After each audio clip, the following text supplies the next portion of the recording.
Chapter 949. The 600 riders had already passed through half of Green Snake County, but the Pearl Commandant, Huang Xiaokuai, still had not seen His Royal Highness. He was a bit impatient. If something happened to His Royal Highness, he was just a small commandant of Lingzhou. Even if he went to see the general, he would not be able to compensate for this crime. However, with Lingzhou's deputy general, Han Laozhan, comforting him, Huang Xiaokuai could only suppress his annoyance.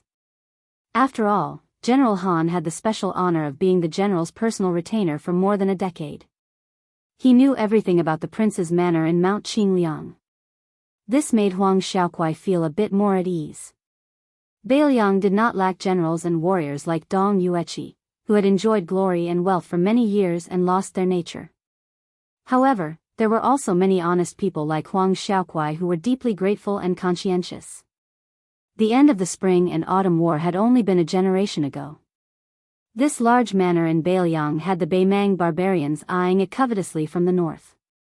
Many people still remembered the bloody smell of war on themselves or their parents.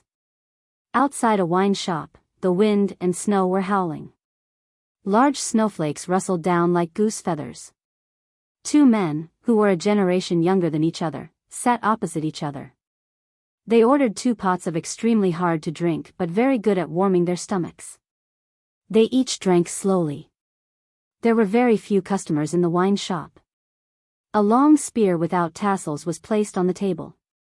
This made the wine shop's shopkeepers' desire to ask for a sky-high price somewhat dwindle. The heroes of Jianghu who could openly carry weapons on the northern Liang path were not simple. The owner covered his hand and couldn't help but take a few more glances at the shabbily dressed young master. He didn't look like a poor person. Why would he go out in such a shabby outfit in the bitter cold? Was he not afraid of freezing to death on the streets? This unreasonable god was a pitiful person who couldn't make it through the winter and spring socializing every year. Su Fengnian, who had been beaten up miserably along the way, drank a mouthful of strong wine. His entire body felt relaxed. Su Yanbing slowly said, 100 rivers flow into the sea, 10,000 streams return to their origin. Practicing the sword, the blade, and the spear, in the end, is all about forging the body, spirit, and will. However, to put it nicely, it's a summary. To put it bluntly, it's just empty logic. However, he had no choice but to say it. When Su Yanbing left his sect to roam Jianghu, his senior apprentice brother Wang Xiao and Li Chungang of the Spring and Autumn Sword and Armor were at the peak of Jianghu. He heard a lot of praises. Among them, Huang Longshan, who had monopolized the Spring and Autumn Sword Armor, said, "It's laughable that people are short-sighted. They didn't know the sword qi." At first, when he heard it, he only thought it was some literary praise. Later, when he really stepped into the mysterious finger realm from Vajra, he realized that these words were not without purpose. No matter how complicated the moves were or how simple they were, they all had to retreat in front of the 2 words, divine will. The world's divine will was broken down into countless types. For example, there were many paths under our feet. Among them, the sword will path was the most eye-catching, because there were too many swordsmen walking on this path. It created the scene of mountains rising one after another, like an endless dragon vein. Previously, when Su Yanbing mentioned the sword will to His Highness, he did not simply want His Highness to abandon the saber and practice the sword. It was because of the solid foundation of the old god of swords 2-sleeved green snake and the sword tomb that nurtured the flying sword. Even if the realm fell, it would only fall in the internal energy. It would not hinder the spirit from rising from the ground. Especially when His Highness had comprehended it while playing the zither at the Peach Cheeks Pavilion. The cat-man Han Xingxian was able to kill the celestial phenomenon with the mysterious finger. Among the masters in the world, he was second only to Dong Tai. This was why he was called the invincible below the land immortals. The battle of life and death for us martial artists is not a debate between famous scholars. We will only do it by hook or by crook. The owner of the Western Sichuan cottage, who was killed by His Highness, was an example. He could be regarded as a land immortal if he was an armchair strategist. However, in front of the real top martial artists who had been tempered in blood, he was not worth mentioning. He was like a paper tiger that would be smashed with a poke.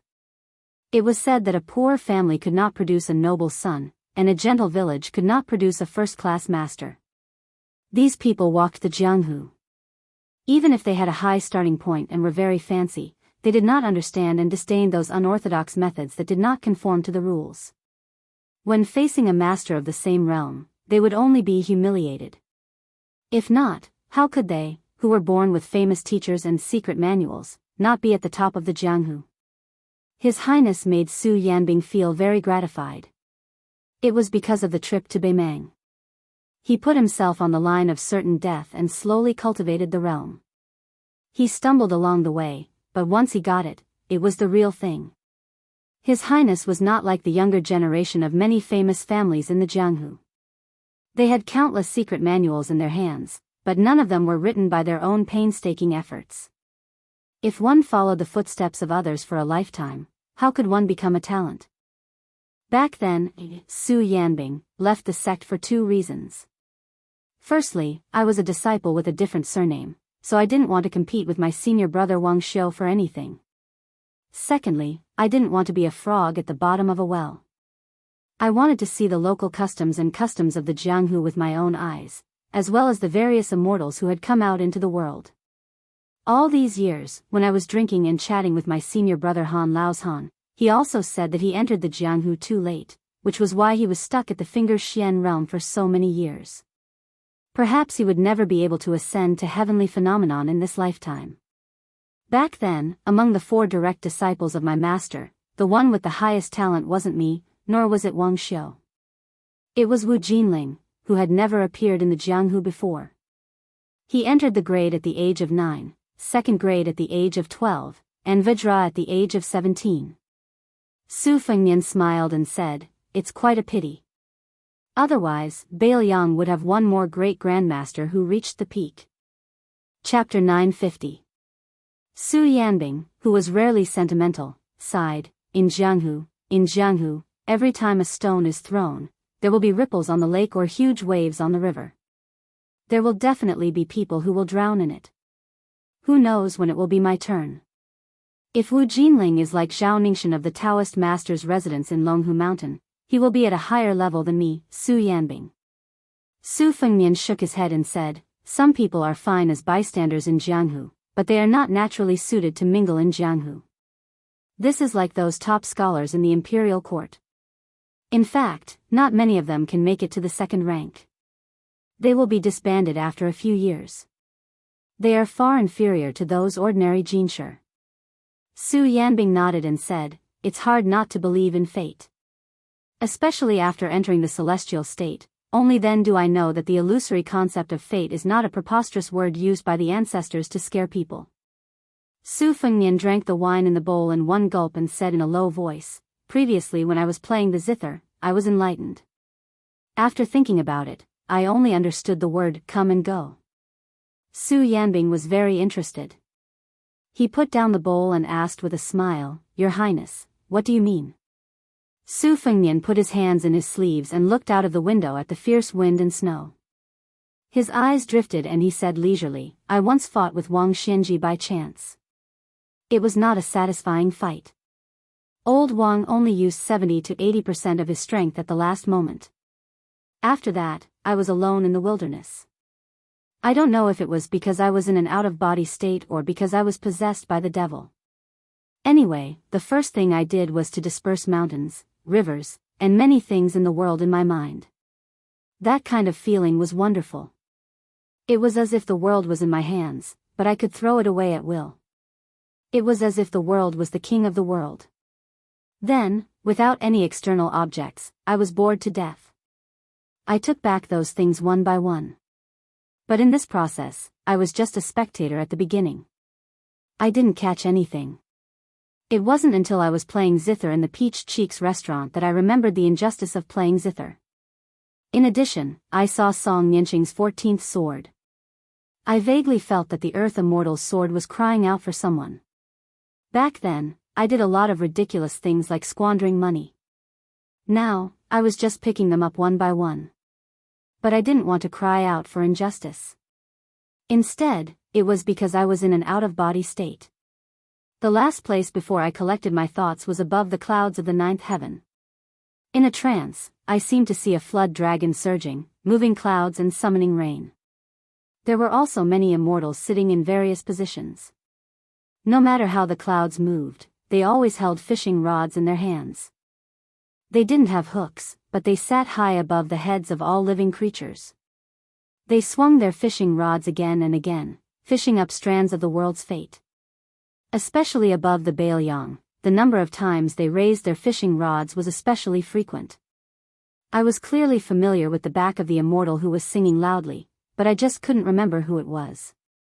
I couldn't cry out for injustice. What should I do? So, I really want to know if there's really someone above us.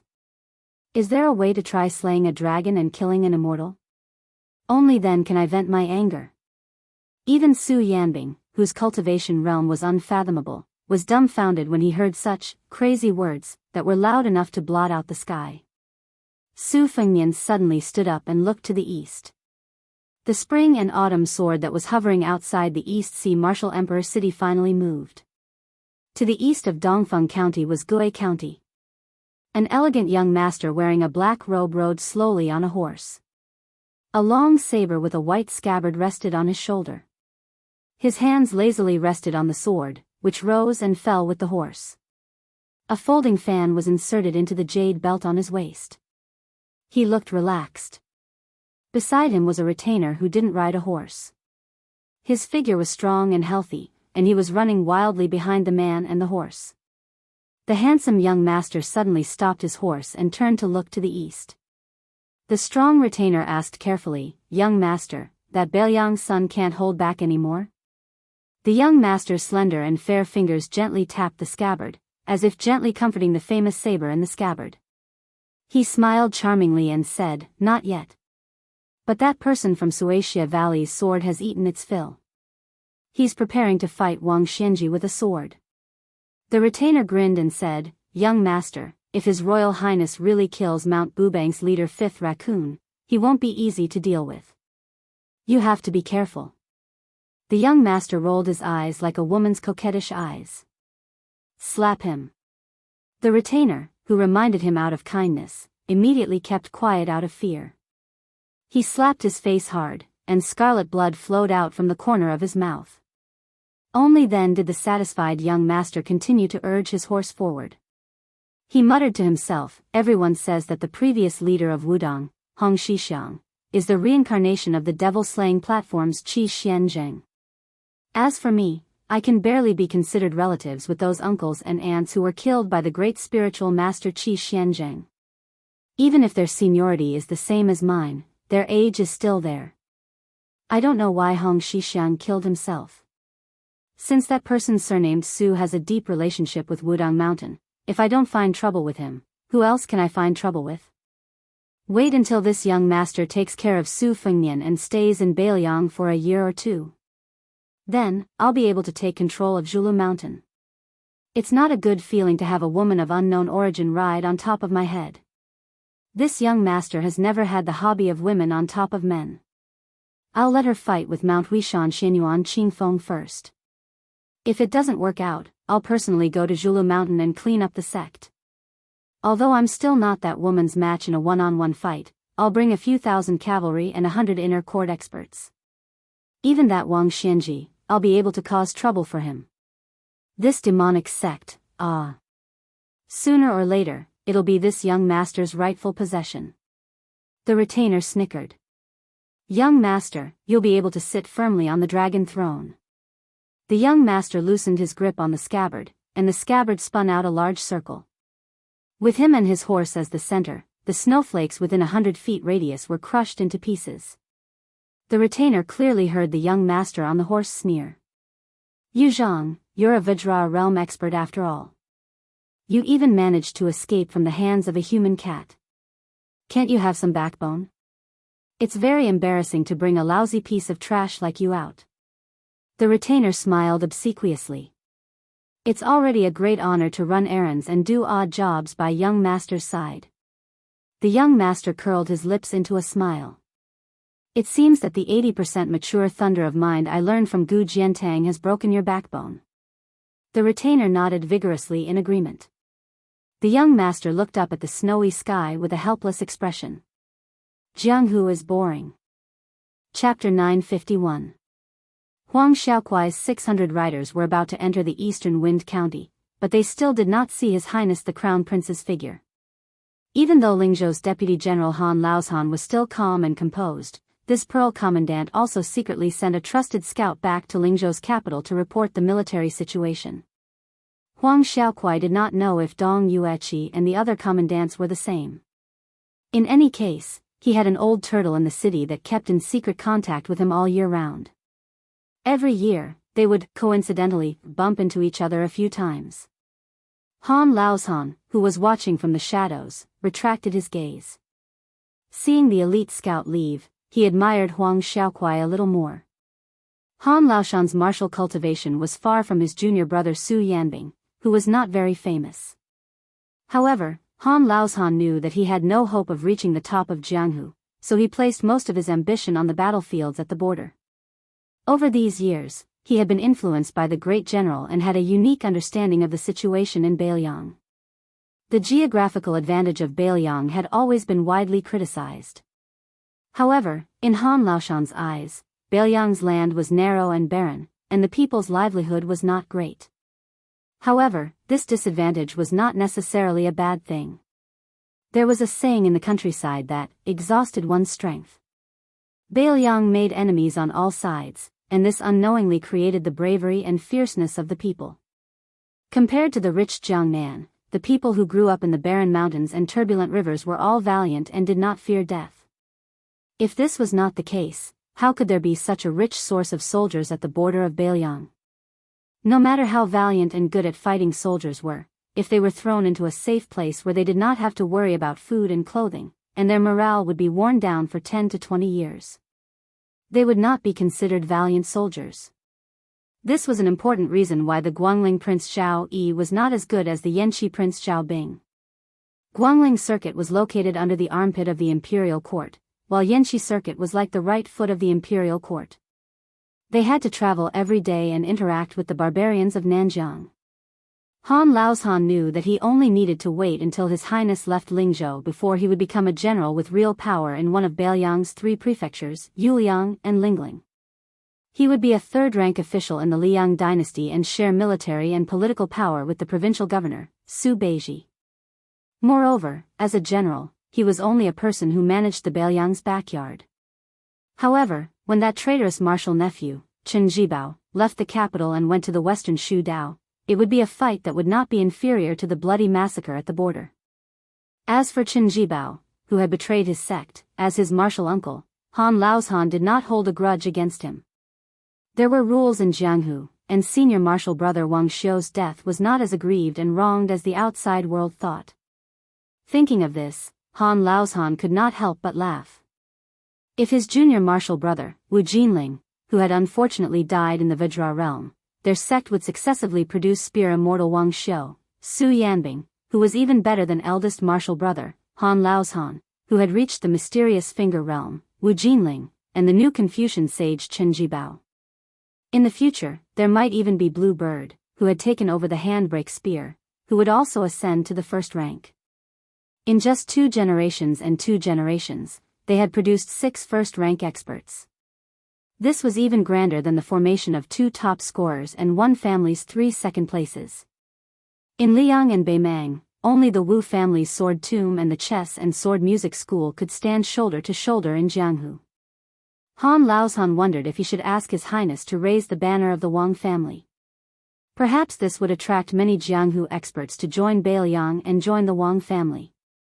In the future, the Beiliang army might have a Wang faction of the Wang family spear. The 600 cavalrymen stopped briefly in Dongfeng County. They did not enter the city, but stayed where they were to rest and reorganize. Huang Xiaokuai only ordered a dozen or so elite cavalrymen to escort the carriage. He found a first-class restaurant so that the woman would be more comfortable. Huang Xiaokuai did not work in the bureaucracy. It was not that he did not understand, but he did not want to be in the same company as his colleagues who were not worthy of their Baelyang armor. Since this woman had a deep relationship with His Highness, and they were not in a hurry, he was happy to go with the flow. It was just that the road to happiness was strewn with setbacks. When Huang Xiaokuai saw the silhouette of a horse carriage at the city gates, other than the Pearl cavalry under his command, who were dressed in casual clothes, there was also a large group of local knights who had somehow hooked up with them. Unable to escape the vulgar path of a profligate young master, there was also a large group of Jianghu disciples swarming over. Huang Xiaokuai fiercely spat on the back of his horse. These bastards actually dared to rob His Highness? Those Pearl cavalrymen also had good eyesight. When they saw the carriage heading towards Huang Xiaokuai's side, they immediately reined in their horses and hurriedly ordered their accomplices not to act rashly. However, a few of the cavalrymen were too busy trying to steal wives for the young masters in the city to stop their horses in time. When the simple carriage was less than 20 paces away from Huang Xiaokuai and his men, they finally realized that the situation was not good. They were about to turn their horses around. Huang Xiaokuai, who was sitting high up on his horse, had a ruthless look in his eyes. He shook his head. Next to him, an archer with outstanding strength in the Pearl cavalryman expressionlessly took out an arrow from his quiver and shot it. With a pang, the arrow pierced through the air, piercing through the skull and nailing into the snow. The pile of pale white snow on the side of the road was instantly dyed red by the fresh blood. The other two Jianghu cavalrymen wished that their mounts did not have an extra pair of hooves, but they were still shot to death one by one. Without exception, an arrow pierced through their heads, killing them on the spot. In the northern Liang region, who would dare to compete with a General Seed who had military merits and was arrogant and domineering? Huang Xiaokuai expressionlessly squeezed his horse's belly. The date-red horse under him trotted forward. He took out the Baelyang saber from his waist and used the scabbard to point at a young master wearing a fur coat at the front. That fellow's face was gloomy and uncertain. Finally, he gathered his courage and slowly urged his horse forward. He was about to introduce himself and his father's surnamed general to prevent this foreign military officer wearing a military officer's armor from overthrowing the Dragon King Temple.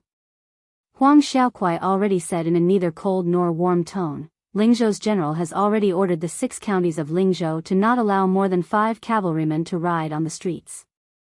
Violators will be sent to the torture chamber for the first time and be whipped 50 times. Repeat offenders will be punished regardless of their family background. That young master did not think much of it, but in front of him, 3 people had died on the spot. He also saw that behind this military officer were strong and there were cavalrymen in succession. It did not seem like a normal army. He could only obediently smile and say, "General, this is my first offense today. I will go to the yamen to surrender myself. I hope the general will not be angry." Huang Xiaokuai paused and asked, "You're called Gu Rund? Who is Dongfeng County's Shiwu General Gu Yunshi to you?" The young master was delighted and quickly said, "He is my father." "I wonder who the general is?" Huang Xiaokuai smiled eerily and put away the Baelyang saber from his waist. He raised his arm and waved it. While the young master was stunned, another arrow swept through the wind and snow. Just as he thought that he had died in front of his house for no reason, his vision blurred. His body trembled and he swallowed with difficulty. He saw an unfamiliar young man standing next to the ruthless military officer. In his hand was the arrow that should have taken his life. The Pearl military officer, Huang Xiaokuai, quickly dismounted from his horse. Not only him, but all the other Pearl cavalrymen also dismounted and stood at the same time.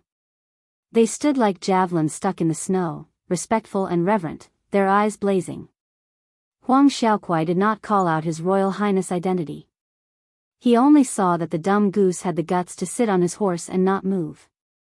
He was about to draw his saber and kill him personally. The young master, whose tattered clothes were not as luxurious as Gu Run's, shook his head and threw the arrow back high. It just so happened that it was thrown to the archer. He smiled warmly at the young master of the Gu family, who had finally regained his senses and had rolled off his horse to kneel on the ground. "I've heard that you, Gu Rund, once had a dispute with a group of rich young masters from Yenzhou. You taught them a lesson. After that, You said that no matter who they were, if they dared to behave atrociously in our Baelyang, you would teach them a lesson. It's a pity that your father had to privately compensate a Yenzhou general for this matter. Young Master Gu, I wonder if you still have this kind of backbone these past 2 years? Gu Rund raised his head. His mind spun rapidly as he tried to guess the identity of this person. At the same time, he tried to find a way out of the situation. Yes, yes. This is all learning from His Highness the Crown Prince. His Highness said that only hedonistic sons who dare to point their spears at men from other places can be said to have reached the Grandmaster level in the competitive business of hedonism. This time, it was Gu Rund who was reckless and wanted to puff himself up at his own cost. He wanted to protect that Lady Yong Rong on her journey, and he definitely didn't want to do the despicable business of snatching people away. He only wanted to let the lady in the carriage leave safely. Gu Rund had been observing the situation the whole time. When he saw that person nod with a smile, he finally felt relieved. He heard that person's mellow voice say with a smile, "Let's forget about today. Go back to the city and tell your friends that riding horses in the city is only allowed to run as fast as a normal person. If more than 5 horses disturb the people on the streets, don't even talk about bumping into people.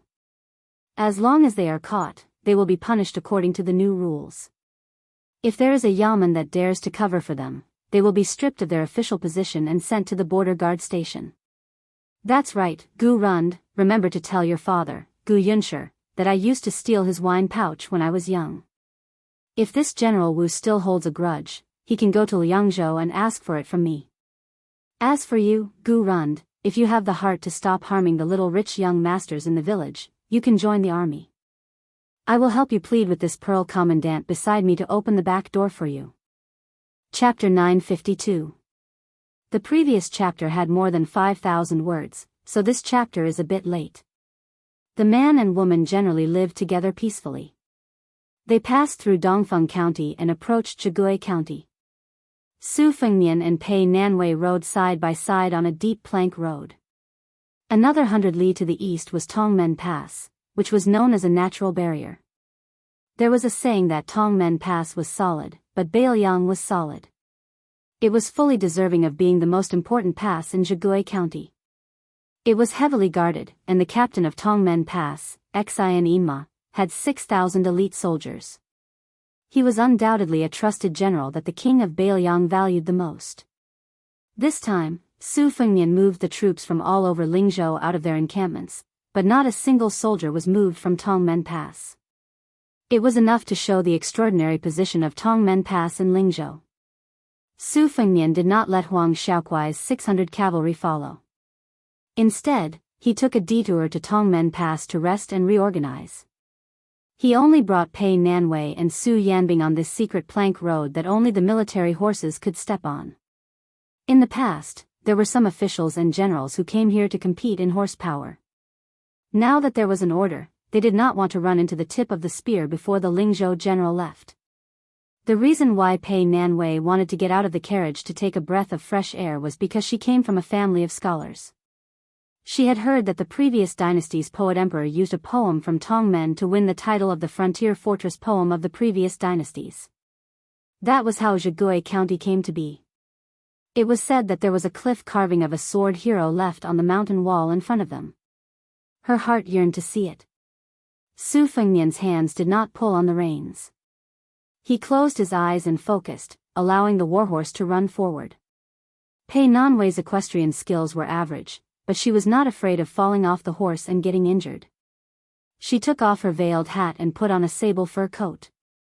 She rode a handsome black horse. In the white snow, it was hard to say whether she was like an agile butterfly or a peony swaying in the wind and snow. When Pei Nanwei stopped the horse and raised her head to look at the blurry stone carvings on the cliff, it seemed that there was nothing special about it. She came in high spirits but returned in disappointment. Especially when Su Fengnian mentioned this plank road to her. Just in the previous dynasty, there were more than 20,000 corpses in this area. This made Pei Nanwei's hair stand on end. She no longer had the least bit of leisure and elegance. It was almost dusk. Above her head was the heavy snow that did not want to stop. The plank road was dead silent and gloomy. She was obviously a little scared. She had no choice but to find something to talk about.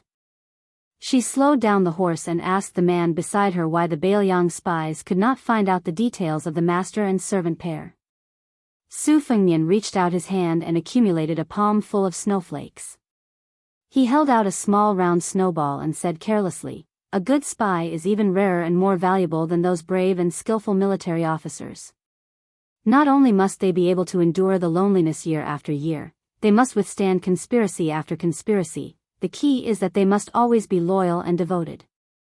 They must also be able to take charge of an area and filter out all kinds of information. In the end, they have to risk their lives to deliver it back. Therefore, without 5 or 6 years of polishing, it is impossible to produce a qualified spy that can be used with confidence.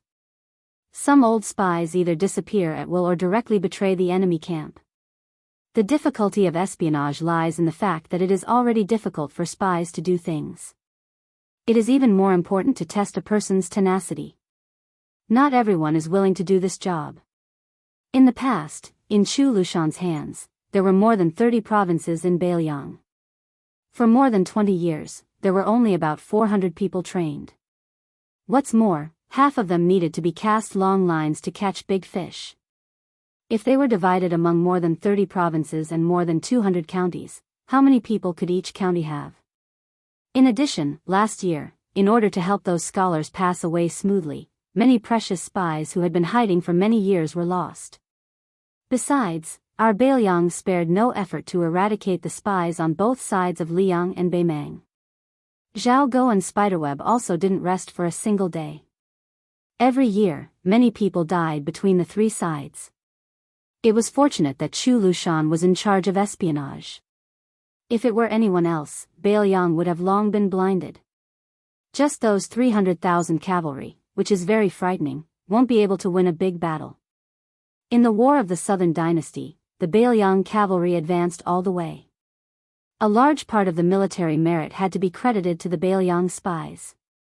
Last time when I went to Huangnam County, I only cared about killing people to vent my anger. I killed a few double-faced spies. After that, my sister scolded me for being a wastrel who didn't know the cost of daily necessities. Indeed, I wasn't wronged. Su Fengnian gently tossed the snowball into the distance. He said softly, "This world is really too big. It's not easy to find one person." Pei Nanwei shot a glance at him. She couldn't see His Royal Highness' expression clearly. She only felt that there was a faint sense of desolation that was rarely seen. The wind and snow whistled. They were still dozens of li away from Tongmen Pass. Normally, the journey wouldn't be long, but at this moment, the snow on the plank road was thick and the horses' hooves were sinking. Even though Pei Nanwei was wearing a warm marten fur coat, she began to feel that the suffering was not light. Moreover, in the eyes of an expert, her equestrian skills were really shoddy. Su Fengnian looked at the sky. There were signs that it was getting heavier. The 3 of them were riding against the wind, but Pei Nanwei insisted on riding alone in the wind and snow. Su Fengnian looked on coldly from the side. When her horse suddenly slipped, her hands were already cold and numb. She didn't have the strength to hold the reins tightly. Just like that, she fell onto the plank road and rolled. Fortunately, the snow was soft and there was no injury. Su Fengnian reined in his horse and turned around. He stretched out a hand. She was stubborn. After standing up, she turned around and reached into the collar of her marten fur coat. She used her body temperature to warm her hands. She gritted her teeth and continued to ride forward. Su Fengnian was too lazy to ridicule her. He urged his horse to speed up and blocked in front of her horse to block the biting cold wind. When they finally saw the towering walls and flickering lights of Tongmen Pass, Pei Nanwei, who had endured to the end, finally fainted and fell off the horse. Su Fengnian then carried her onto the horse and quickly rode into the city. Chapter 953. His Highness the Heir of Tongmen personally led the way and led His Highness the Heir into that simple official residence that did not have the slightest bit of extravagance. When Pei Nanwei woke up with a splitting headache, she discovered that she was lying in a room as warm as spring. Aside from the fact that her snow-soaked fur coat had been taken off, her clothes were in perfect condition. Only then did Princess Consort Jean Gon, who looked as if she had just made a trip to the gates of hell, slightly recovered her soul. Turning her head, she saw that a stove had been set up in the room. The man whose back was facing the bed was currently boiling wine. The aroma of the wine wafted through the air. Pei Nanwei, whose stomach was rumbling with hunger, rested her strength and put on a pair of brand new warm boots. She sat next to him and reached out to warm herself. Su Fengnian stretched out his hand and pointed at the carved mahogany food box on the stool, indicating that she was well fed and well clothed. However, he very kindly poured her a cup of scalding rice wine. Pei Nanwei opened the lid of the food box and did not pay attention to any decorum. She buried her head in the food and wolfed down the food. After drinking that cup of wine, she ordered another 2 cups. Very quickly, she began to feel a strong sense of fatigue. Perhaps because she was worried about him, she endured the urge to fight back and did not go to bed to sleep. In reality, the two of them were well aware that they were making a bet. They were betting on who would be the first to surrender. Before that, they would mind their own business. There was no need for her to deliberately put on a chaste and virtuous attitude. Pei Nanwei raised her eyelids and looked at him from the corner of her eyes. His face was illuminated by the light of the charcoal fire. He took off his outer coat, revealing the dark green soft armor that even a layman like Pei Nanwei could see was priceless. She bit her lips to wake herself up a bit. Her voice was hoarse as she asked, "Why do you want to practice the blade?" Su Fengnian was slightly distracted. He then shook his head and said in a flat voice, "I told you for fun. If I told you that I wanted to be a hero who would help others when I saw injustice, you would definitely not believe me. If I say it's to save my life, you're going to say that I don't know how lucky I am and that I'm pretending to be sick." Pei Nanwei poured herself a cup of wine, but she did not drink it all in one gulp like before. Instead, she placed the warm wine cup against her cheek and said with a smile, "Regarding your original intention of practicing the blade, I believe in the former more." She finally had the mood to chat, but Su Fengnian's mood was bleak. He said indifferently, "We still have to hurry on with the journey tomorrow morning. You sleep. Don't worry, I'll go out when I'm done." Pei Nanwei frowned her naturally charming brows, but still went to lie down on the bed. She held on to the corner of the blanket with both hands. She didn't hear any movement for a long time, so she turned around and looked at the back of the figure in the room. Not long after, he used a pair of tongs to stir up some ash and covered it with the charcoal so that it would burn slower. Then, he got up and quietly left the room. Su Fengnian came to the top of the wall of Tong Men Pass. Su Yanbing and Wei Shaking were standing far away. They were sensible enough not to disturb him. The snow continued to fall for an entire night. At the first glimmer of dawn, the green hills turned white. A rider and a servant entered Jigui County without any obstructions. Ever since they entered the borders of Bailiang and intimidated a few squads of government troops that were as insignificant as ants, it was as if they had entered a no-man's land. The retainer with the strength of the Vajra realm couldn't help but ask, "Young master, is this Bailiang heir so scared that he's hiding? Does he really think that everything will be fine just because he's hanging up a no-wart sign?" The handsome young master who was gently patting his palm with a folding fan was enjoying the snowy scenery along the way. He mocked, "Yuzhang, oh Yuzhang. You really think with your butt. Back then, Han Diaosi didn't kill you. Was it because he thought you'd dirty his hands?" The robust retainer chuckled softly and didn't dare to talk back. The young master opened and closed the peach blossom beauty folding fan in his hand. He smiled and said, "His Royal Highness won't be so cowardly as to avoid the sharp edge. However, this young master really doesn't put him in my eyes. I still want to experience White Bear Yuan Zuozong's left-handed saber. Everyone only knows that Yuan Baixiong is the world champion in horse combat, but they don't know that he had once sparred with Gu Jiantang." After that, he switched to using his left hand to practice his saber, thinking of getting back at our General Gu someday. However, it's not easy for this young master to meet Yuan Baixiong, the commander of the cavalry.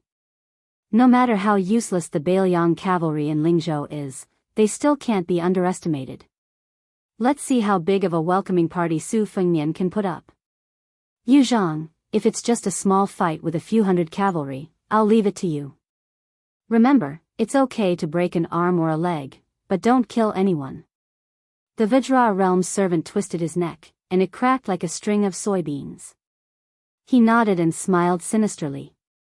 If His Royal Highness is stingy and uses 300 to 400 cavalry to fool you, no matter how thick the formation is, it won't be able to withstand a few attacks from me. The young master didn't wear a saber on his waist. Instead, he used a long vermilion rope to tie the famous saber. The other end of the rope was tied to his wrist, and he just hung it on the side of the horse's belly, swaying. Yu Zhang glanced at the saber, and there was some fear in his eyes. This thing was a heavy weapon that was on par with the world's #1 talisman saber, South Flower. He didn't know which senior came up with the name, but he didn't care at all. It was simply called Crossing the River. Yu Zhang was a famous figure in the Devil's sect. 60 years ago, a few sky devils went to the devil-slaying platform to challenge the great immortal of Mount Longhu, Qi Xianzhu. In the end, not only did they fail to divide the world, but they were also slaughtered. Since then, Zhulu Mountain has been in decline. Yu Zhang, as an outer mountain disciple of the Devil's sect, could barely be considered a first-class master. Especially after reaching the first rank, Yu Zhang became complacent. He refused the recruitment of the last remaining Duke of Mount Zhulu, and did not enter the mountain to be conferred the title of Marquis. Instead, he led a group of people to revolt, calling himself the leader of the Devil's sect. He set off a bloody storm in the martial arts world, but before he could make a name for himself in Jianghu, he was stopped by a big eunuch in a bright red robe. This human cat came alone, and except for him, everyone else was skinned and had their tendons pulled out. If Han Jiaoxi hadn't spared his life to find out the secret location of Mount Zhulu, he would have died a long time ago. However, after Mount Zhulu no longer invited him to enter the mountain, Yu Zhang was like a rat on the street. He was always on tenterhooks, afraid that this human cat would treat him like a piece of trash and kill him. When news of Han Jiaoxi's death came from the capital last year, he cried tears of joy. He was wondering if he could make a comeback in Jianghu, but in the end, he was beaten up by this young master who claimed to be from Mount Zhulu. He was even able to use General Gu's Thunderheart Square, and many secret techniques of the Wu family's sword tomb and Dong Yue's sword pool. His own skills were all seen by this young man once, and he was able to use them for his own use. So what if Yu Zhang was a first-rank master? How could he not be shocked? Yu Zhang had to admit that there were indeed martial arts geniuses that were hard to come by in 100 years. In the past, it was Wang Xianji, Li Chungang, and the other seniors of the Jianghu. In the future, it would most likely be the young owner of the Crossing the River saber. The young man raised his head and saw a peregrine falcon fly by. He smiled charmingly and said to himself, "It's a bit slow." Chapter 954. Peregrine falcons constantly flew above the master and servant. Yu Zhang was only a boorish man and was not familiar with military formations. He did not know what these 7 or 8 military falcons meant, but he could clearly feel the cold aura of dark clouds pressing down on the city. Yu Zhang squatted down and pressed one hand on the ground of the post road. He wanted to report the situation of the enemy to the young master with the folding fan. There were 200 riders charging toward them, but Yu Zhang quickly remembered that the young master's realm was much higher than his, and the Xian finger had the mysterious power of divination, so he did not want to flatter him. Yu Zhang picked up a snowball and weighed it in his hand, wondering if he should smash an eyesore falcon to death. Out of the corner of his eye, he saw a particularly bold scout. The other scouts in all directions all stopped their horses at a distance. Yu Zhang stood up with a grim smile and swung his arm. Remembering the soldier's order, the snowball shot out and hit the warhorse's head. It suddenly exploded into a cloud of scarlet blood, and the warhorse died instantly. The scout rolled on the ground. Instead of running away in panic, he quickly took out his short crossbow and ran toward the man who killed the horse. After a dozen steps, he finally remembered the military order and turned around to retreat resentfully. On the way to his beloved warhorse, the young scout's eyes turned red. He took off the Nanmu horse tag tied to the horse's neck and put it into his pocket before running away. The young master with the folding fan did not pay attention to Yu Zhang's small quarrel. His line of sight followed the mountain ridge and looked at a mountain peak that was not too tall in the distance. According to his original plan, they would be intercepted by a group of cavalry stationed in Zhigui County. There would be at least 300 to 400, and at most 600 to 700. He would let Yu Zhang warm up and crush the courage of this Bailiang cavalry.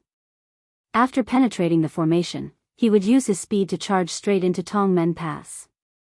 Then, he would personally engage in a fierce battle with the elite cavalry of Tongmen Pass. No matter who won or lost, he would become famous overnight. Unless it was absolutely necessary, he would not show his life-saving talisman. Of course, he was not arrogant enough to think that he could suppress the 6,000 cavalry of Tongmen Pass alone. Most likely, he would only fight and retreat at the same time. If he really did not retreat, he would end up like the Sword Emperor of Shishu. The Wu family's 9 swords breaking 10,000 cavalry, and Li Chuangang's 1 sword killing 2,600 cavalry on the Guangling River a few years ago, did not have good endings. When this young master who broke the border alone raised his head to look at the mountain peak, there were also people who were looking into the distance. By Su Fengnian's side, other than Pei Nanwei, Su Yanbing and Han Laozhan, the 2 deputy generals of Lingzhou, there were also the 2 military officers of Tongmen Pass, Wei Shaking and Xian Yinma, as well as the military officer of Pearl, Huang Xiaokuai. The 2 generals Wei and Xian were different from Huang Xiaokuai. This time they did not bring a single soldier with them. Pearl's 600 light cavalry were all waiting at the foot of the mountain. The 200 cavalry that Yu Zhang sensed were Zhigui County's military officer Ma Jinchai's men and horses. This time Su Fengnian used his status as Lingzhou's general to issue an order to have Dongfeng Zhigui and several other counties' soldiers and horses to leave their respective bases. As for the several counties' yamen and soldiers moving out in full force, it was nominally under the new Lingzhou provincial governor Su Beiji. With the mountain peak as the center, all the small and large post roads within a radius of 30 li were tightly sealed. Merchants had to take a detour. Close to 100 scouts were scattered all over the place. Regardless of direction, they strived to have a scout every 3 li. Ma Jinchai's frozen field cavalry was divided into 3 groups, gradually forming a formation. The 200 cavalry took the lead to spy on the situation. Other than that, there was also the Dongfeng Northern Country captain, Ren Chenyun, who brought 400 soldiers and horses. They were waiting for orders in the southwest. Fengxiu captain Zhu Boyu personally led 500 cavalry in the northwest, eyeing covetously. The troops of the various government offices, military offices, and torture chambers weaved through the gaps in the northwest. The ranks of captains in Bailiang were very messy, and there was a huge disparity in the number of soldiers they could command. For example, Tongmen Pass's Wei Shaking and Xian Yinma each led 3,000 men, but their ranks were still 1 rank lower than Pearl captain Huang Xiaokuai, who was also a rank 4. Frozen Field captain Ma Jinchai, Northern Country captain Ren Chenyun, and Fengxiu captain Zhu Boyu were of the same rank as Wei Xian and Fengxiu captain. However, all the soldiers under their command added together could not compare to a single captain in Tongmen Pass. The military officials of Northern Liang were strong and powerful, suppressing the civil officials to the point that they could not raise their heads. However, they themselves also had many factions, with mountains in great numbers. Other than the long-standing disputes at the border, there were also disputes over the passes and counties, and within the counties and counties, there were disputes over who was truly lacking in merit officers. Being caught in it was like falling into a spider's web. The slightest movement would affect the entire body, causing a shock and rebound. When Su Fengnian was trying to clean up the officialdom in Lingzhou, he was not looked upon favorably because of this. Han Laozhan raised a jujube wood spear named Xiao Man's shoulder and laughed softly. This person definitely did not expect your highness to be so bold, directly mobilizing 4 captains and close to 3,000 cavalry to crush him in Zhigui County.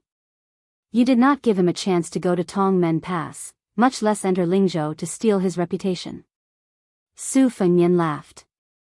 If he can use the methods of the Jianghu people and take the head of a general in the midst of tens of thousands of soldiers, do you think the court will bestow him the title of general?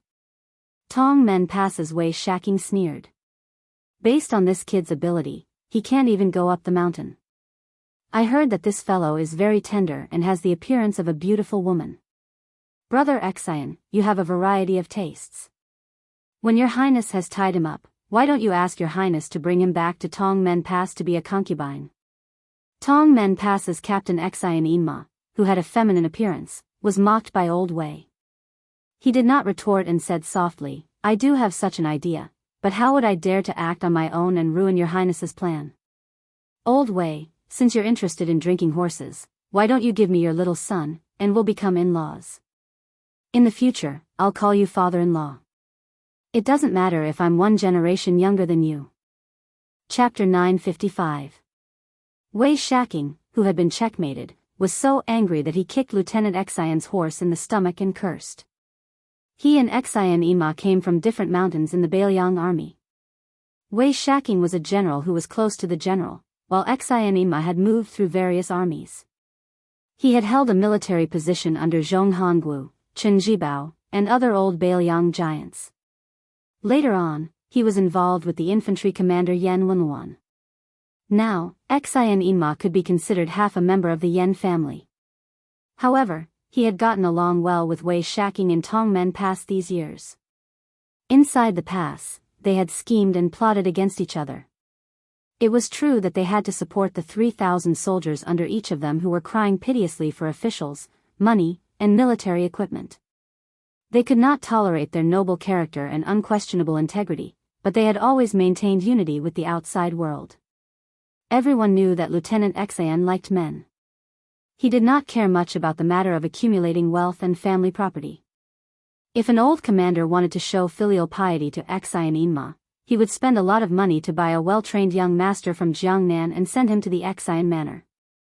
This was more useful than anything else. Fortunately, the king of Bailiang had never been a harsh and merciless master.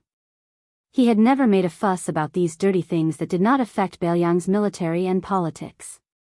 Exian Inma glanced at the young man who had already left his post as Lingzhou's general.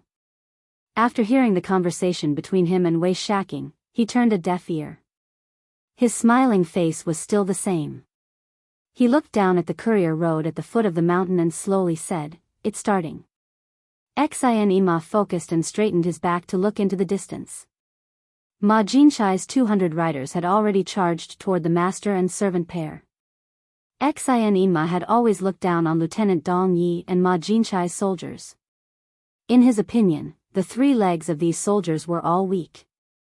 It was said that circling around to block the retreat path should have been Lieutenant Zhu Boyu's military mission. Ma Jinchai had shamelessly begged His Highness for this good job of achieving military merit. Furthermore, she did not care about the established military order to keep a distance from the master and servant. Instead, she initiated the charge on her own. It was clear that she believed the pair of Jianghu ruffians were easy to bully. As long as she captured the 2, she would not be afraid of His Highness's punishment afterwards. As for whether or not she would become enemies with Huang Xiaokuai, who was isolated in Lingzhou, Ma Jinchai, who had a marriage relationship with Commander Yan's relative, would not care. Fan fan. The young master fanned himself and closed his eyes to rest. Behind him, he could hear the sound of horse hooves. There was no such thing as the rumor of 100 Bailiang cavalry being able to shake the heavens. He had already experienced General Gu Jiantang's skill in managing an army when he was at the eastern border of Ji province. He had once been pursued by 600 Gu Jiantang's cavalry across a vast plain for a long time. That was the true definition of a powerful army. If the Bailiang cavalry was only at the level of 200 cavalry behind him, then the Bailiang cavalry would be a huge joke. Even such a force of 2,000 could be defeated by the 600 Gu Jiantang cavalry. Without needing his master's signal, Lu Zhang turned around to face the 200 embroidered pillows. Taking a deep breath, the tip of his foot rubbed against the cold and hard ground of the relay station, instantly creating a pit. His figure floated out of the pit, the short crossbow sprinkling a black rain that didn't hurt or itch. In the eyes of an expert, it was somewhat comical. Although Lu Zhang looked aggressive, he was actually still 60 to 70 zhang away. Ma Jinchai, who was at the bottom of the 200 cavalry, didn't feel anything wrong. There were more than a dozen brightly armored cavalry escorting her. Among them, there was actually a charming and petite retainer wearing a gorgeous light armor. She was clearly a woman with a graceful figure. It turned out that in addition to snatching the credit, Ma Jinchai also wanted to show off his commanding skills in front of the doting beauty. However, Ma Jinchai's expression changed drastically. She saw that the 200 riders were only focused on charging forward, but that Jianghu man's speed was far faster than a warhorse's. The second wave of crossbows splashed down on his head, but it could not be said that they missed. It was just that the man did not even bother to reach out his hand to block the crossbow bolts, allowing them to hit his body. Like a reed pole hitting iron or stone, the crossbow bolts broke off and slid down. He did not give the riders a chance to continue playing. He had already come face to face with the 3 riders in the lead. The 3 riders were shocked and immediately threw away their crossbows. They hurriedly raised their spears and rushed into the gap between 2 galloping riders. Yu Zhang jumped high, his body flattened, punched his horse, and kicked it. The rider on the left that was closest to the outside was also affected. The 2 warhorses were stacked on top of each other and were thrown out of the relay station. The warhorse on the right was even smashed 50 to 60 zhang away by the man's fist. It crashed to the ground with a loud bang, causing snow to fly everywhere like willow catkins. Yu Zhang's expression changed drastically. 2 warhorses were stacked on top of each other and were thrown out of the relay station. The warhorse on the right was even smashed 50 to 60 zhang away by the man's fist. Following that, the 3 riders were clearly terrified and wanted to avoid the man's unstoppable momentum. However, they did not have time to do so. One of the riders was quite skilled in horsemanship. In desperation, a violent temperament emerged and he directly urged his horse to crash into the boorish man of Jianghu. Ma Chaowei had already announced that whoever could kill this bandit would be rewarded with 600 taels of silver and a promotion of 3 ranks. Lu Zhang jumped lightly and raised his elbow to smash the horse's head. A tall horse that was charging forward was actually knocked down by the elbow. The rider who was charging forward also took the opportunity to stab the intrepid Lu Zhang in the chest with his spear. However, before he could be pleasantly surprised, he felt a piercing pain from the web between his thumb and index finger. The spear slipped out of his hand. Lu Zhang grabbed the spear with one hand and grabbed the rider's collar with the other, throwing him high into the air like he was grabbing a chick. Then, he flicked his wrist and raised the spear. His figure retreated backwards and caught up with the 2 riders who had luckily brushed past him. He then placed the spear horizontally and blocked their path. The 2 warhorses collided with the spear and were actually unable to move forward. The few rows of riders behind them pushed their spears against each other. The charging formation from before was instantly disrupted. Lu Zhang infused internal energy into the spear with both hands and laughed as he stepped forward. The dozen or so riders in front of him clustered together and were thrown off their horses. Lu Zhang did not care about these weak ants. He switched from holding the spear horizontally with both hands to holding it with one hand. A few clever riders on horseback threw their spears. One of the spears was aimed at Lu Zhang's head. The man who was as docile as a domesticated cat and dog in front of the young master with the fan slammed his head forward and directly shattered the spear. He snatched the spear from his hand and swept it diagonally upwards, hitting the rider's waist. The rider's body bent and flew horizontally, rolling into a slightly playful snowball on the snowy ground. Lu Zhang leaped forward. He did not care about spear techniques and only used the spear in his hand as a staff. With a swing of the staff, he sliced a warhorse from its back to its feet and split it in half. The rider sat on the half of the warhorse's corpse on the ground with a dull look in his eyes. Ma Jinchai swallowed her saliva and forced herself to calm down. She did not look at her beloved concubine's pale face and muttered to herself, "This bastard is fierce. We can slowly retreat and then kill him with a sudden thrust." Then, Colonel Ma Jinchai turned her horse around and ran away like a wisp of smoke. On the mountaintop, Su Fengnian turned his head and smiled at Wei Shaking and Xin Ma. It seems like our Colonel Ma has welcomed a good start to the new year. Then, he looked at the sneering Colonel Pearl and said in a flat tone, Huang Shaokai, Ma Jinchai did not want to compete with you for military merits. She clearly put in a lot of effort to show weakness to the enemy and lure them in. The corner of Huang Xiaocai's mouth rose. He said softly, Colonel Ma's favor, Huang Shaokai appreciates it. Your Highness? Su Fengnian nodded. Huang Shaokai rode down the mountain alone. The 300 cavalrymen at the foot of the mountain did not move. The other 300 cavalrymen formed the left, right, middle, and middle troops and rushed toward the young master who was slowly waving the peach blossom fan. Yu Zhang looked back and sneered. He did not chase after the defeated frozen field cavalry. When they first charged at him, they were impatient like a hungry man who saw a woman. Now, before he could even warm up, they were already crying for their parents to go home. Yu Zhang threw away the red-tasseled spear that was soaked in the blood of the war horse. He planned to experience the ability of the next cavalry in Bailiang's Lingzhou. In the eyes of this Vajra realm expert, the so-called Bailiang cavalry were all made of tofu. Yu Zhang spat a mouthful of thick phlegm on the ground. Yu Zhang could be the king of Bailiang and play around with such small fries. On the mountaintop, Su Fengnian, who had been watching coldly from the sidelines, had his hands in his sleeves. Two of his fingers were twirling inside his sleeves as if he was spinning silk from a cocoon. Chapter 956. On the post-house route, the battle with the frozen field cavalry as the main characters had come to an end. Very quickly, there were scouts who passed on the general military information to the commandant of the Northwest, Ren Chenyun, and the commandant of the Northwest, Zhu Boyu.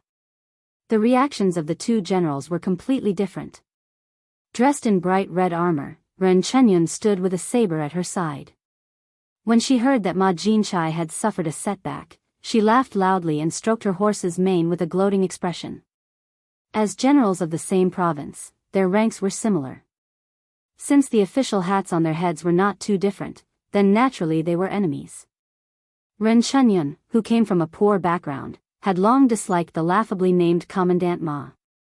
Her subordinates were all descendants of Lingzhou's generals, so how could they train elite soldiers? There were 2 plains on the Lingzhou plains that were easy for cavalry to stretch out and train. Last year, Ren Chenyun had a dispute with Ma Jinchai and fiercely taught the flashy frozen field cavalry a lesson. However, Ma Jinchai quickly turned the tables on Ren Chenyun in the officialdom. The salary was not bad, and no one dared to do anything to this lightning pool.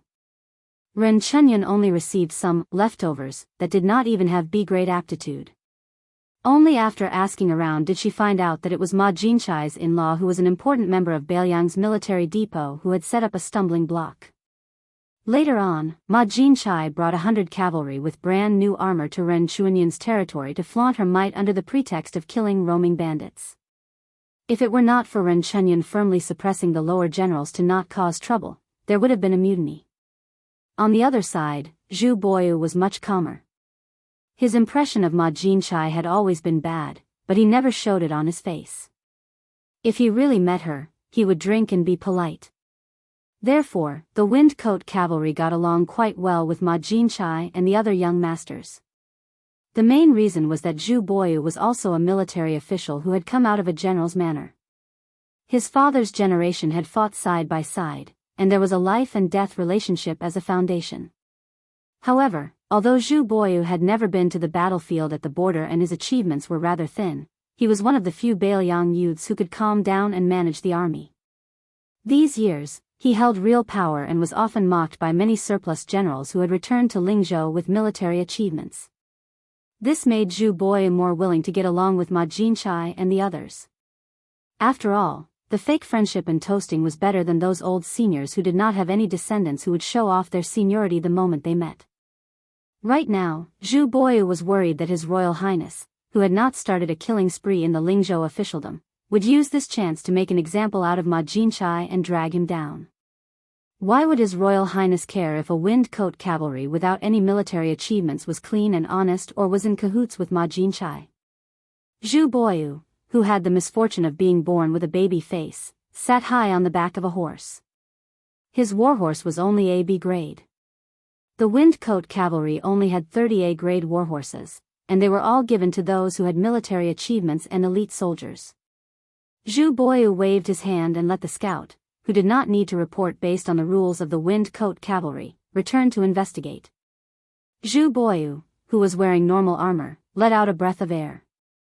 His expression was abnormally serious because he could see that His Royal Highness had a bodhisattva heart for the Lingzhou officialdom. However, there was a difference between the military and politics. With the example of Huaihua Great General Zhong Hongguo as an example, Zhu Boyu was certain that the troops in Lingzhou would not be so lucky. The peach blossom beauty fan was gently fanned and a gentle breeze blew across his face. The hair on his temples fluttered lightly. The handsome young master in a black fur coat looked over at the same level. The 3 cavalry units that surrounded them in a fan-shaped battle formation were like clouds and mud compared to the previous 200 cavalry units. The hooves of the horses were in sync and there was no confusion at all. With his outstanding eyesight, he could clearly see the young faces of the cavalry. Their eyes were firm as if they had received instructions and did not have any intention of using the light crossbows. Bailiang had very strict restrictions on crossbows. If one carried a Bailiang knife, they could rely on their family background to get away with it. However, if one dared to carry a crossbow, even if it was an inch-long crossbow, which was a weak light crossbow that a maiden could use, once discovered, their family would be confiscated on the same day. There was no room for negotiation. The movement sprinted wildly on the post road. The straight line under his feet splattered mud in all directions. It was frightening. The Vajra realm martial artist, who was tired of being a lackey, only wanted to do whatever he could to his heart's content. In his eyes, the 200 cavalrymen who could not withstand a single blow from him were frail little girls who needed to be supported. The 200 to 300 cavalrymen in front of him were nothing more than slightly stronger and sturdier women who could not withstand a few blows from him. The first pin expert, whose personality did not match his name, laughed loudly as he charged forward. 3 iron spears pierced toward him at the same time. Le Zhang grabbed 2 cold spears with both hands and twisted them into 2 lumps of iron. He pulled his wrists inward and then knocked them outward. The 2 cavalrymen who refused to let go were knocked off their horses by him. The spear in the middle was aimed at Le Zhang's chest, but it did not pierce through. Instead, the burly man with a smile on his face continued to charge forward. The spear that pierced downwards curved in an exaggerated arc in the air. It was obvious that this cavalryman's strength and tenacity were not comparable to Ma Jinchai's troops. As an outstanding martial artist who could occupy a place among the small group of people at the top of Jianghu, Le Zhang did not care if the ant under his feet bit him lightly or heavily. He bent his knees and crawled under the belly of a horse. He lifted a galloping warhorse with one shoulder. Like an overlord carrying a cauldron, Le Zhang threw the warhorse to the back of the cavalryman. The few cavalrymen who were caught in the crossfire fell to the ground and could not get up. However, they were quickly pulled up by the cavalrymen who had bypassed the dead warhorses. 2 of their comrades rode on the same horse and fiercely thrust their spears at Le Zhang, who was completely invulnerable. Le Zhang, who was finally somewhat interested, laughed wildly. He suddenly rose from the ground and stepped on a cavalryman's head. Then, he took advantage of the situation and moved left and right, stepping on the cavalrymen and warhorses one by one. In an instant, more than a dozen cavalrymen had completely lost their ability to fight. Le Zhang seemed to be still not satisfied. After landing on the ground, he was too lazy to attack. He only focused on charging forward. Wherever he went, the warhorses' bones were broken and they died after violent collisions. Chapter 957. The cavalry formation was quickly penetrated by Yu Zhang, but Yu Zhang did not stay idle. The cavalry on the left saw the situation and did not charge recklessly under the command of their leader. Instead, they continued to lead the cavalry and threw their spears one after another. Most of the spears that pierced Yu Zhang's body either slipped or fell on the road, while some that did not pierce Yu Zhang were nailed into the frozen ground. Yu Zhang wanted to tease Bailiang and let them see his Vajra physique, so he stood still. After the spear forest, the cavalry on the right followed up with a rain of arrows. Yu Zhang's body was completely unharmed except for his tattered clothes. Although Yu Zhang seemed to be careless, he was in fact silently accumulating strength, trying to climb to the peak in one go before the battle. It was not that he could not continue to tease a group of rats, but it was better to be safe than sorry. If there was a martial arts master hidden in the cavalry and he attacked when Yu Zhang's chi was weakened, although he would not be defeated, if he lost even a little bit of face, who knew if the vicious young master behind him would vent his anger on him when he was bored? Serving this young master was more tiring than serving his ancestors. His heart was filled with hatred. If he could have a higher realm than that handsome young man, Lu Zhang, who had always scoffed at famous scholars, would not mind changing his taste. But Yu Zhang knew very well that this kind of ruthless revenge, which made him feel comfortable, was not something he could count on in this life. Unless that person was suddenly beaten to the ground by an immortal, then he would have the chance to kick him when he was down. However, the northern Liang path had already produced the old god of swords Li Chungang, and Chen Zhibao had already defected to the capital. Only the junior brother of the spear immortal Wang Xiao and Yuan Zuozong, who was the commander of the border cavalry, were left. Could these two top masters still join hands and appear here? Although the 100-man cavalry on the courier road had been pierced through, they quickly resumed their charge.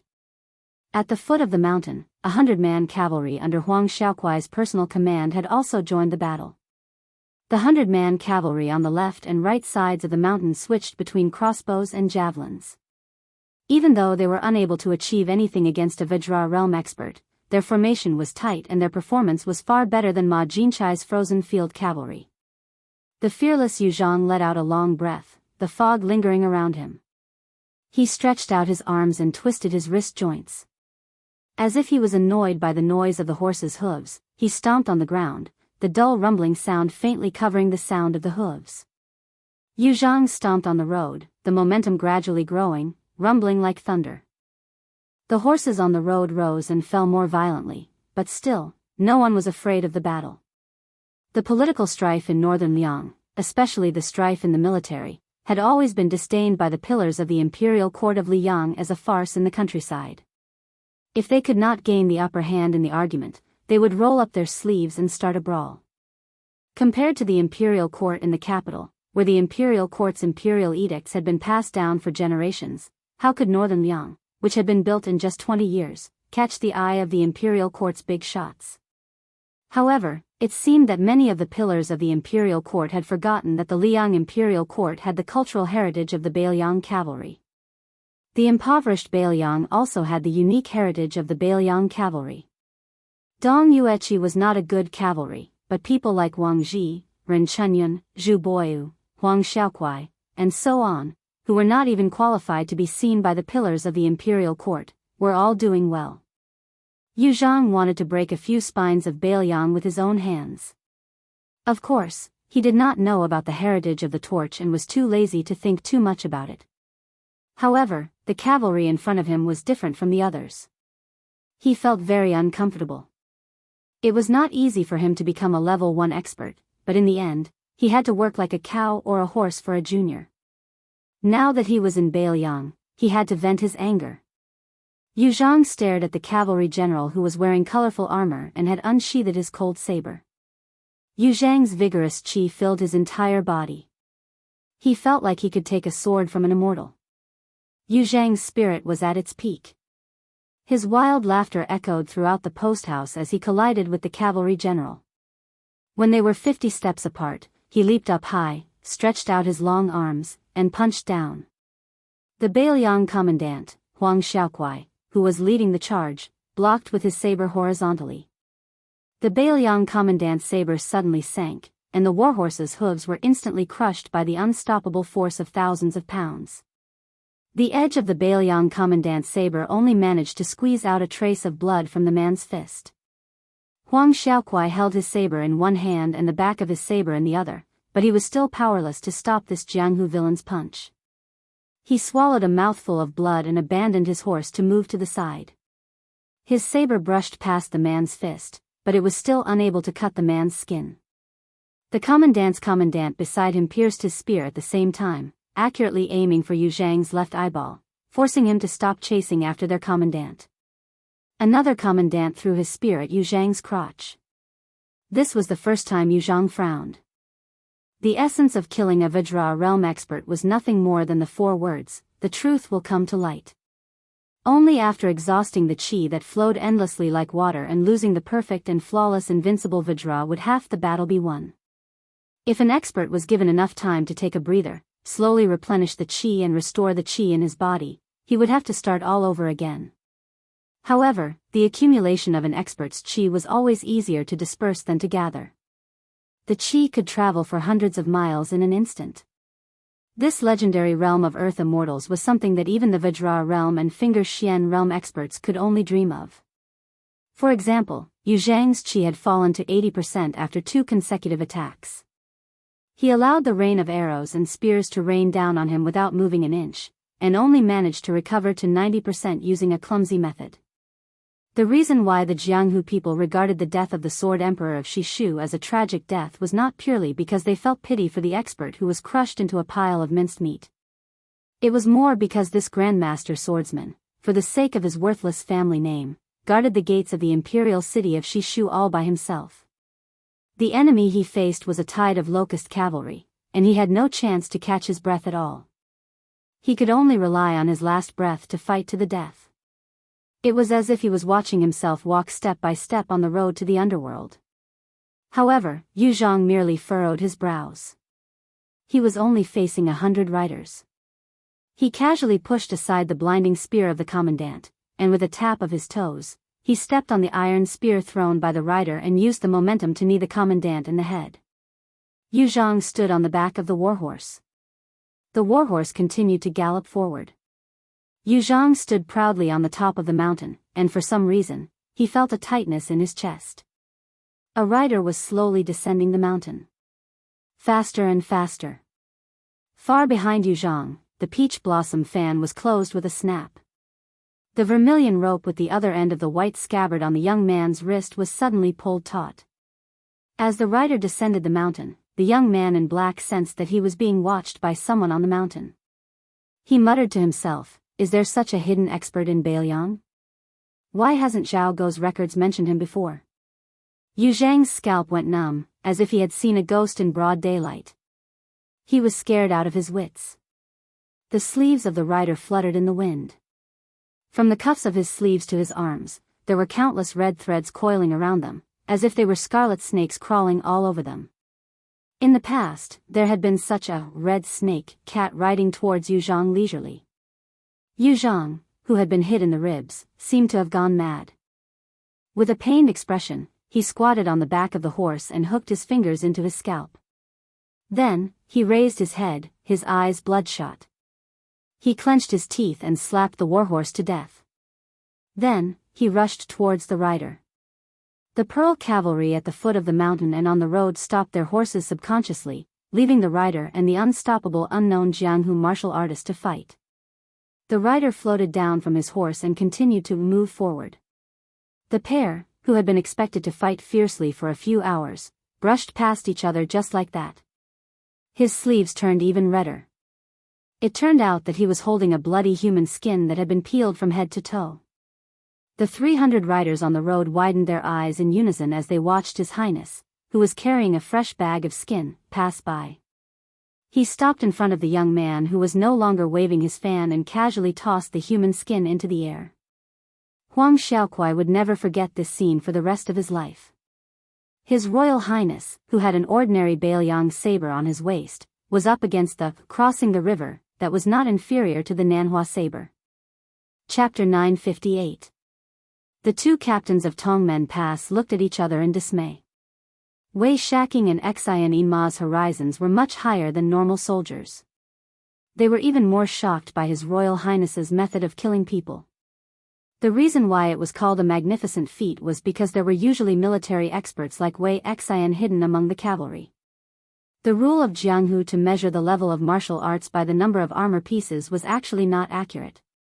After all, iron armor was a dead object, while the person wearing the armor was a living person with martial arts skills. They also had their own circulation of qi. Wei Shaking glanced at Lingzhou's Deputy General Su Yanbing from the corner of his eyes.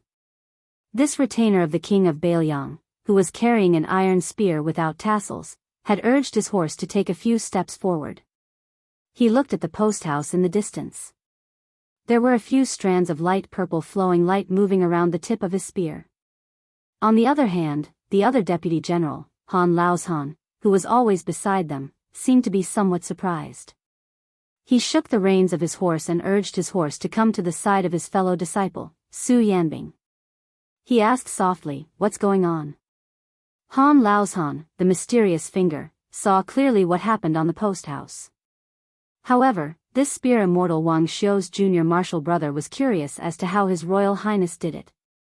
The Jianghu man with the physique of the first stage Vajra realm charged directly at His Royal Highness.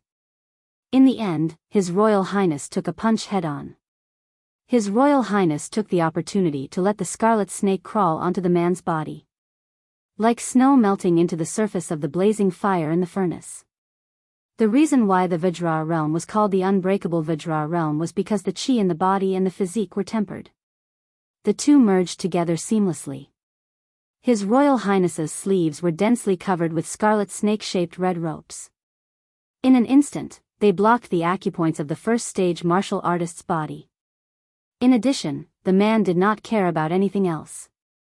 Not only did he hope to use brute force to break free from the scarlet snake, he also wanted to crush the scarlet snake in one go. The chi in his body, which could be said to be at its peak, was like adding firewood to the furnace.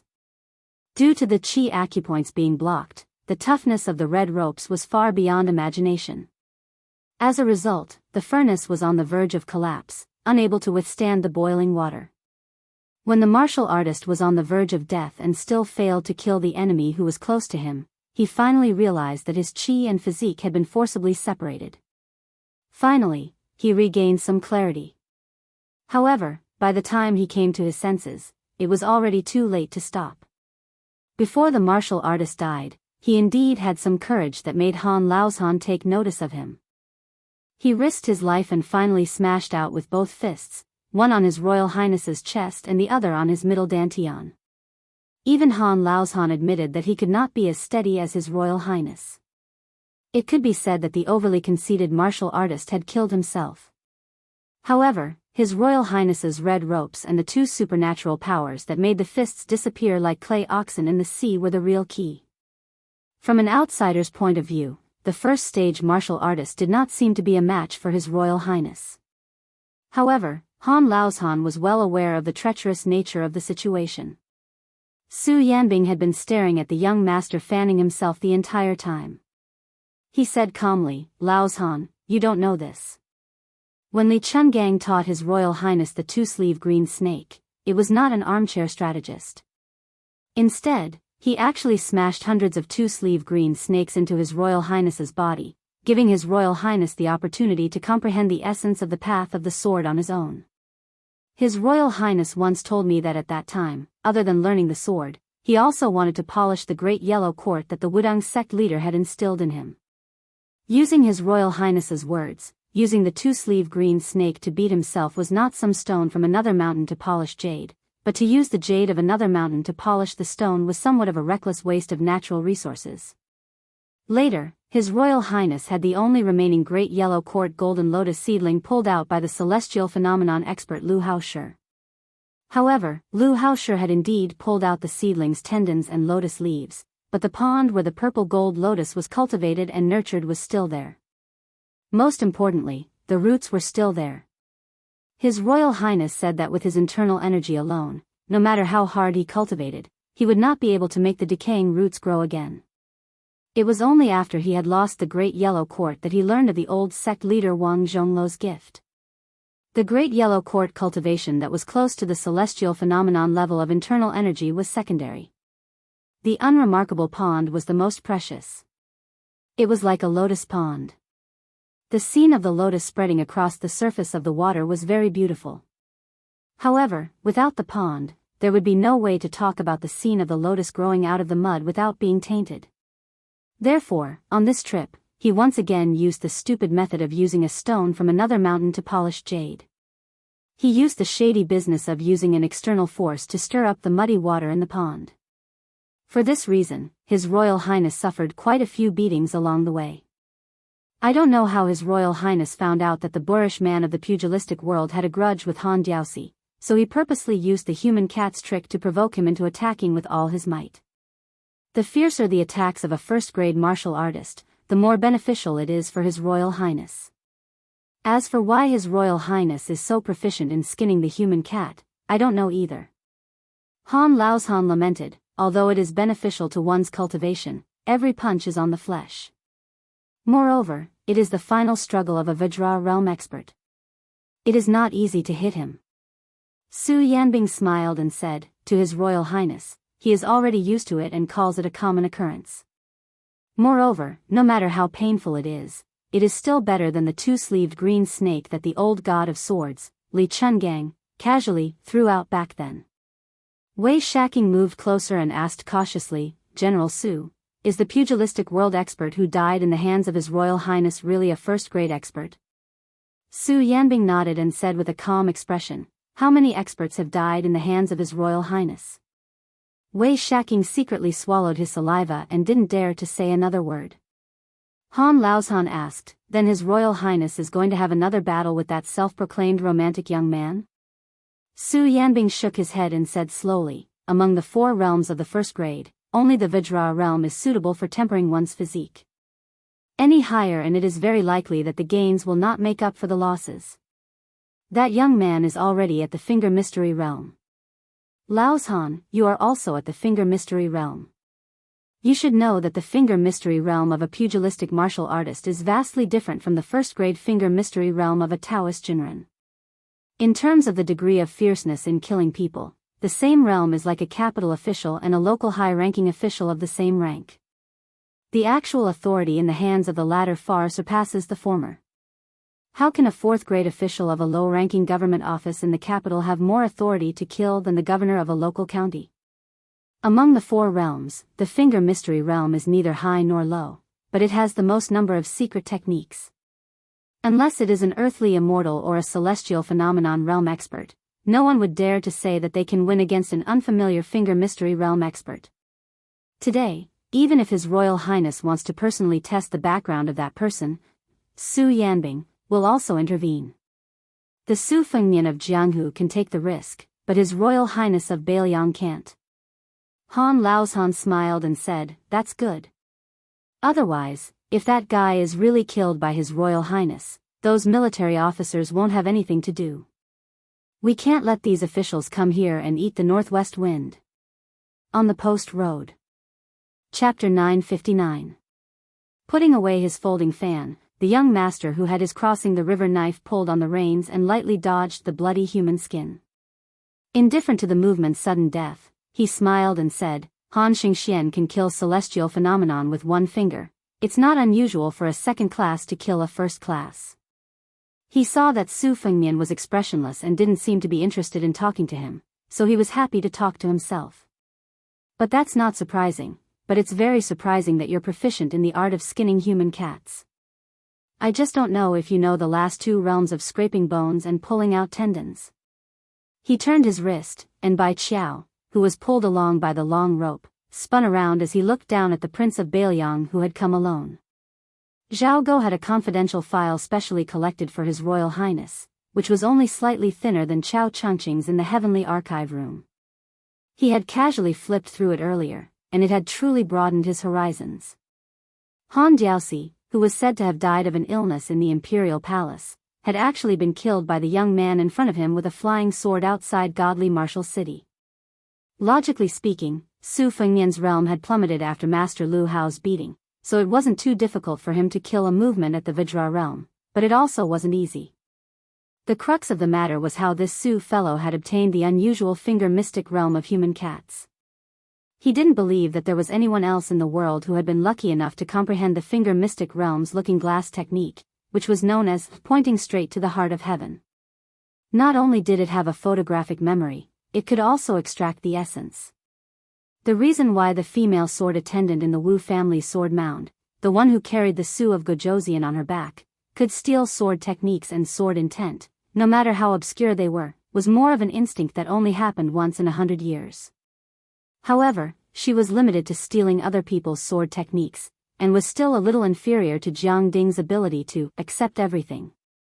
If this Su fellow had the same aptitude as Jiang Ding, then Jiang Ding really wouldn't be able to eat or sleep in peace. Since ancient times, one mountain couldn't accommodate two tigers, even if this mountain was the entire Jianghu. The Jianghu was indeed very big, but Jiang Ding was very narrow-minded and couldn't tolerate any potential opponent who had the chance to stand side by side with him. Earlier, Jiang Ding had seen Su fellow kill Yu Zhang very clearly. First, it was Dong Tai's flying sword pinning technique, then it was Han Diaoxi's skinning technique. Both of them were top killing techniques in the world. Yu Zhang's attacks were completely disorganized and he tried to kill Jiang Ding with a single blow using his Vajra realm physique. How could there be such a good thing in the world? However, Jiang Ding didn't find this strange. Yu Zhang had just entered the first-rank state and was immediately scared out of his wits by Han Diaoxi. Since then, he had been as timid as a mouse and had never fought with a master of the same level. Therefore, it was definitely not good to be reckless in the Jianghu, but it was also not good to be overly concerned with one's cultivation and thus cherish one's life too much. Jiang Ding raised his wrist and twirled the red string of his saber with 2 fingers. The crossing the river was still spinning as he bent down to look at Su Fengnian. There's an extremely powerful master at the top of the mountain. I definitely can't beat him, and even if I wanted to escape, I might not be able to escape alive. However, you and I are about the same age and background. You, Su Fengnian, can be considered a noble family, but I'm not bad either. Those dukes and marquises of Zhulu Mountain are also people who occupy mountains and call themselves kings. However, in terms of seniority, they still have to call me Marshal Granduncle or something. Therefore, in the so-called Jianghu of Yu Zhang and the others, there's no one with a better background than me. How about it? Do you dare to fight me to the death? Don't worry, even if I can kill you, I won't. I still want to live well and go to Beiliang's frontier fortress to experience Beimang's desert scenery. Su Fengnian, Beiliang is your territory.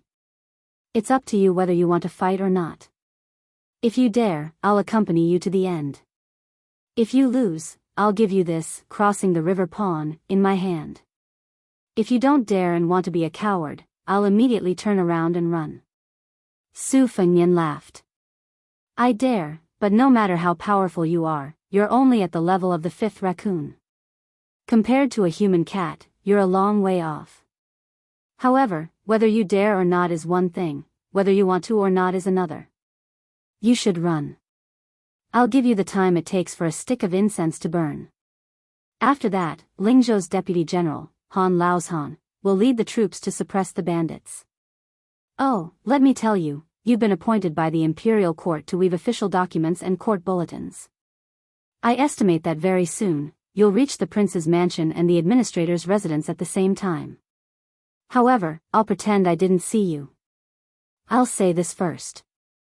While you're on the run, I won't count if you hurt anyone, but if you kill any soldier, I'll make you lose an arm. If you can make any cavalry throw away their armor, I'll remember your kindness.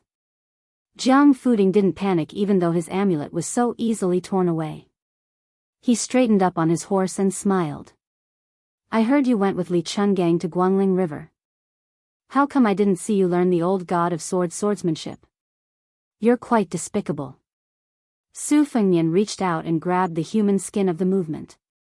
He was prepared to hang it on the easternmost city of Lingzhou along with the bones. He wanted to tell the restless foreign Jianghu people what kind of price they had to pay if they wanted to stir up trouble in Beiliang. Outside Shenwu City, Su Fengnian had not only collected some humans, cats, and a few remaining red snakes, but he had also collected some secrets from the skull. Among them was the Vajra movement of Mount Zhulu, who was in charge of waiting for rabbits to find out. Su Fengnian expressionlessly raised the human skin. Jiang Fuding suddenly shook his wrist and tightly gripped this pawn that had never appeared in the Jianghu. After Jiang Fuding made this murderous move, Su Yanbing also raised his spear at the top of the mountain. Finally, Jiang Fuding laughed loudly, his thick killing intent dissipating. Su Fengnian, don't force yourself. Since you've been beaten up badly by the movement, spit out blood if you want to. Don't suffer because you want to save face. Su Fengnian smiled. There's only half an incense stick left. Jiang Fuding smiled. That's not right. There should be half an incense stick left. Su Fengnian said calmly, my incense stick is different from yours. Jiang Fuding sighed and loosened the red rope. The famous blade in its white scabbard hung from it. He stared deeply at this guy, then silently turned his horse around. He was confident that he could win against Su Yanbing, but even if he killed him, he would die at the hands of the master on the mountaintop. It was not worth it. His life was much more valuable than that of the crown prince of Bailiang. A voice suddenly came from behind him. Leave the blade. You don't deserve it anyway. With his back to Su Fengnian, the young man in the black robe looked gloomy, as if he was hesitating whether or not to use the blade. In the end, Jiang Fuding did not turn around. With a shake of his wrist, he broke the red rope, grabbed the pawn, and threw it to the back of his head. Su Fengnian's pupils contracted, and his body did not move an inch. The spear on the mountaintop streaked across the sky, hitting the seemingly slow and leisurely falling blade. There was lightning in the square inch. A huge ravine was blasted open on the road. The momentum of the blade, which contained evil intentions, was shattered by the spear, and it happened to fall on top of Su Fengnian's head. Su Fengnian reached out to take the white scabbard blade and wrapped the human skin in the scabbard. After the dust settled, the horse was still there, but that person was nowhere to be seen. Chapter 960. Once Jiang Fuding left, the peregrine falcons in the sky and the scouts on the ground also moved. Huang Xiaokuai led the Pearl Cavalry in pursuit to the east. Among them was Han Laoshan, who oversaw. The military orders were quickly passed to the northern commandant Ren Chenyun and the Fengqiu commandant Zhu Boyu. Su Fengnian gave Yu Zhang's skin and bones to a few retainers to be sent to the easternmost part of Bailiang's road, Fengxi City. When he slowly reached the top of the mountain, the frozen field commandant Ma Jinchai brushed past the Pearl Cavalry. He brought a few personal guards and retainers with him to the top of the mountain. By the time he reached the top of the mountain, he was already panting. Seeing His Royal Highness, who had a blade at his waist and a blade in his hand, about to enter the carriage, he quickly dismounted and knelt to beg for forgiveness. Based on Ma Jinchai's past personality, if His Royal Highness had not killed one person and driven the other away, and if the master and servant had not tried to kill him, he would have been too lazy to go up and be scolded. He would have just left the mess to his family's elders to deal with. His Ma family, from his grandfather's generation to his father's generation, all had military achievements. They were all old generals who had contributed greatly to the Su family. He, Ma Jinchai, did not believe that His Highness would remove him from his commandant position to the end. Even if His Highness was so unreasonable, with Ma Jinchai's in-laws with Bailiang's military chief, Yan Wenluan, was there a need to be afraid that he would not be able to make a comeback? However, Ma Jinchai knew that in this encirclement, his frozen field cavalry was at a disadvantage. In the beginning, he wanted to go for wool and come home shorn. Instead, he showed his bare buttocks to His Highness and the two Lingzhou deputy generals.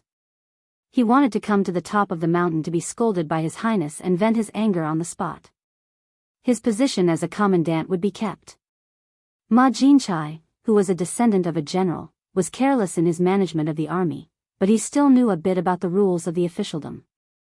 Su Fengnian had just raised his foot to sit in the carriage when he heard the frozen field commandant sobbing behind him.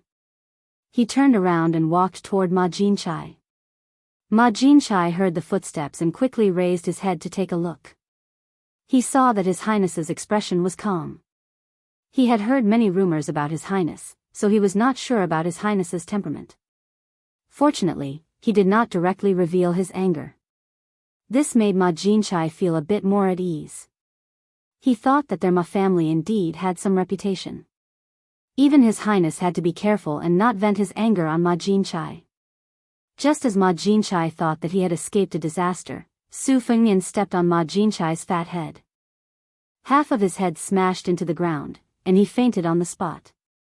The three retainers followed the commandant and knelt on the ground. They were dumbstruck from fright. They immediately lowered their gazes and stared at the ground.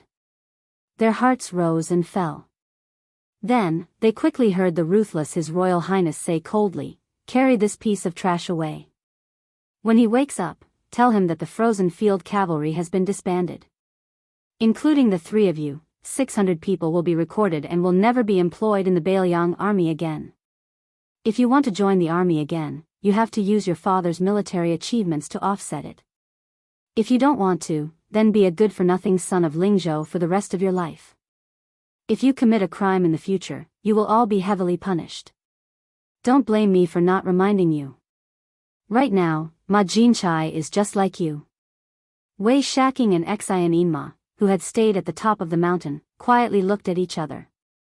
They both realized that the other party could not laugh. Previously, all of the generals in Lingzhou, big and small, were laughing at the civil officials of Lingzhou, including Li Gongda. Now, the tables had turned. It seemed like the civil officials had a chance to gloat over the general's misfortune. Fortunately, the two commandants of Tongmen Pass had always been aloof from the Lingzhou officialdom. They had always been considered by Bailiang as his trusted aides. Otherwise, the two of them would probably have a good time eating a pot of hard liquor. The generals of the same province did not have good days. Wei Shaking and Xian Yinma, who held elite troops, could not help but feel a bit of sympathy. Su Fengnian stepped on Ma Jinchai and knocked her out. He then turned to Wei Shaking and Xian Yinma and cupped his fists with a smile. "I'll have to trouble the two of you to guard Tongmen Pass. In the future, when Bailiang restructures, you might have to call Commandant Wei and Commandant Xian in terms of official titles. However, the ranks will not change. Furthermore, Tongmen Pass is an important location, so the salaries of the generals will also be increased. If you need superior warhorses and military equipment, you can directly ask me." The two commandants immediately knelt down to thank him. Not lowering their ranks meant that they would not touch Tongmen Pass. Furthermore, His Highness' verbal promise was real. In the past, if the Lingzhou military officials wanted to fight over warhorses and weapons with Yuliangzu on the border, they could not even think about it. Those were all things that were left over from other people's mouths. For example, Wei Shaking and Xian Yinma would occasionally meet up and drink with their colleagues who had returned home after taking leave. Even if they faced those commandants of lower ranks, they still felt inferior. Looking at the situation, His Royal Highness had recently promoted the new Lingzhou provincial governor and His Highness. It was clear that he was telling Bailiang that he did not like Lingzhou's officialdom. However, it seemed that he would only place more importance on Lingzhou's military town. This made Wei Shaking and Xian Yinma, who hoped to continue climbing the ranks, extremely happy. Su Fengnian purposely left things blank, allowing the two commandants to chew on the aftertaste. Sitting in the carriage, it was still Su Yanbing who acted as the coachman to chase after that Jiang Fuding. It was enough to have Han Laozhan, who was at the finger-profound realm, as a stabilizing force. It was not like he was a human cat. An expert at the level of Han Xingxian was roaming around Bailiang. There was no need for him to use Su Yanbing, who had a chance of winning against Hong Jingyan, as a butcher's knife to kill a chicken. He needed to rush north to the border and then meet up with Su Shao. Pei Nanwei saw that Su Fengnian had an additional white scabbard long saber in his hand and was a little curious. Back then, when she was outside, she did not see the scene on the road in detail. Through the rough conversation between the two Lingzhou deputy generals and the two commandants, she knew that after he went down the mountain, he killed that seemingly unstoppable first-rank Vajra realm expert. Regarding this, Pei Nanwei was not that surprised. Back then, this young man brought 200 cavalry and confronted the old king of Jing'an, Zhao Heng's 1,000 cavalry. He even dared to raise his spear and kill people in front of the formation. Pei Nanwei shifted her position and sat in a corner. She placed the saber on her knees, and blood seeped out of her 7 orifices. It seemed like it was not easy for him to kill people just now. He waited until there was no one around before revealing his weakness. Pei Nanwei smiled. Was she actually laughing at herself for not being human? However, Su Fengnian mistook it as mocking him. He glanced at her coldly. Pei Nanwei did not mind and asked, "Why don't you go and beat the dog that is down?" Chapter 961. Su Fengnian had only pulled out the river crossing pawn by 2 inches, but the interior of the carriage was already filled with a sense of honor. Even Pei Nanwei could not help but take a few more glances. When Su Fengnian unsheathed the river crossing pawn, Pei Nanwei felt a chill seeping into her skin. She could not help but wrap her arms around her chest to resist the chill. Probably because he noticed his sorry state from the blade that was as clear as a mirror, Su Fengnian used his sleeve to wipe the blood off his face and tapped the middle of the blade with a finger. Unexpectedly, the river crossing pawn did not tilt up like other heavy weapons. Instead, the blade rippled, quietly eliminating the vibrations caused by Su Fengnian's finger tapping. In the eyes of outsiders, the river crossing pawn looked like an extremely arrogant and beautiful woman, unmoved by all the flattery of men. When Su Fengnian mentioned the river crossing pawn, it was almost in front of his eyes. Only then did he realize that the blade was engraved with complicated and obscure talisman cloud patterns, like the rolling clouds, full of vitality. The eye-opening Su Fengnian could not help but sigh, this blade is alive. Pei Nanwei was really sarcastic this time. She laughed and asked, is there still an object in this world that can move His Royal Highness? Su Fengnian did not turn his head. He stared at the enchanting scenery floating on the blade and calmly said, aren't there 2 in the carriage? The river crossing pawn was one, and the other was naturally her, Pei Nanwei. Pei Nanwei sneered, this little girl is really honored. Su Fengnian put the blade back into its sheath and laughed, you're a little girl. You're a woman in your early 30s. If you got married and had children in the countryside, you might have become a grandmother by now. These words, when placed in the Jianghu where men and women fought against each other, were no different from the killing power of a sword immortal. As expected, Pei Nanwei was so angry that her chest trembled slightly. She pressed one hand on her chest and the other hand on her thigh, trying to calm her emotions. She smiled sweetly, look at how much blood you've lost. If I weigh it, it must be several kilograms, right? Does it hurt? Su Fengnian, who was leaning against the carriage, did not say anything. He stretched out 2 fingers and pinched her thigh. Pei Nanwei's eyebrows knitted together, but she did not make a sound. Su Fengnian loosened his fingers. Pei Nanwei heaved a sigh of relief. She did not expect Su Fengnian to repeat his old trick. Pei Nanwei sucked in a breath of cold air. Her dignified and gentle face, which made this Princess Jing, and become one of the most beautiful women in the world, looked very painful. Su Fengnian seemed to be addicted. He repeated it several times until Pei Nanwei, who did not say anything to stop him, became numb. Her hatred for him could not be any greater. To this young man, who she wanted to cut into pieces, she, Pei Nanwei, was indeed the same as the famous white sheath saber that was snatched from other people's hands. They were both objects that were snatched because they were moved. When they were bored, they would play with it. When they were not free, they would put it back into the sheath and not even look at it, leaving it to be covered in dust. Su Fengnian finally stopped deliberately letting Pei Nanwei suffer this kind of physical pain. Needless to say, her slender thigh was already bruised and swollen. Su Fengnian switched to his palm and placed it on her thigh. Pei Nanwei's pain was like a spring breeze that melted the snow. However, this made Pei Nanwei feel even more humiliated as a plaything. She bit her lips until her thin lips were bleeding. Su Fengnian laughed softly and said, the first time will be very painful. Later on, it will be nothing more than that. You asked me if it hurts when I bleed from my 7 orifices. In fact, it's the same reason as you. When I say these things, you most likely won't listen, so I can only let you feel it. How about it, now that you know that it doesn't hurt, you already feel that it is a kind of happiness. That's why, we are all cheap goods. We don't know the good fortune of standing and talking. I once heard a joke, saying that the poor commoners wondered whether the old emperor would eat scallion pancakes for every meal. They thought it was funny. When I first traveled the Jianghu, I only realized that being able to fill my stomach when I ate those cornbread and roasted sweet potatoes. I was so happy that I didn't even think about those delicacies. A person's happiness and suffering are different depending on where they live, but the depth is roughly the same. That's why no one should look down on anyone, no one should laugh at anyone.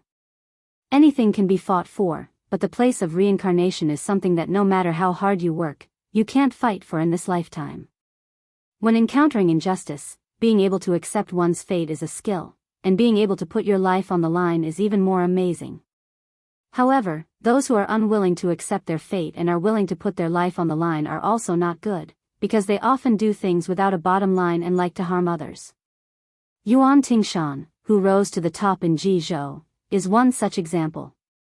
I've seen all kinds of people at the bottom of the Jianghu, and I've seen all kinds of people at the top of Mount Qingliang. I've never liked to associate with those who don't have a bottom line. Pei Nanwei sneered, if you weren't the hereditary heir of Bailiang, who would be willing to exchange pleasantries with you? Don't even talk about flattery. It's only because you reincarnated well that you have the qualifications to say these things. For the first time, Su Fengnian didn't refute, and grunted in agreement. However, not only did Pei Nanwei not have the feeling of returning victorious, she actually felt somewhat dull. The heir of the king of Jing'an, Zhao Sun, was undoubtedly one of those who reincarnated well, but so what? Su Fengnian suddenly asked, I'm going to take a trip to the desolate border that borders Beimang. Do you want to see the desert scenery? I've been to Beimang before, and I've seen the clouds fall with my own eyes. It's like the sky and the earth are aligned. It's really not bad. Seeing this, one's state of mind can also be a bit more open. In the northernmost part of Yuzhou, there's also a mountain called Rooster Crow. When day and night alternate, the sand sounds like a rooster crowing in the morning. Pei Nanwei didn't directly answer, but asked in passing, you're going to the border to participate in the military parade? What, has the great general already begun to prepare for you to be the hereditary heir of the king of Bailiang? He's afraid that you won't be able to convince the masses, so he's going to personally hold the line for you in the Bailiang border army? As soon as these words came out, Pei Nanwei was as silent as a cicada in winter. She wasn't afraid of the young man beside her, who she had the confidence to be on equal footing with, but from the bottom of her heart, she was afraid of the old man with a hunched back and a smile whenever she bumped into him in Bailiang Palace. That old man was old, but Pei Nanwei still couldn't imagine when and where the old man would die. If the old man finally died, would the fallen 8 kingdoms of spring and autumn be able to close their eyes in peace? Su Fengnian silently left the carriage, requested a warhorse from Tongmen Pass, and rode it alone. Would a Bailiang without Su Shao still be a Bailiang? At this time, a simple carriage quietly entered the desolate border of Beimang, which had been trampled by the Bailiang cavalry. The coachman was the second most powerful person in the world, Tuoba Bodhisattva. Chapter 962. Winter passed and spring came. Orioles sang among hundreds of birds. Flocks of small orioles could often be seen shuttling among the green grasses on both sides of the posthouse road in Yuzhou. Unfortunately, Bailiang had a rough folk culture, and there were no scholars who would go to listen to orioles singing yellow opera in spring. A carriage was moving slowly northward. A woman in the carriage was holding an oriole's nest that she picked from a low branch. Occasionally, she would lift the curtain to take a look at the scenery along the way. Along the way, in order to save time, she seldom stopped in the city. She was in the middle of nowhere, and the most embarrassing thing for a woman was that she had 3 urgent needs. The first time she wanted to go to the toilet, she clenched her legs and gritted her teeth to hold on for half an hour. However, the man, who had long sensed that something was wrong, didn't say anything. When she finally couldn't hold it anymore and asked to get off the carriage, she lowered her head and sat back in the carriage. She even heard a bad joke from the man. He said that there was once an official who dressed incognito to observe the public's opinion, but his stomach felt uncomfortable in the wilderness. Every time he wanted to go to the toilet, he asked the coachman to find a quiet place for him to take off his pants. The coachman found several places for the official, but every time the official untied his belt and squatted down, he didn't want to go there anymore. Later, whenever the official asked if he had found a place, the coachman said no. Finally, the official couldn't stand it anymore, so he jumped off the carriage and took off his pants while running. In the end, he even added fuel to the fire by asking her if she had found a place with good feng shui. On the way back, she had conveniently picked up a bird's nest made of pine needles and grass. After hearing his words, she threw it at him fiercely. The man gently caught the bird's nest with one hand and handed it back to her with a smile. He made up for his mistake by telling her an embarrassing story. He said that when he was traveling, he accidentally went to the toilet and heard a lot of noise next door. He was bored to death, so he opened his mouth to tease his brother a few times. In the end, his toilet door was torn down by a female hero with a cold face with a sword. He was so scared that he almost fell into the toilet pit. He quickly covered his crotch with his hands. In the end, the female hero coldly threatened to cut off his 3 legs. This motherf asterisk cur really is a loose tongue. If he hadn't been quick-witted and suddenly let go of his hand, letting that heroine have a good look at what it means to have a great display of masculinity, scaring her away, he probably wouldn't have been able to avoid a good beating. Pei Nanwei didn't know whether to laugh or cry when she saw him say these shameful words. She didn't argue with him anymore. Even the heir apparent of Bailiang was so embarrassed. She, a woman who was no longer the princess consort of a vassal state, was too lazy to pretend to be a heroine. On this trip north to the border, peregrine falcons had been constantly passing on secret reports. Naturally, Su Fengnian did not tell her the important military information, but he did tell her all the harmless secrets. For example, the Qingqing Prince Wu Lingsu of the Qingyang Palace had entered the capital to be conferred a title. He had been given half a cup of the Taoist master's mansion's minister of feather dress and was able to rule across the river. He had great power and was in charge of the North and South Taoist schools together. The high and mighty Longhu Mountains seemed to be unable to bear such grievances and quickly took out their trump card. It was said that their leader Zhao Danxia had cultivated the most difficult Jade Emperor Tower in Taoism and ascended together with the old Taoist master Zhao Shi. Then the imperial court immediately allowed Prime Minister Qingxi Zhao Danping in the capital to be the leader of the southern Taoist sect. They also made an exception and granted the young Taoist master of the Taoist master's residence, Zhao Ningxian, to be an official in the imperial court. He became the emperor's personal attendant who was even more envied than Huang Men. There was another thing that had nothing to do with the imperial court. It was purely a matter of Jianghu people. The nameless old swordsman who was addicted to eating swords finally made a move. However, it wasn't Wang Xianji of the martial emperor city who did it himself. Instead, he let his 4 direct disciples block the sword one by one. The first 3 disciples who were recognized as geniuses were unable to block the sword. In the end, the eldest disciple, Yu Groom, who had always been hidden by his junior brother, blocked the sword with his saber. This shocked Jianghu. This sabersman was immediately regarded as a top master who could make General Gu Jiantang fight with all his strength. Pei Nanwei didn't have the slightest interest in these secrets that made the blood of all Jianghu people boil. They went in one ear and out the other. She just took it as a joke to relieve her boredom. When they were close to the frontier fortress, the carriage stopped for a while in Qingshan County. Su Fengnian specially took Pei Nanwei to a restaurant to eat a local dish called green essence rice, which was made by crushing the leaves of nanju, soaking the rice in its juice and steaming it. It was green in color and had a tempting aroma. However, the large blue and white porcelain bowl used to hold the rice was almost a foot wide, which made Pei Nanwei stunned. She went all out and ate less than half of the bowl before she couldn't swallow it. Su Fengnian finished his own bowl like a whirlwind in clouds and took Pei Nanwei's bowl without hesitation. He still enjoyed the meal with relish. Su Yanbing didn't enter the restaurant earlier. When he showed up later, he was accompanied by a middle-aged man in satin casual clothes. Su Fengnian, who was still eating with his head lowered, waved his hand and motioned for the strange-looking man to sit down. After the man sat down, he said softly, "Greetings to His Royal Highness." Su Fengnian put down his empty bowl and chopsticks and leaned lazily against the back of the crudely made and slightly rugged chair. He joked with a smile, "Huang Fu Cheng, what are you calling me? I've already changed from Commandant Guai Yi to General Yuzhou, who is in charge of the military power of a province. Are you still used to it?" Huang Fu Cheng, who was already the new general of Yuzhou, didn't have the fear and modesty of an ordinary general. He only said in a deep voice, "I dare not disappoint your highness even if I have to die 10,000 times." Su Fengnian nodded and said, Chen Shiliang is in charge of the salt policy. If he doesn't ask you for help, you don't have to think too highly of yourself and let those unrestrained local tyrants do whatever they want. When Chen Shiliang asks you to borrow soldiers to kill someone, you can take action. At that time, don't be soft-hearted.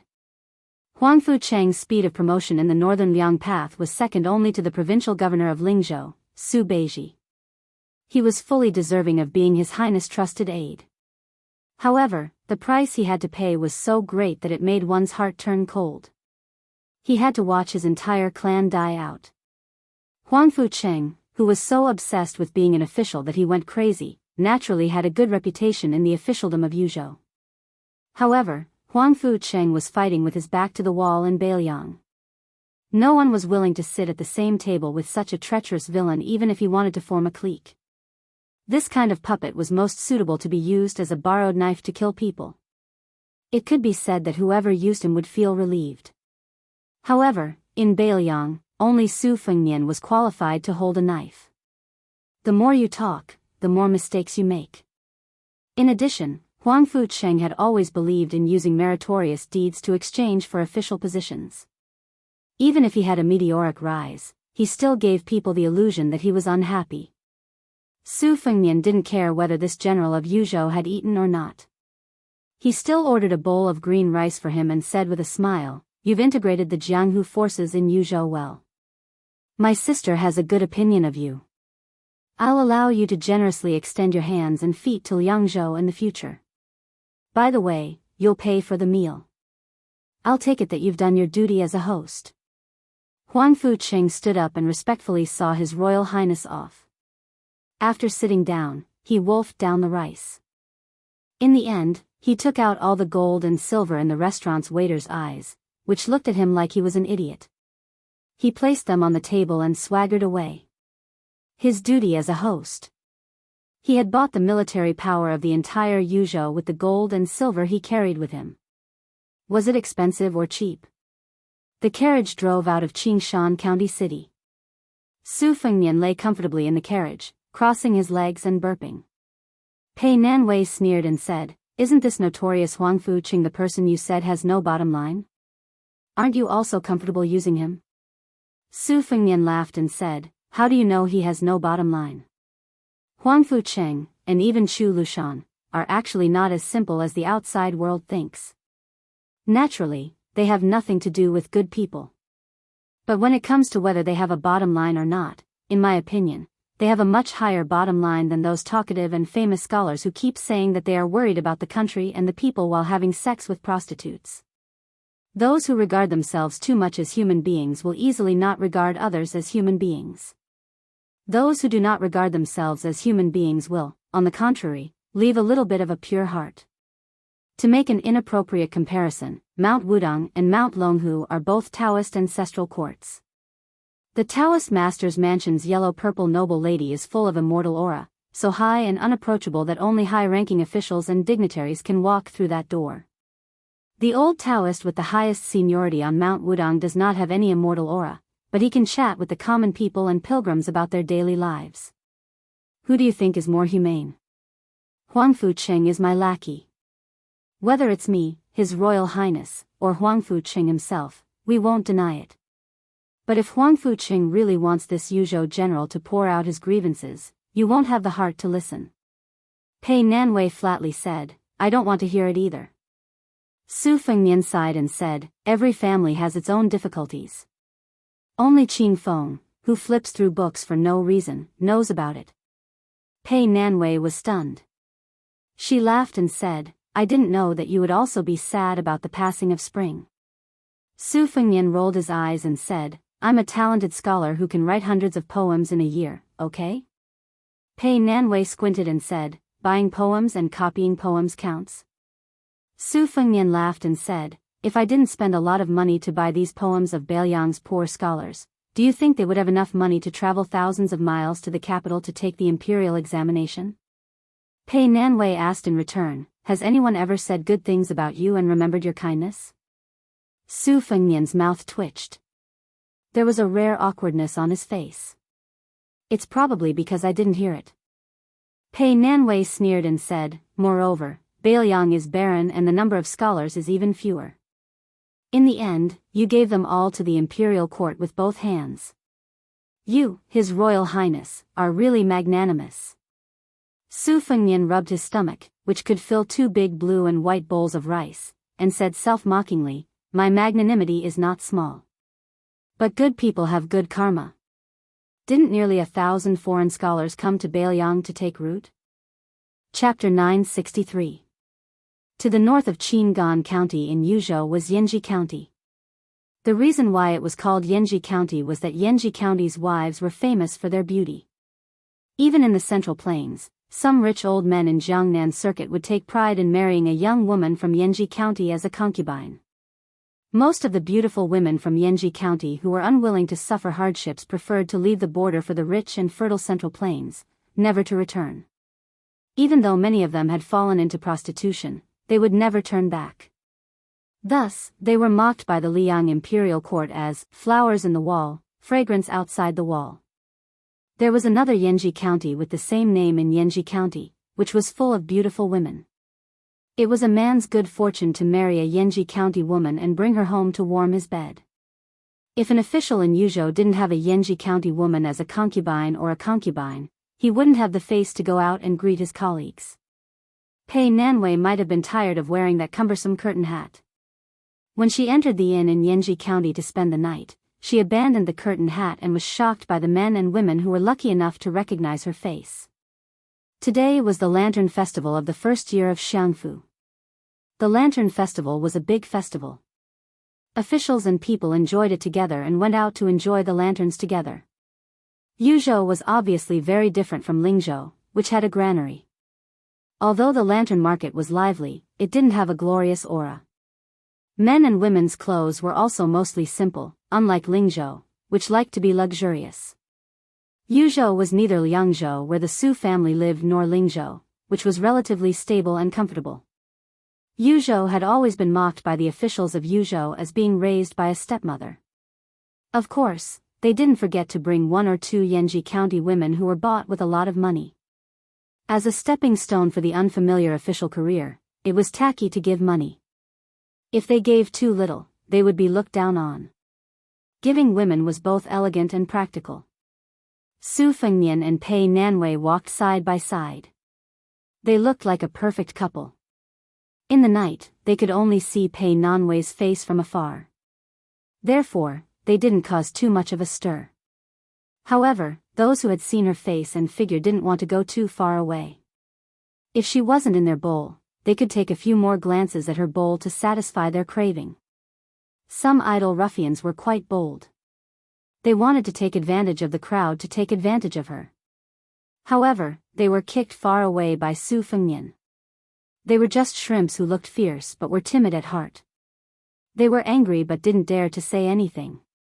Furthermore, they were in the wrong first. After that, they became much more restrained. Originally, they wanted to pretend to call for people to gang up on the child. However, no one was willing to take a few more glances at the beautiful woman on the mural. Therefore, they gave up bitterly. In addition, in Yuzhou, the government would turn a blind eye to fights. However, if they made trouble in the lantern market, they would definitely be caught and skinned by the patrolling soldiers. There were 3 scholars walking in front of Su Fengnian and Pei Nanwei. Judging from their accents, they were scholars from the Central Plains.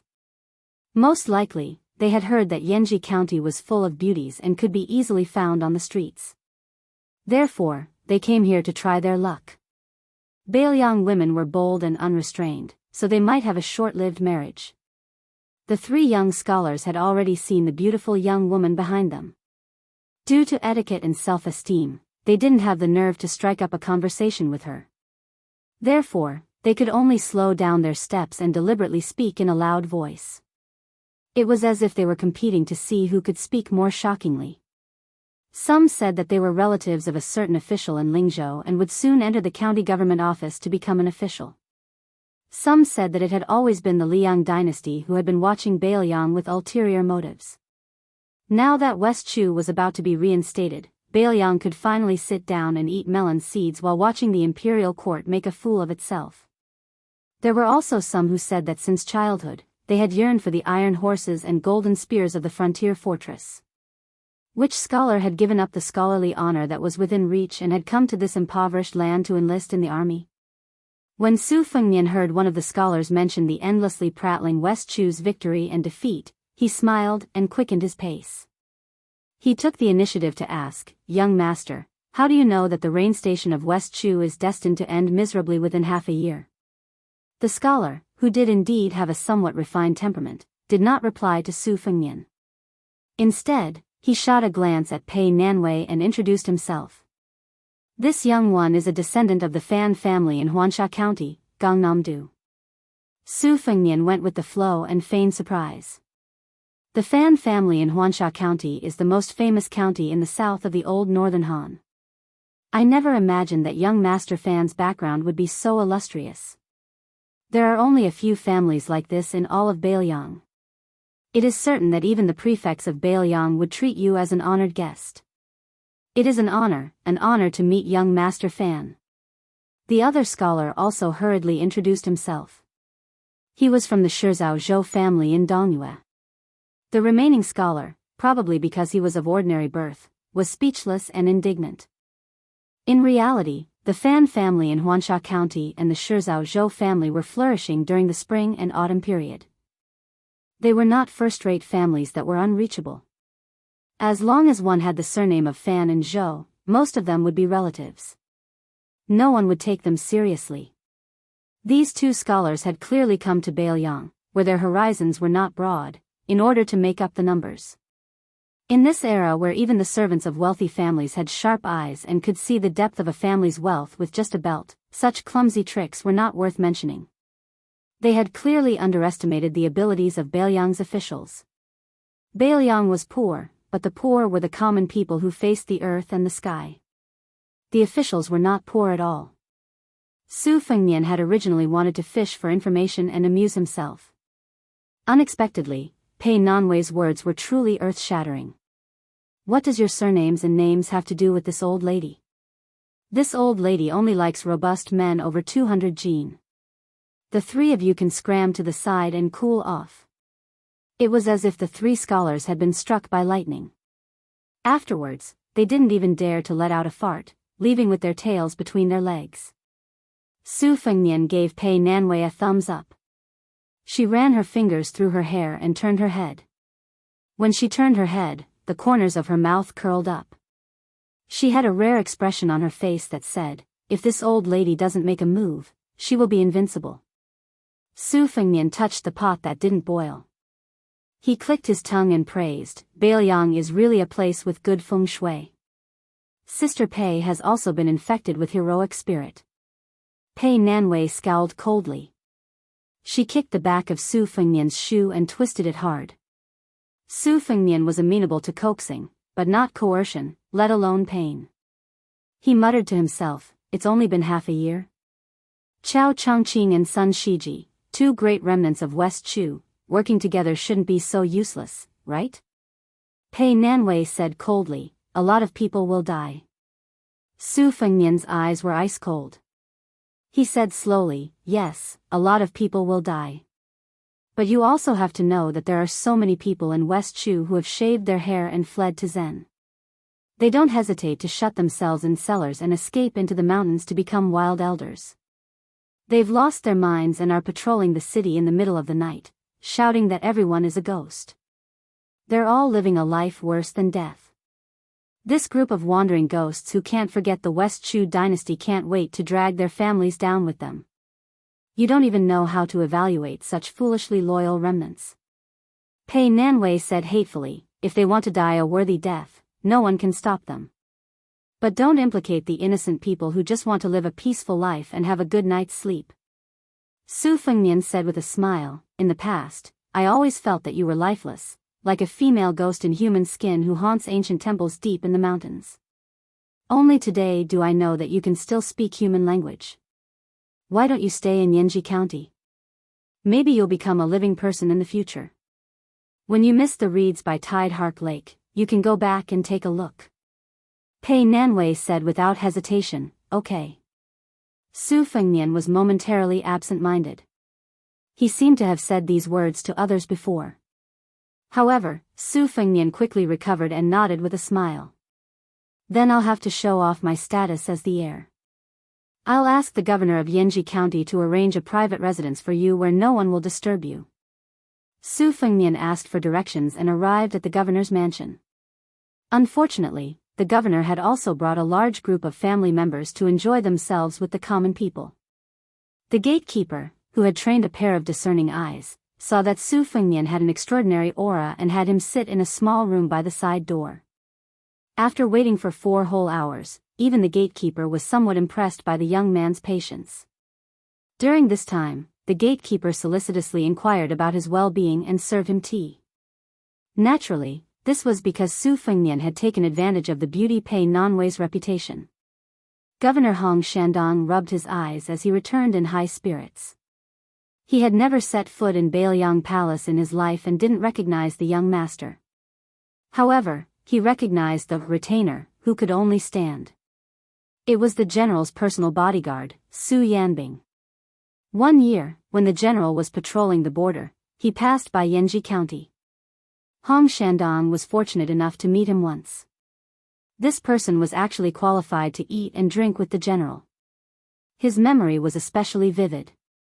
If Su Yanbing had to stand, then who was the young man sitting and drinking tea? Hong Shandong wasn't an idiot. He immediately collected his thoughts and waved his sleeves. With a plop, he knelt on the ground and paid his respects to His Royal Highness who had come to his humble abode. The large group of Hong family descendants crowded outside the small room widened their eyes. The older ones knew the ways of the world and were somewhat fearful. The younger ones' clean eyes were filled with childlike curiosity. Although the threshold of the governor's mansion wasn't low, the highest position received by the governor was only the previous general of Yuzhou. How high was His Royal Highness's position?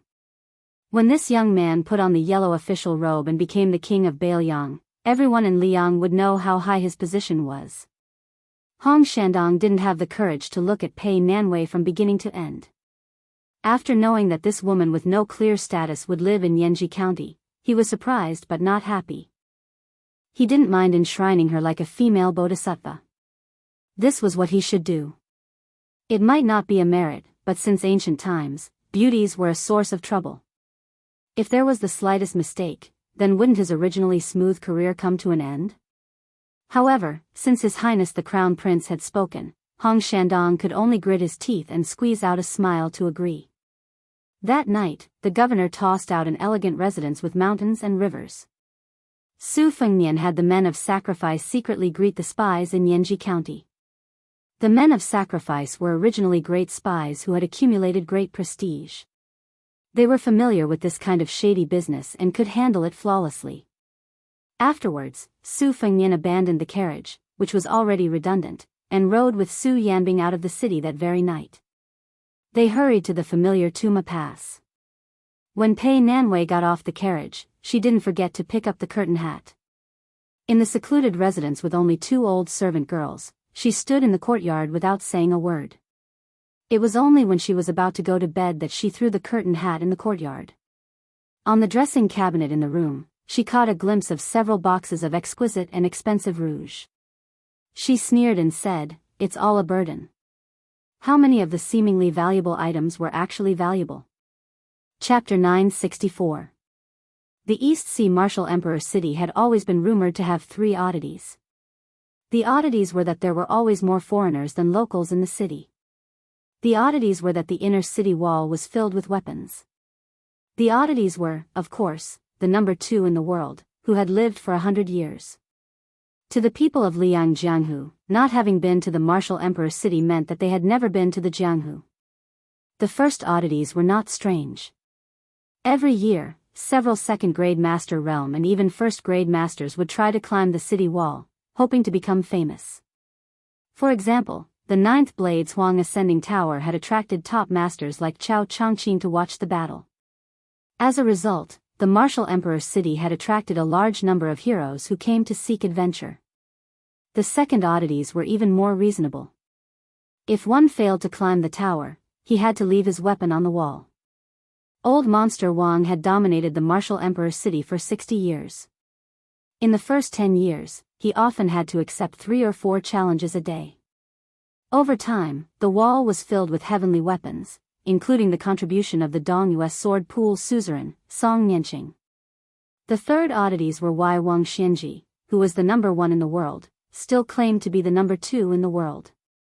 No one knew the inside story.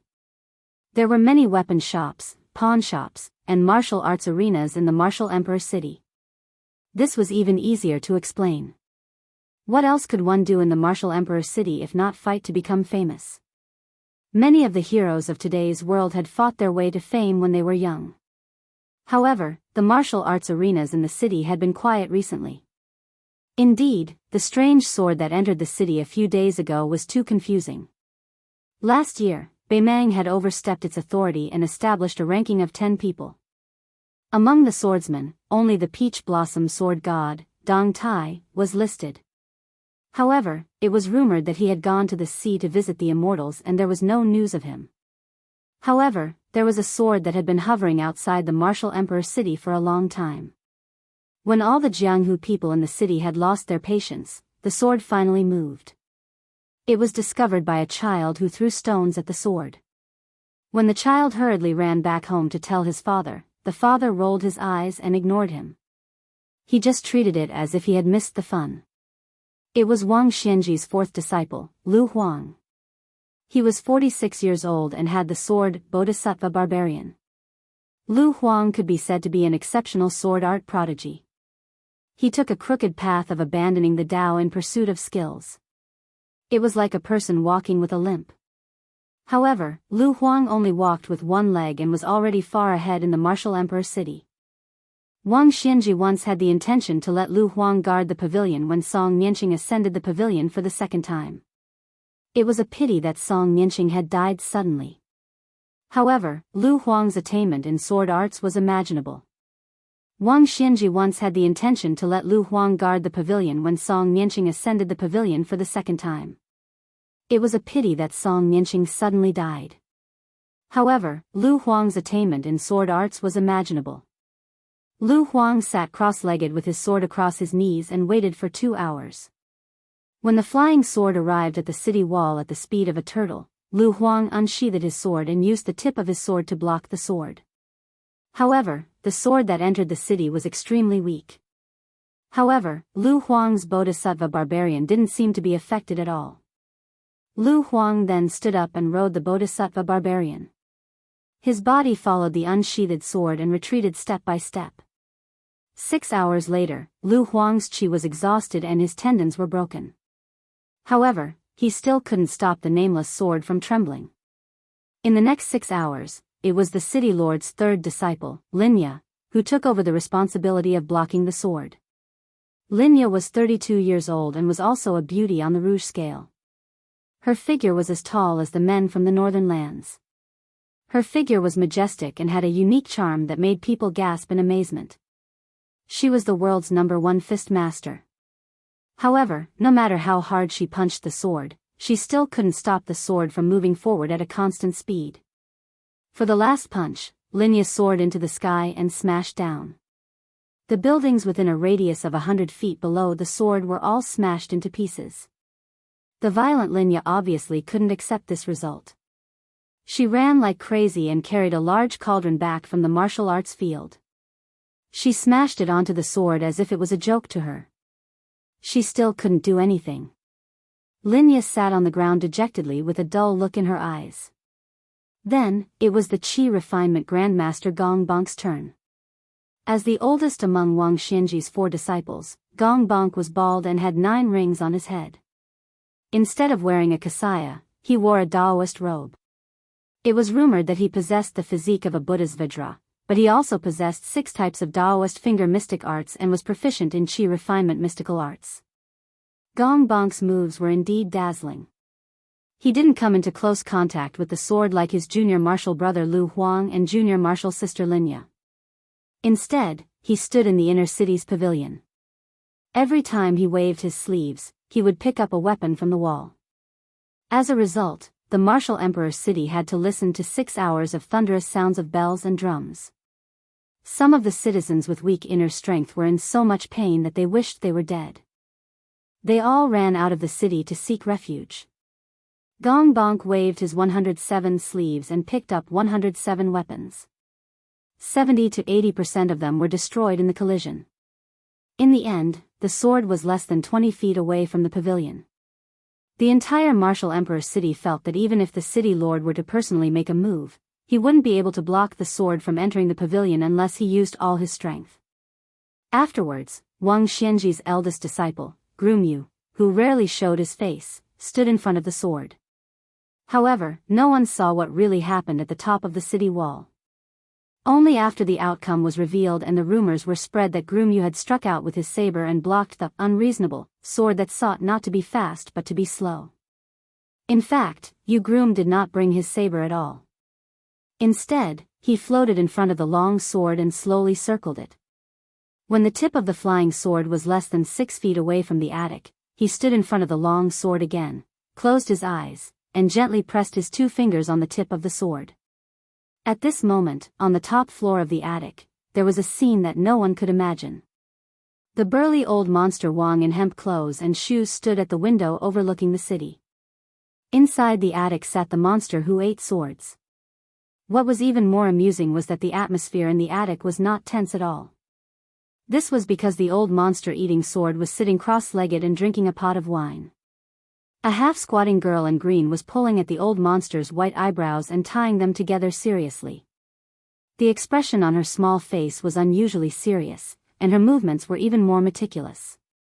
The old monster eating sword, whose real name was no longer known by the Jianghu, was not angry. Instead, he smiled and allowed the little girl to mess around. The way he looked at her was a little strange. When Yu Grum's feet left the ground and his body was suspended in the air, his 2 fingers finally pressed the tip of the sword down by half an inch. Wang Xianji nodded, turned around and sat opposite Sui Xiagu. The little girl in green raised her hand and shook the knot made by the white eyebrows. She smiled brightly at the city master of the martial emperor city as if she was asking for praise. Wang Xianji, who had never smiled in front of his 4 disciples, smiled slightly and waved his hand.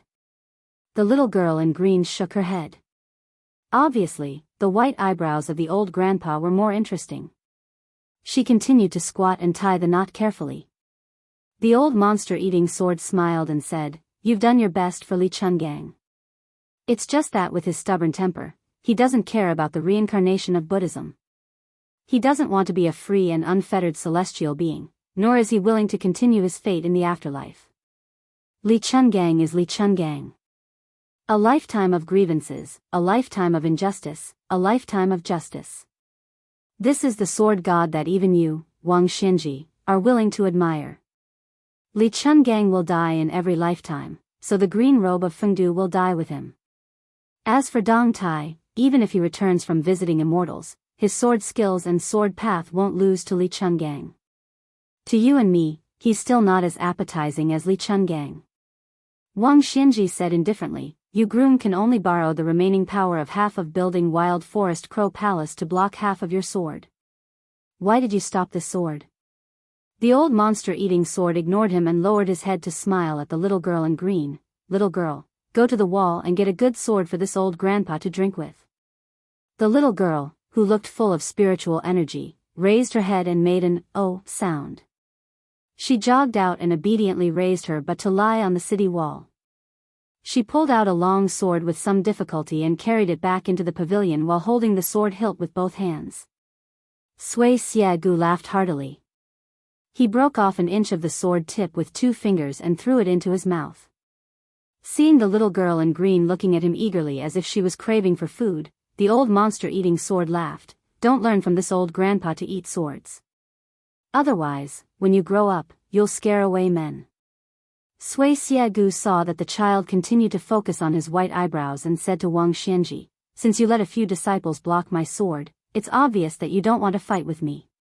It's fine, I don't have the confidence to win now. I reckon that Dong Tai will be back soon.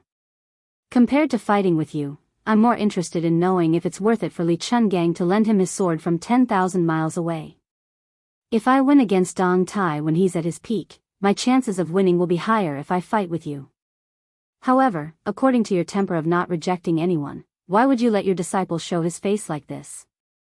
You don't look like an old man who's about to die. Why would you do something like entrusting an orphan to someone? Chapter 965. Wang Xinji said calmly, I'm waiting for the final battle. After that, I will ascend. After I leave, Wu City will cease to exist. At first, Han Xingxian wanted to learn from Gao Shulu and slaughter all the first grade 3 realm experts in Jianghu. Many scattered people fled to the city. After that, there was a rule that no one from Wu City would be included in the rankings. Among the 4 disciples including the groom, I planned to send Gong Bonk and Lu Huang to the capital, Linya to Nanjiang. As for the groom, I still haven't decided. However, Lu Yi will most likely be taken care of by him.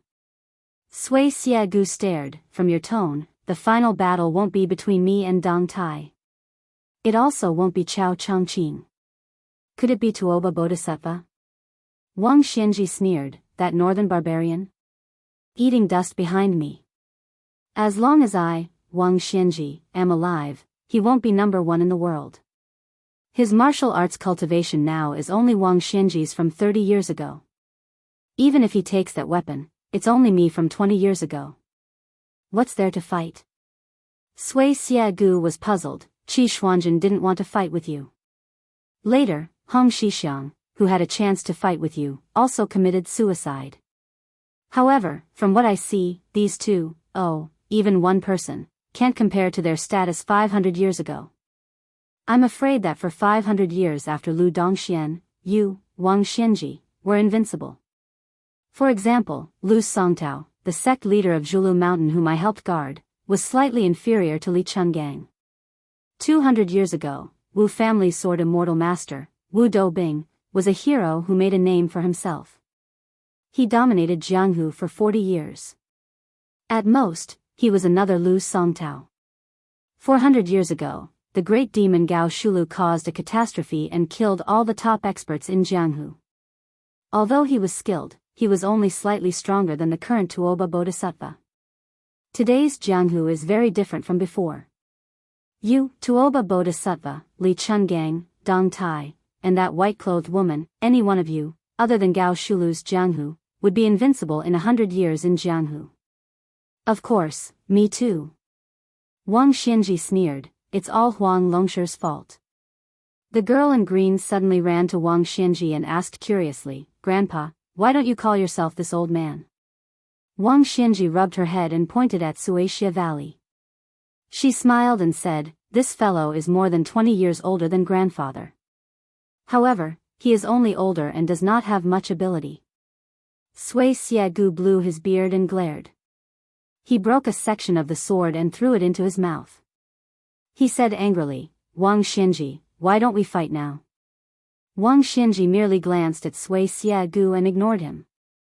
The 2 white eyebrows of the sword-eating old man that had been tied into countless knots instantly straightened and fluttered in the air. The girl in green was anxious when she saw this. She quickly ran over and pulled down the 2 long eyebrows that were taller than her. She hugged them and continued to tie the knots patiently. Sui Xiagu sighed helplessly and asked, do you think that Chen Jibao can defeat the Gu Jiantang after he used the Dragon Tree Monk's death to become a Confucian saint? Wang Xinji shook his head. Sui Xiagu said with a puzzled expression, this kid is extremely talented and rare. Why did he go to Great Peace City to become the Minister of War? Why didn't he become a king and become a vassal of Western Shu? He would have a good state of mind and time to improve his cultivation. Wang Xinji smiled and said, Chen Jibao is equivalent to the Confucian saint, Chao Changqing, who died in West Chu to revive the country. When the time comes, he will be able to borrow the momentum and win against Gu Jiantang. Only then will he have the right to fight me. Sui Xiagu was stunned and then sighed deeply. The younger generation will surpass us in time. Wang Xinji was silent. Sui Xiagu smiled and asked, let's not talk about the 10 people who are already in the martial arts rankings. Who do you think will be able to rise up in the next 50 years? Wang Xinji closed his eyes and said slowly, in terms of swords, Lu Baijie, whose Tangshi sword was eaten by you, originally had a good swordsmanship. However, he was a late bloomer and became the assistant minister of the Ministry of War. Wang Xiaoping was originally on the wrong path, but now he is inseparable from Lu Songtao. He has both Q sword and Buddhism. His future is limitless. Qi Xianxia in the city used to be half a celestial at Mount Longhu but did not have a chivalrous character. After going to Mount Wudong and leaving the mountain, he has changed greatly. Wu Luding is too focused on winning and will not be able to go as far as the female sword servant Cui Hua. In terms of the blade, Yuan Zuozong will definitely reach the celestial phenomenon realm. It is just a matter of time. As for Jiang Fuding, it's hard to say. His character is too evil, but because his martial arts path is the most similar to mine, if he is unlucky, he will stay in Xianji for the rest of his life. If he is lucky, when I ascend, he will have a chance to become a land celestial. The head of the Wu family's sword tomb, Su Yanbing of Bailiang. The two from Mount Lantua and Guanyin do not have a high chance of becoming the world's #1, but they have a chance to become land celestial. There are too many variables in the Jianghu now, and I dare not predict their final achievements. However, these people will at most be in the top 10. It's just that their positions are different. However, there are two people who are especially unpredictable. Nangong Push of Tide Listening Pavilion, who uses a blade, and Jiang Si, the princess of West Chu, who has already comprehended the sword. However, the latter is likely to be a flash in the pan. Sui Xiagu remembered a name, Jiang Fuding. Wang Xianji said calmly, "Do you know my wish to practice martial arts?" Sui Xiagu frowned slightly, but the little girl was dragged by the snow-white eyebrows. Ancestor Qi Jian turned his head and smiled apologetically. The girl in green smiled back and waved her hand to indicate that it was fine. Wang Xianji placed her fists on her legs. "Do you know that Li Chungang, you, Tuoba Bodhisattva, Dong Tai, Chao Chongqing, your realms are not much different from mine. Why do you want to fight to the death? Why are you sure that you will lose?" Sui Xiagu laughed angrily. "Isn't it because you have thick skin?" The girl in green covered her mouth and laughed. Wang Xianji looked straight at Sui Xiagu and asked, "Do you believe that I can still kill all of you if the few of you join forces against me?" Sui Xiagu narrowed his eyes. He obviously did not believe it. But he had to believe it. Wang Xianji stood up. The top floor of the attic had no walls or windows blocking the east and west. Hence, one could see the East Sea from the east. Wang Xianji said softly, "After I, Wang Xianji, became an earth immortal from the martial Tao and not the heavenly Tao, I have always called myself the second in the world. Not everyone in the world can fight to the death with me. The reason for this is because I missed the Jianghu when Li Chungang was invincible." At that time, Wang Xianji looked up to that sword-wielding green robe and was convinced. It was him who made me understand the meaning of the Jianghu. It was Li Chungang who made me walk the path that I have walked for 60 years. If the Jianghu thinks that I am the second in the world because I am mocking the world, I will not deny it. Whoever has the ability can come and be the world's #1 in their eyes. Sui Xiagu waited for her to continue. Wang Xianji smiled, "But more importantly, the enemy in my heart is the entire world." Wang Xianji clenched her fists. Above the East Sea, the tides rose and fell. So even if the 9 people behind Wu Ping and all the rank 1 experts in the world gather at Wu Wu City, I, Wang Xianji, will not be afraid of losing. I will only win. Sui Xiagu pulled his eyebrows out of the child's hands. The girl in green jumped up and down, trying to catch the 2 white eyebrows. Wang Xianji loosened her fists and stood with her hands behind her back. The East Sea returned to calmness. If Jiang Fuding did not die in Bailiang, he would have the spirit to be the enemy of the entire Jianghu. Only then would he have the awareness to be the enemy of the world.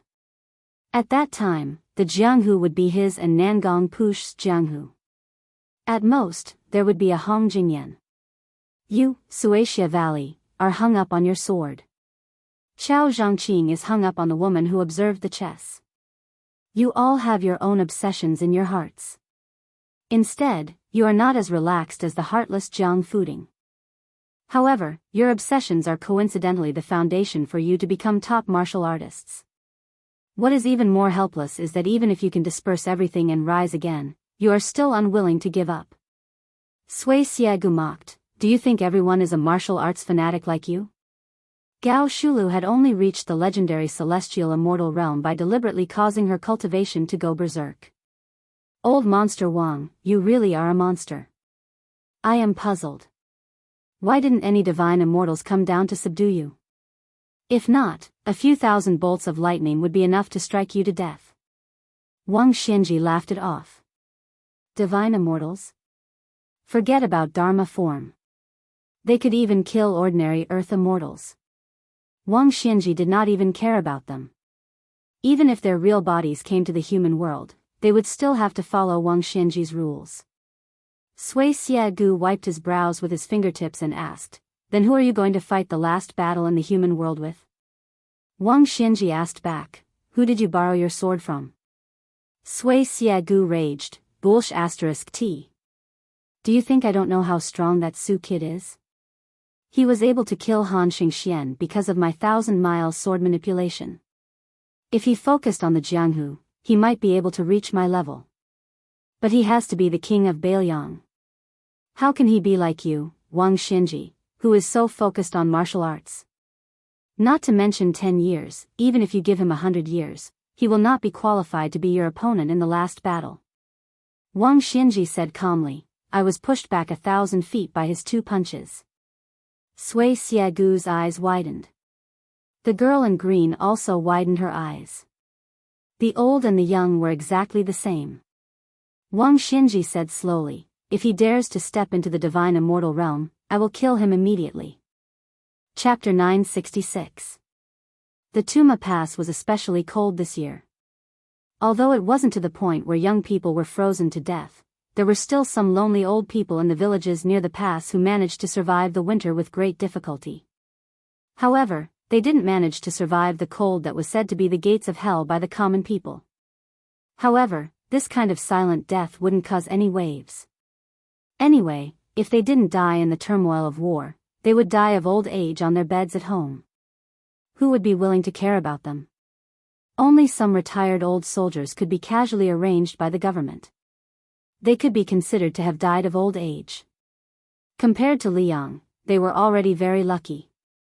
The two rode to the Tuma Pass and rested for a while before leaving the pass. Taking advantage of the lingering charm of the Lantern Festival, the pass market was still quite lively. The children were all staring intently at the old crow playing chess and other games.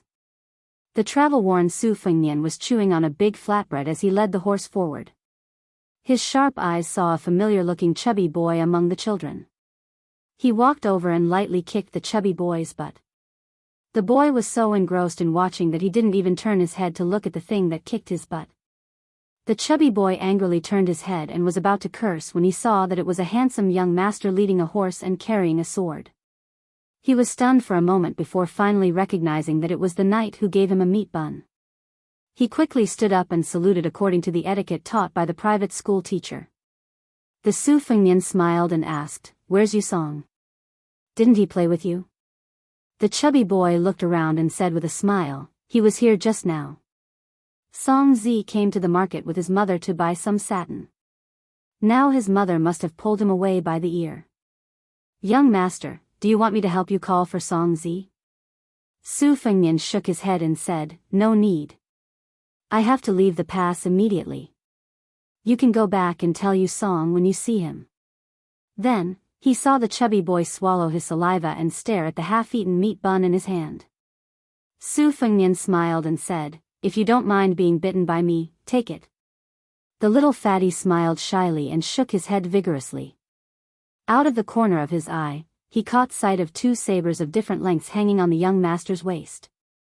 He became even more envious. Su Fengnian handed the child a meat loaf.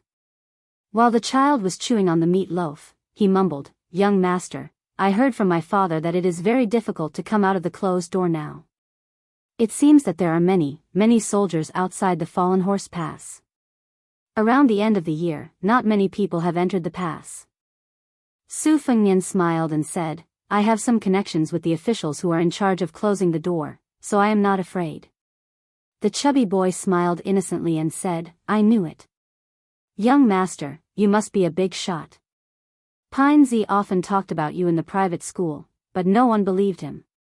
Only I helped Pine Z and said together with Pine Z that you are a hero who roamed the Jianghu." Su Fengnian rubbed the chubby boy's head and turned to leave. Behind him, the chubby boy immediately bragged to his playmates about how familiar he was with the young master who had a horse and a saber. Most of the children who had studied together in the private school did not believe that he was with Zhao Yusong. Now that they had seen the chubby boy get half a meat loaf as a reward, this friendship could not be faked.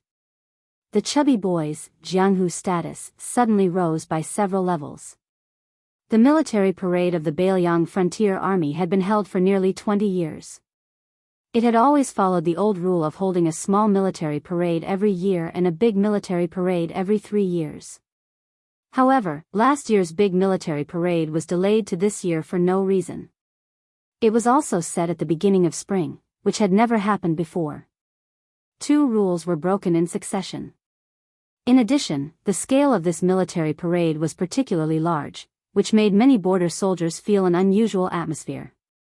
The small border pass, Tuma Pass, was small, but there were many bodhisattvas. If Deputy Commander Zhou Xian and Han Tao, who had the meritorious rank of hanging Bao Commandant by his side, wanted to smoothly enter and exit the pass, especially if the goods were valuable, they had to be careful of these 2 sworn enemies. At this moment, the local tyrants of Tuma Pass, Zhou Xian and Han Tao, were standing respectfully on top of the wall. They did not even dare to breathe loudly. Not to mention the 2 local tyrants who had just entered the ranks, even a dragon would obediently lie down. This was because beside them stood 2 big bodhisattvas who could decide a person's life and death with a single word.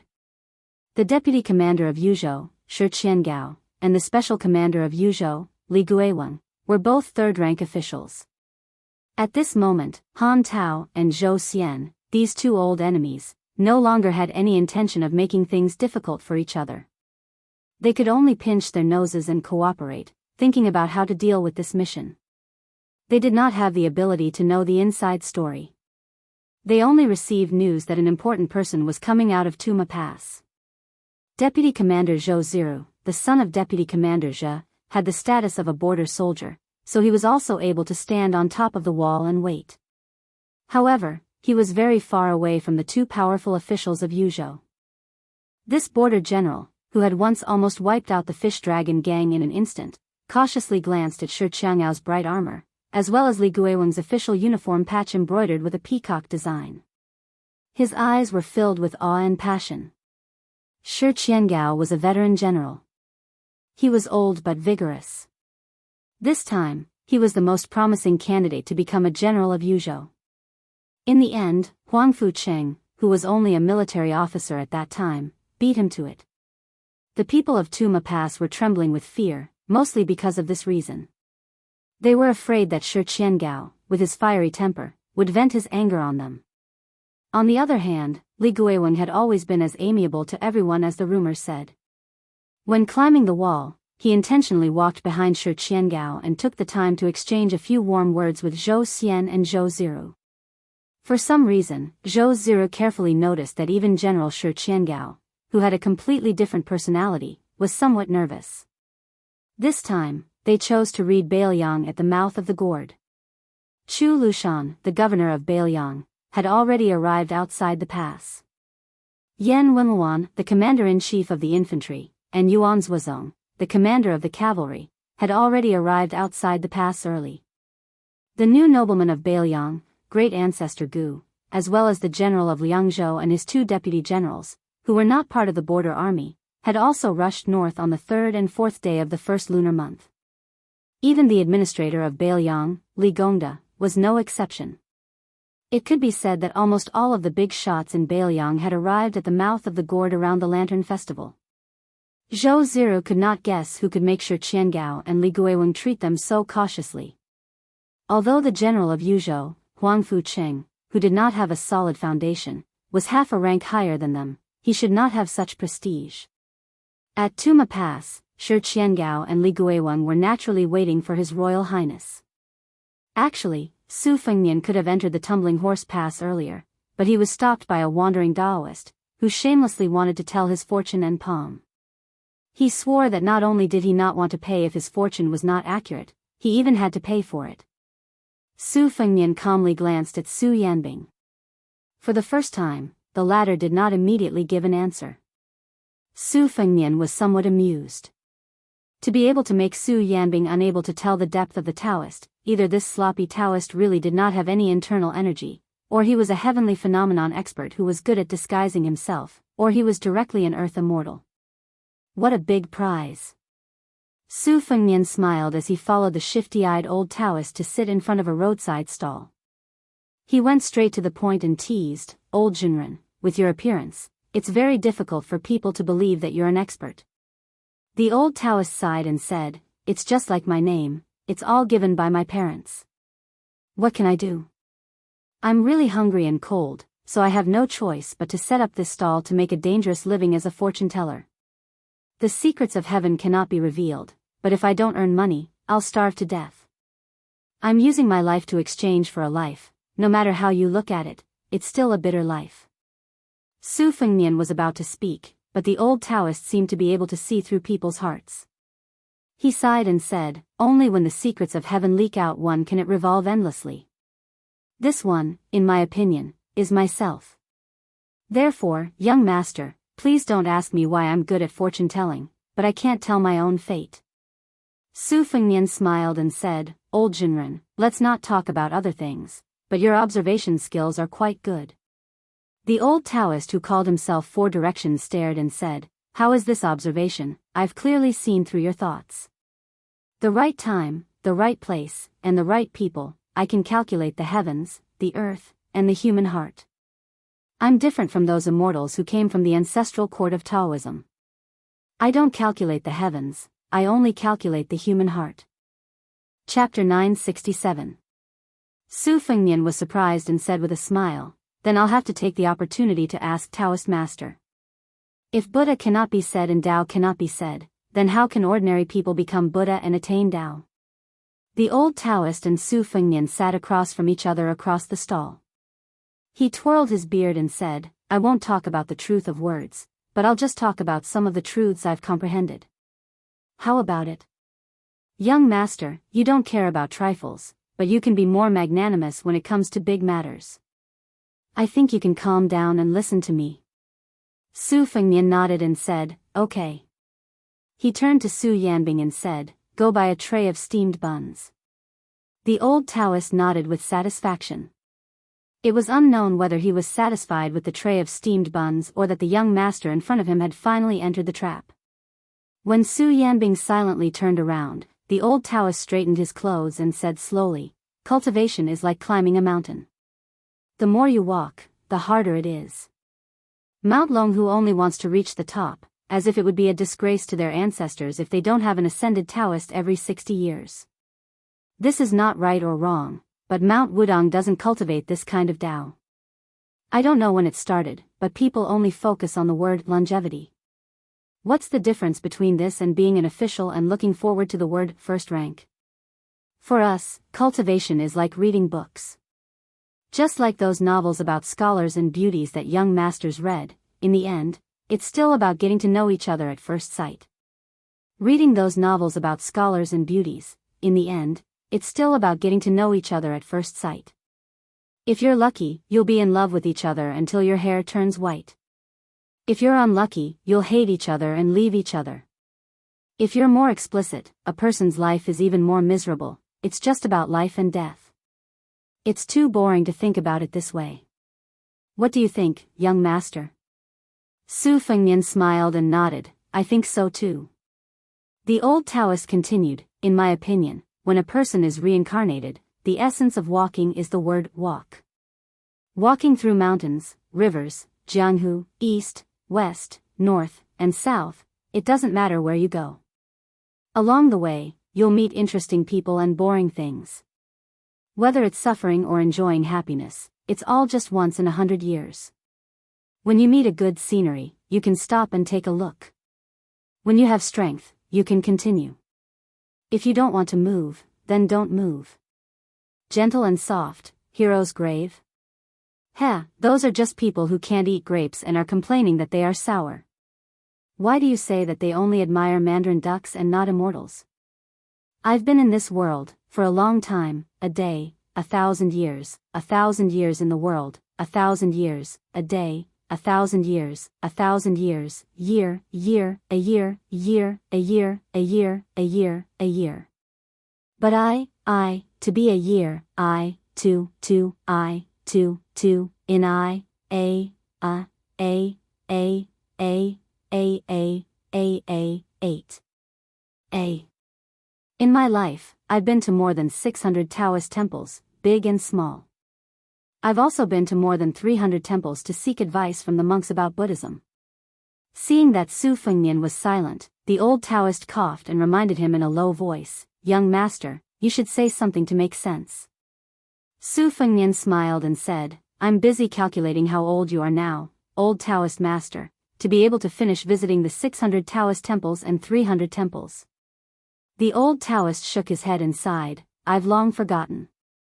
I only remember that I married 3 women." Su Fengnian couldn't help but twitch the corner of his mouth. At this moment, Su Yanbing brought back a tray of steamed buns and placed it on the stall. The old Taoist picked up a steamed bun and blew on it fiercely before swallowing it whole. His face was filled with intoxication as he lifted his sleeve to wipe the oil stains on the corner of his mouth. He smiled and said, "My muscles and bones are frozen in spring and my meat is frozen in autumn. Even if I'm young and vigorous, I'm not afraid of the cold in spring." Su Fengnian smiled and asked, "Old Taoist master, can you calculate who I'm going to meet?" The old Taoist master was about to grab the second steamed bun when he said casually, "Old woman painted gray." Su Yanbing's breath froze. The old Taoist master was still indifferent. He smiled softly and said, "In the Jianghu, it's never a burden to have more skills. That's why I know a little about everything. I only know this because of my age. It's not much of a skill." Su Fengnian said calmly, "I know who you are, old Taoist master. It's just that Taoist master doesn't seem to follow the rules if he doesn't show his face." "Why? Do you want to avenge your Beimang Empress by using my head to repay the debt of Su Huainan and Diwu Raccoon's heads?" The old Taoist smiled and said, "Do you really know who I am?" Su Fengnian frowned and said, "I'm really confused. I heard that Li Xiaoxin of the 2 Zen temples had already pulled down the hovering mountain to crush the Qilan immortal who was carrying a sword." The old Taoist master laughed and flicked his fingers on his left shoulder. A young Taoist with a charming appearance floated out of his right hand. He was about 27 or 28 years old and carried a long sword on his back. He bowed to Su Fengnian with his hands folded. The old Taoist flicked his fingers and another old Taoist floated out from his left. He had a sage-like demeanor and held a horsetail whisk in his hand. He twirled his beard and smiled. This Qilan immortal had clearly been killed by Tuoba Bodhisattva at the Yellow River after crossing the river. The old Taoist master who had been sitting on the stool clapped his hands and a young Taoist priest ran out in front of him. It was the child who appeared beside the king of the North Courtyard, Su Huainan. The old Taoist master held a bun in one hand and stroked the little Taoist boy's head with the other. "Su Fengnian, this is the second time we've met." The scene here was strange, but the passers-by on the street were unaware of it. The old Taoist master swallowed the bun and clapped his hands. He smiled and said, "The 3 state advisors of Beimang were killed by Li Xiaoxin, Tuoba Bodhisattva, and Ilio respectively. They were only dead but not dead. It's not enough for outsiders to know." After killing the 3 corpses and pulling out the 9 worms, the saint did not explain it in detail. The people were confused and confused. I wandered around and thought that it was the reason of my past life, present life, and future life. These 3 Qilan immortals of the Tao sect were me and not me. I was them without a doubt. They were very busy, but I was very free. I was so free that I wandered around Beimang for 360 years. I was so free that I saw the 3 married women slowly grow from young to old women. I was so free that I even met the fourth ancestor Lu. Su Fengnian seemed to not know what to say and could only reach out to take a bun to calm down. He did not expect that the young state advisor who was playing around his knees would slap it away. He felt a burning pain on the back of his hand. Su Fengnian was stunned and quickly waved his hand to signal Su Yanbing, who was already filled with murderous intent, to not make a move. The old Taoist master knocked on the little immortal Qilan's head and bent down to pick up the bun and pass it to His Royal Highness. Reading books and chasing the deer. How much you gain from reading books is how much you lose from chasing the deer. Taoism is to Qingshan. There is nothing outside Taoism, but Qingshan has something. I'm called Taoist Master Sifang. My real name is Yuan Qingshan.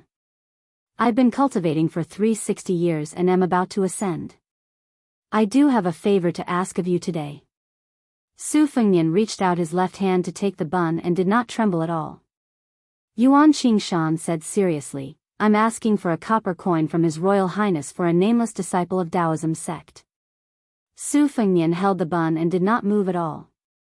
The old Taoist master smiled and said, Your Highness can reply after tasting the bun. Su Fengnian hesitated for a moment and followed the old Taoist master to swallow the bun in one mouth. He slapped the copper coin on the stall. The old Taoist master picked up the copper coin and flicked his finger. The copper coin flew thousands of miles away. Standing up, the three Qilan state advisors merged into the body of the Taoist master with the surname Yuan. Before the sloppy old Taoist left, he left 4 words of advice. Your Highness, go to Mount Wudong more often. It's beneficial and harmless. Su Longxiang was destined to die. Before I ascend, I'll leave him a chance to live, but it's only a chance. Zhenwu was originally a celestial, why did he come to the mortal world?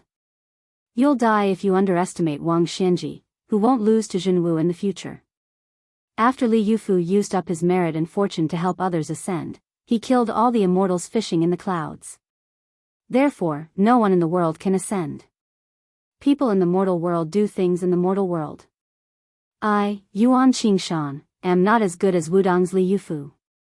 Chapter 968. Everyone left, leaving behind only Su Fengnian and the bamboo drawer without soup dumplings. That Taoist priest Sifang from before was like the 3 Qilan spiritual masters who came out from the one Qi turning into 3 pure ones. No matter who appeared in front of him, they could all be regarded as Northern Mang's national advisor.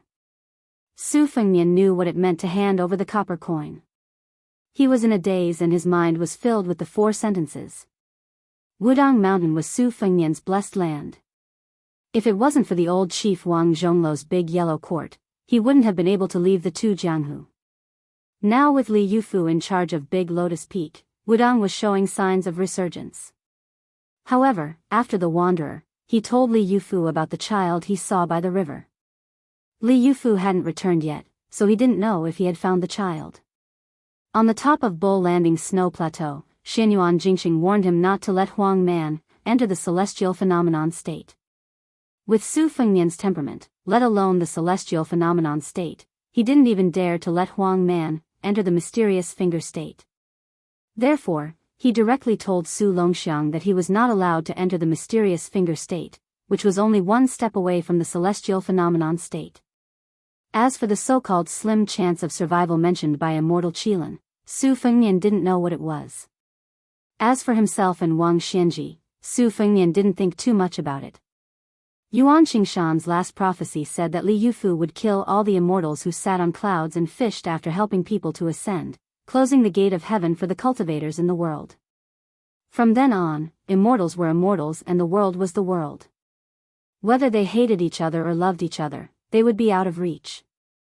Su Fengnian was even less interested in this. As long as the reincarnation of the bull rider could ascend before then, there would be no problem. Family affairs, state affairs, and the world affairs. Since he was Su Zhao's eldest son and had the surname Su, these 3 matters were already mixed up. For other vassal princes, the hereditary succession was the end. At worst, their father's vassal prince would be demoted to a county prince. However, to the north of Bailiang, there were millions of Beimang soldiers eyeing them covetously. Su Yanbing said softly, at such a close distance, if Yuan Qingshan wants to kill your highness, I may not be able to stop him. Su Fengnian said with a smile, that's why I asked Uncle Su to buy this tray of buns to let Daoist Qilin know my sincerity. Su Yanbing felt a little regretful. If it weren't for the fact that her highness needed to protect him, it would be a waste if he didn't try his hand at the national preceptor of Beimang, who was undoubtedly a land immortal. Su Fengnian stood up abruptly. Purple and gold alternated on his face, glistening with multicolored light. He said bitterly, I've wasted a lot of time. I'll have to trouble Uncle Su to send me to Tumbling Horse Pass. Su Yanbing also noticed the abnormality of his royal highness. He smiled and grabbed Su Fengnian's collar. With a shout, he threw him towards the top of Tuma Pass. On top of Tuma Pass, Lingzhou's Deputy General Shi Kangou and Li Guiweng looked at each other quietly. They could see the uneasiness in each other's eyes. As a result, the bold and unrestrained Shi Kangou became more and more anxious. This was because Li Guiweng was a famous clay bodhisattva in Lingzhou. He rarely showed any signs of panic. Both of them were the general's confidants. Back then, Shi Kangou almost died in the battle at Jinghe River. It was Su Shao who pulled him out from the pile of corpses. After guarding him for 2 days and 1 night, Shi Kangou actually returned to the world of the living. He always said that he owed the general his life. Later on, as the second son of the commander of the Partridge Battalion, Shi Liping died on the battlefield, but Shi Kangou never regretted it. Li Guiweng came from a local tyrant family in Beiliang. He belonged to a branch of the tyrant Luo Yangli. For hundreds of years, regardless of whether it was in peace or war, there would always be family members who would go to the ancient city of Luoyang to pay respects to their ancestors. After Su Shao became the vassal of Beiliang, the Li family was the first to seek refuge with the Su family. Li Guiweng was good at making speeches and was highly recommended by the Tide Listening Pavilion's Li Yishan. However, the Li family did a stupid thing and broke off their relationship with the Beiliang's chief strategist. Shi Kangou and Li Guiweng's anxiety gradually spread to Zhou Xian and Han Tao's side. If an accident really did happen, and it implicated the Northern Liang Grand Reading, they, as Deputy Captain Zhichong and a chaplain with a miscellaneous rank, would not be able to shoulder this enormous responsibility. Shi Kangou was like an ant on a hot pan. He turned and walked in circles on the city wall, his right fist pounding the center of his left hand. Li Guiweng was slightly better, but he also stood on his tiptoes and looked into the distance. The number 1 son of the Tuma Pass, Zhou Ziru, gave his father a look.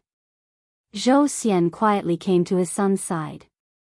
Zhou Ziru asked in a low voice if they needed to send out roaming cavalry to investigate the situation. As a result, he received an angry glare from his father. Zhou Ziru quickly came to his senses. This kind of secret military intelligence was not something that they could blindly meddle in. It was an official's career. If they did not do it, they would not be able to achieve anything. However, if they did too much and made too many mistakes, they would lose their official status. The city wall shook violently. Li Guiweng staggered and almost fell. He rubbed his eyes and seemed to have seen something crash into the city wall. Was it a boulder thrown by a siege vehicle? Shi Kangou quickly walked to the edge of the city wall and stuck his head out to take a look. His eyes widened. A person had been embedded into the city wall. Moreover, this person seemed to be alive. Su Fengnian, who had fallen into the hole, let out a long breath of purple gold mist. He felt much more comfortable. He left the hole in the wall, grabbed onto the wall with one hand, and gently floated to the top of the city wall. Zhou Xian and Han Tao acted as if they were facing a great enemy. They quickly pulled out their sabers and were about to capture this unknown assassin. The elite armored soldiers below the city wall also rushed to the top of the city wall. Unexpectedly, Shi Kangou and Li Guiweng, who were of the highest rank, immediately knelt down and greeted His Royal Highness.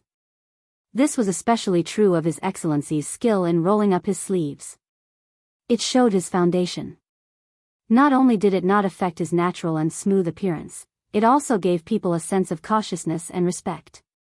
If a civil official wanted to reach this level, it was impossible to reach this level without being at least a 5th-rank official. Zhou Xian and Han Tao naturally could not flatter him. However, when they heard the words, His Royal Highness, they were so scared that their legs went soft. They took the opportunity to kneel down and report their official positions. They shouted with all their might, using all of their energy. The two of them were deliberately competing to see who could shout louder. Li Guiweng's ears were like exploding thunder. This His Excellency from Yuzhou didn't know whether to laugh or cry. Su Fengnian smiled and had everyone rise. He saw Zhou Ziru.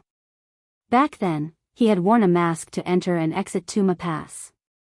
This eldest young master Zhou naturally did not recognize him. The two children, Zhao Yusong and Little Fatty, were only able to recognize him because they relied on his saber and voice in a daze.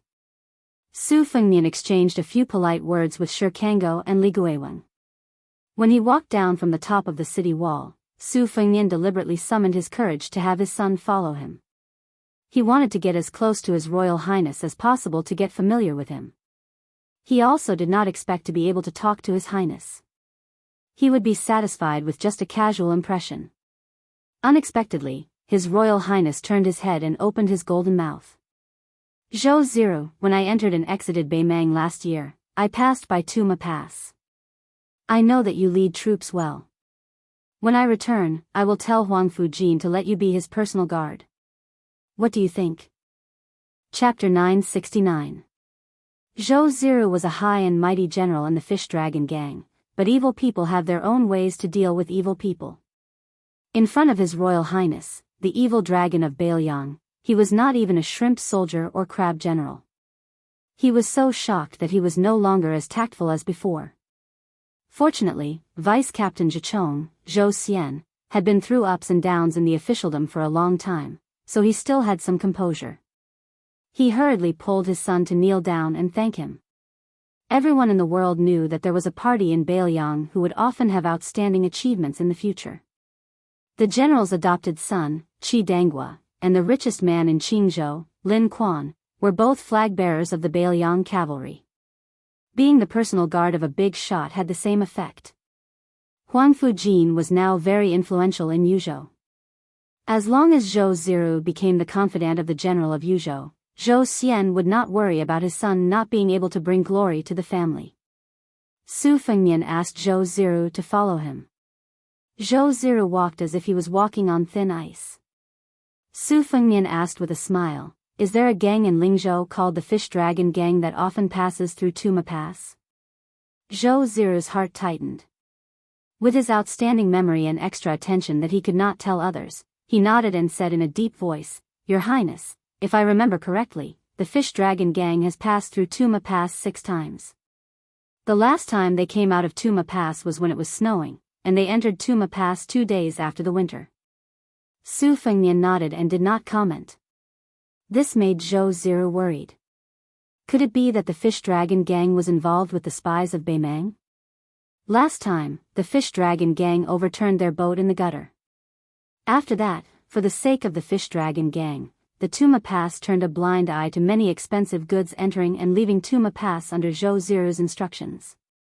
In this world, information was blocked.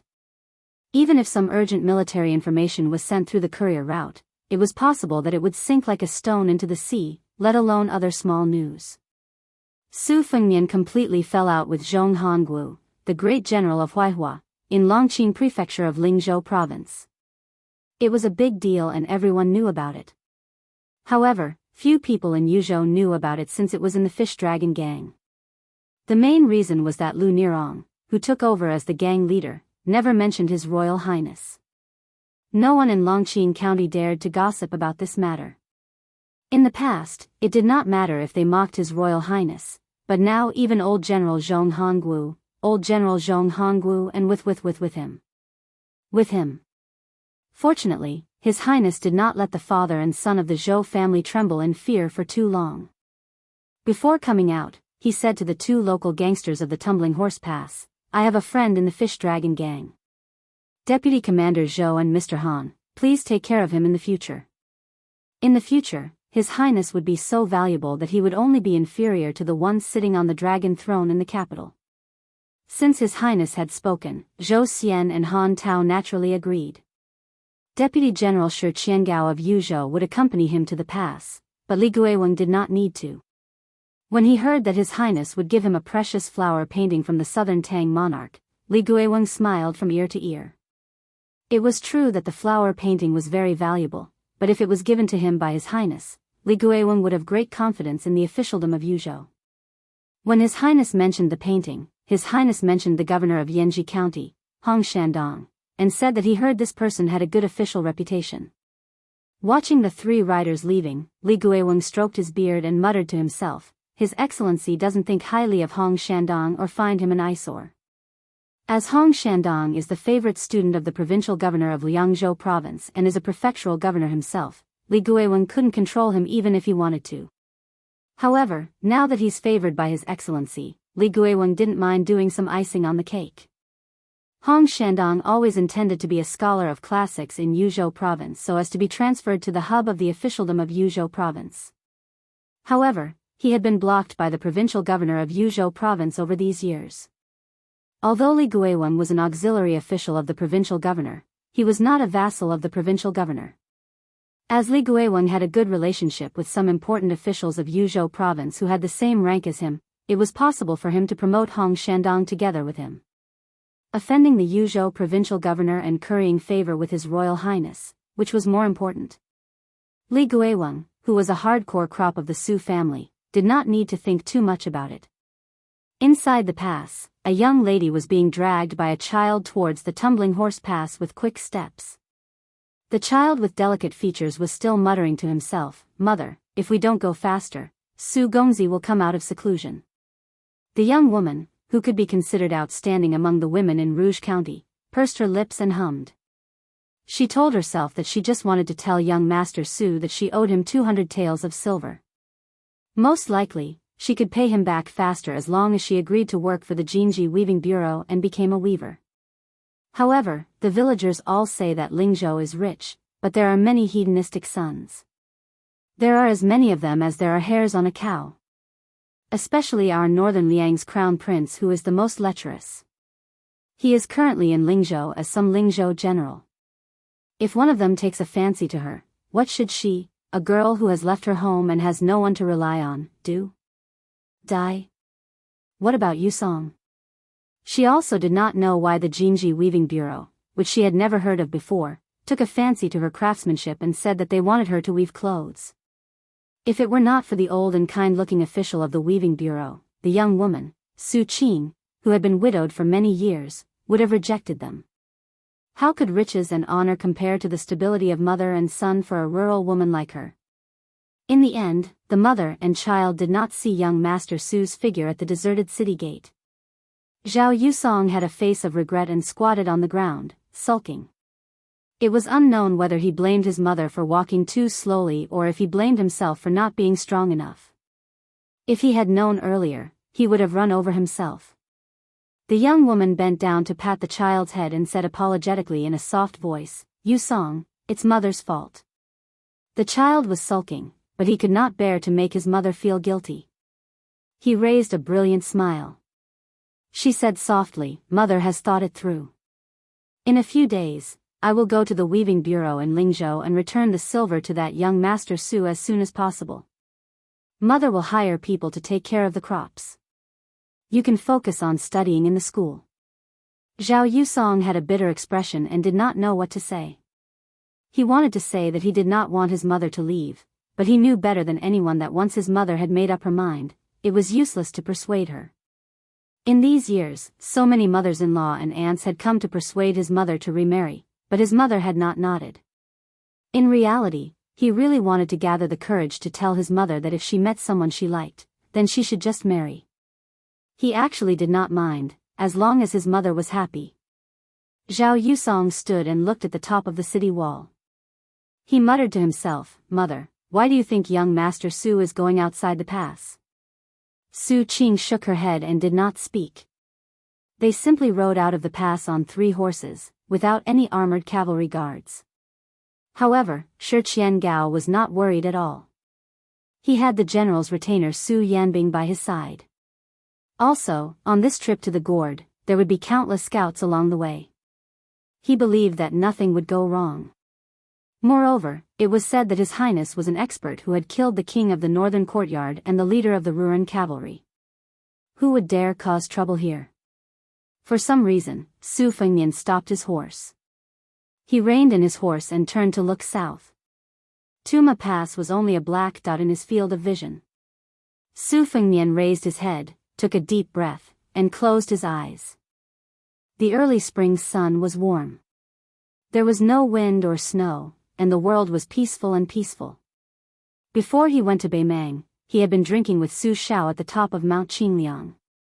Under the influence of alcohol, he had impudently said to Su Xiao, "If you're old, then you're old. Don't sneak around and die." At the time, Su Xiao had readily agreed, saying that he had not yet held a grandson and could not bear to die. He had even bragged that he did not want to die and that even the king of hell did not have the guts to take Su Xiao's life. However, Su Fengnian could see more than anyone else that Su Xiao was growing older with each passing day. He was so old that even when the father and son climbed the mountain together, they needed to stop and rest. Before becoming a father, most young people would find it very difficult to imagine that their father could be old, or that old. Su Fengnian opened his eyes and continued riding north. After all, nearly 100,000 Bailiang cavalry who had participated in the great reading were waiting for him. There was a saying that Su Fengnian had never said to anyone, and Su Xiao was no exception. If Bailiang was trampled by Beimang's hooves one day, then Su Fengnian would definitely have died on the border. If he were to die, he would die north of Su Xiao's grave. Chapter 970. A simple and crude carriage leisurely went south. It first visited the three military towns of Gentleman's Mansion, Maolong, and Li Valley outside the military town of Huachu. Last year, the border of the southern dynasties was filled with gunpowder. The Bailiang cavalry crushed everything along the way like a hot knife through butter. However, to everyone's surprise, they did not occupy the military towns in order to push the border to the north to resist the Beimang cavalry. Instead, they looted all the goods and craftsmen and left. They did not even bother to destroy the cobweb-like post roads on the border. Obviously, they were not afraid that the Beimang would smoothly launch an attack on the border. The carriage went past the three towns. It was a scene of desolation and panic.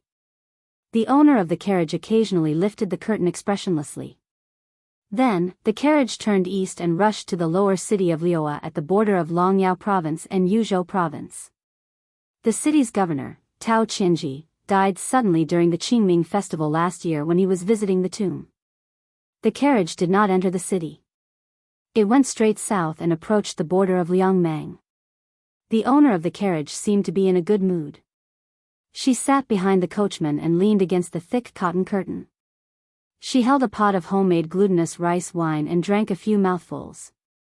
Then, she sang a familiar high-pitched song. The desert was vast, and the carriage seemed to be lonely. The old woman's song was not gentle at all. Instead, it was soul-stirring. The coachman was an ordinary-looking short and stout man. However, he had long arms like an ape holding a whip, which made his figure look ridiculous. The middle-aged man was serious in speech and manner. During this time, the old woman touched his back with the wine pot. The man did not turn around. He just shook his head, indicating that he did not drink. The old woman was not annoyed by his lack of tact. After singing the song, she raised her head and drank a mouthful of rich glutinous rice wine, showing her heroic spirit. However, when a Jianghu heroine acted like this, others would applaud her, but when a white-haired old woman acted like this, no one would find it pleasing to the eye. The old woman probably knew the coachman's indifferent nature and did not expect him to respond. She looked at the distant sky and said to herself, "You men have money and power, and all like to keep women in a golden house. As for me, I have a hobby of raising literary heroes. My ability to raise soldiers is stronger than the old emperor of the Zhao family." In literature, first there was the king of the northern courtyard, Su Huainan. Then there was the imperial tutor, Taiping Ling. Then there were the old and famous scholars of the southern imperial court. In military, there were the 12 generals, including Yang Yuanzhan and Lu Gui. All of them had outstanding military achievements, and they were all in my hands. In the 6 battles where the two sides used the power of the entire country, we lost 2 and won 4. If we were not caught off guard by lame Su of Bailiang last year, no one in the Liang court would not fear the iron hooves of Beimang. But this is also good.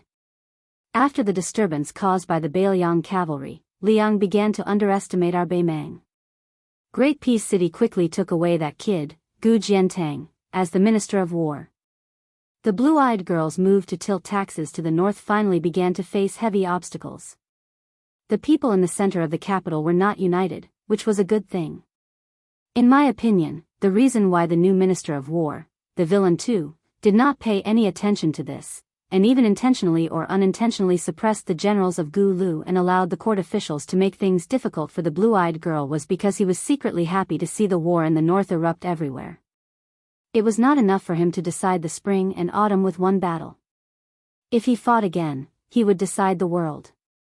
This kind of ambition, to put it bluntly, is the ambition of a wolf. The white-clothed soldier immortal's thoughts and appetite are far greater than his adoptive father's. No wonder he is a young man who has been scolded as a wolf. If he was in our Beimang, would already have a headache with the ambitious fatty dong. If he was added, how would I deal with the 3 of you? Wouldn't I be worried to death? That's right, Hong Jingyan, who came from the same chess and sword music school as Taiping Ling, is also quite ambitious. It's just that between him and Dong Zhuo, only one of them is destined to rise up in the southern dynasty.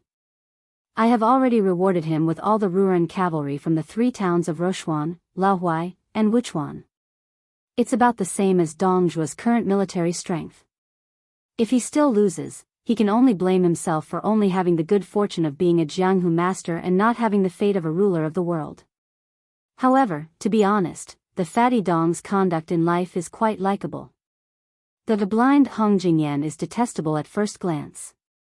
Tuoba, you will definitely die much later than me. If the one surnamed Hong really dares to collude with the imperial clan and try to become the emperor behind the scenes, then regardless of whether you retire or not, you will still kill him. The man said calmly, Dong Zhuo is also capable of such treason. The old woman laughed and said, that's not a problem. Who asked me to like this damn fatty from the bottom of my heart? After I ascended the throne, he was the only one who dared to call me Big Sister Emperor. His shamelessness is so cute. Besides, Dong Zhuo is full of schemes, but at the very least, he has a bottom line. His bottom line is low, but he still has a bottom line. Such a person is actually not scary. What I am most afraid of are those whose bottom lines are unpredictable. General Zhong Shintong and Murong Baoding are such treacherous people. You will never know what kind of surprise they will bring you or what kind of disgusting things they will do. Hand Beimang over to Fatty Dong. The Murong and Yelu's surnames are not afraid of being cut off. Chapter 971. The man who was called only by his surname fell silent again. The old woman finished drinking the glutinous rice wine in the pot that she had brewed herself. Holding it in her arms, she sighed, when I was young, I was homeless and went to Liang and Liao. I saw old cripple Su before he was crippled. At that time, I didn't fall in love at first sight. I just thought this man was interesting. Later, Su Xiao left Liaodong and climbed to the top step by step. I didn't believe that he was capable of such a feat later. When I had free time to deal with the state affairs, I often wondered how he could stand out among his peers. After a long time, I had clearly let go of it, but many years later, I picked it up again. I was somewhat unwilling. But this kind of love can only be thought about. If I had to choose again, I would still choose to return to Beimang. If I really had to spend my life on daily necessities for a man, I would be so bored that I wanted to kill someone. After the Battle of Western Fortress, I even wrote a letter to Su Xiao, advising him to follow the general trend and establish himself as the emperor, so that I could coordinate with him from a distance in northern Mang. I promised that in the future, when I went south, he would go north, just like when we first met in Jinzhou, when he divided that large flatbread, each of us half. Together, we divided Liyang, ruling from the north and south. But he was unwilling. Of course, when that day came, I would also regret it. How could we really rule the world together? Women and vile characters are hard to raise. I, a woman and a vile character, count as one.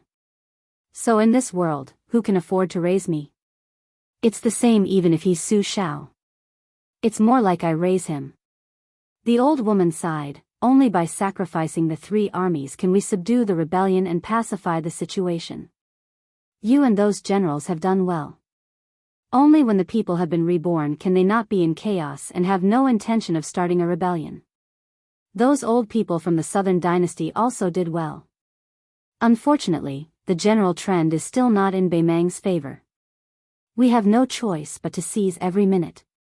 Even though Northern Mang had won 4 great battles, Liyang had only been injured in the sinews and was far from being injured in the bones.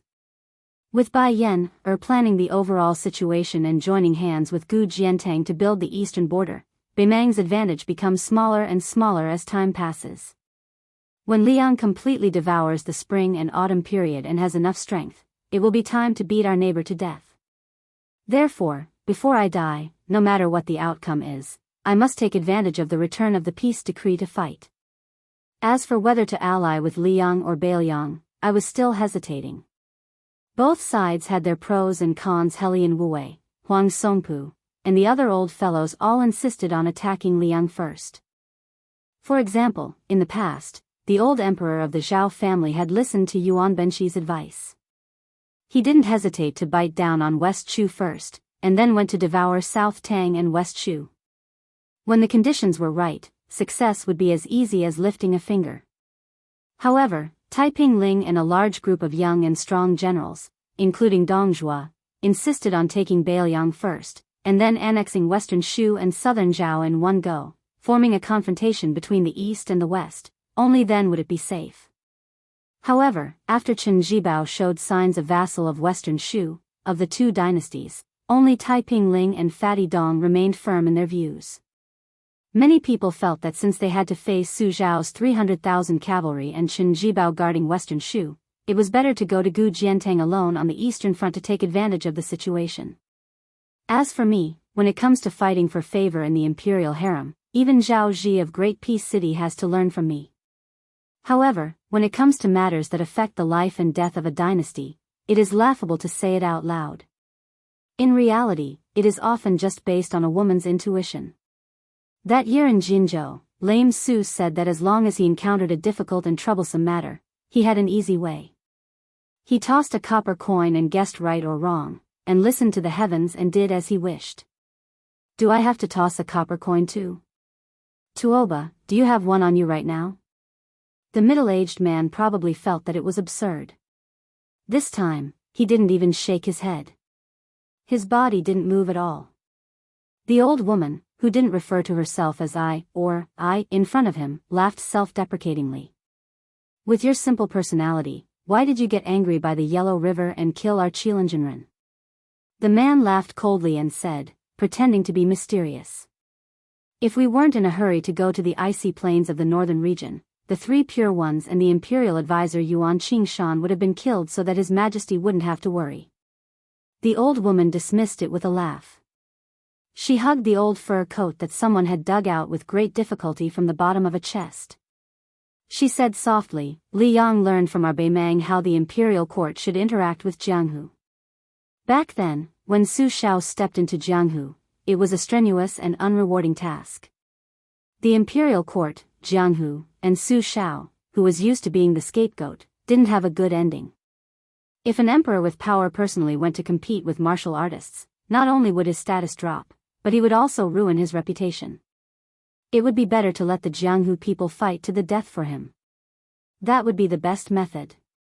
However, even if you support several influential Jianghu families, you still have to be careful not to let them become too big to get rid of. A powerful family that produces talented people in large numbers is no different from an arsenal in your own backyard. If the spearhead is pointed at your back, you will suffer even more. The cart driver frowned and said, what about the Taoist sect and the chess and sword music school, who are the leaders of Beimang's Jianghu?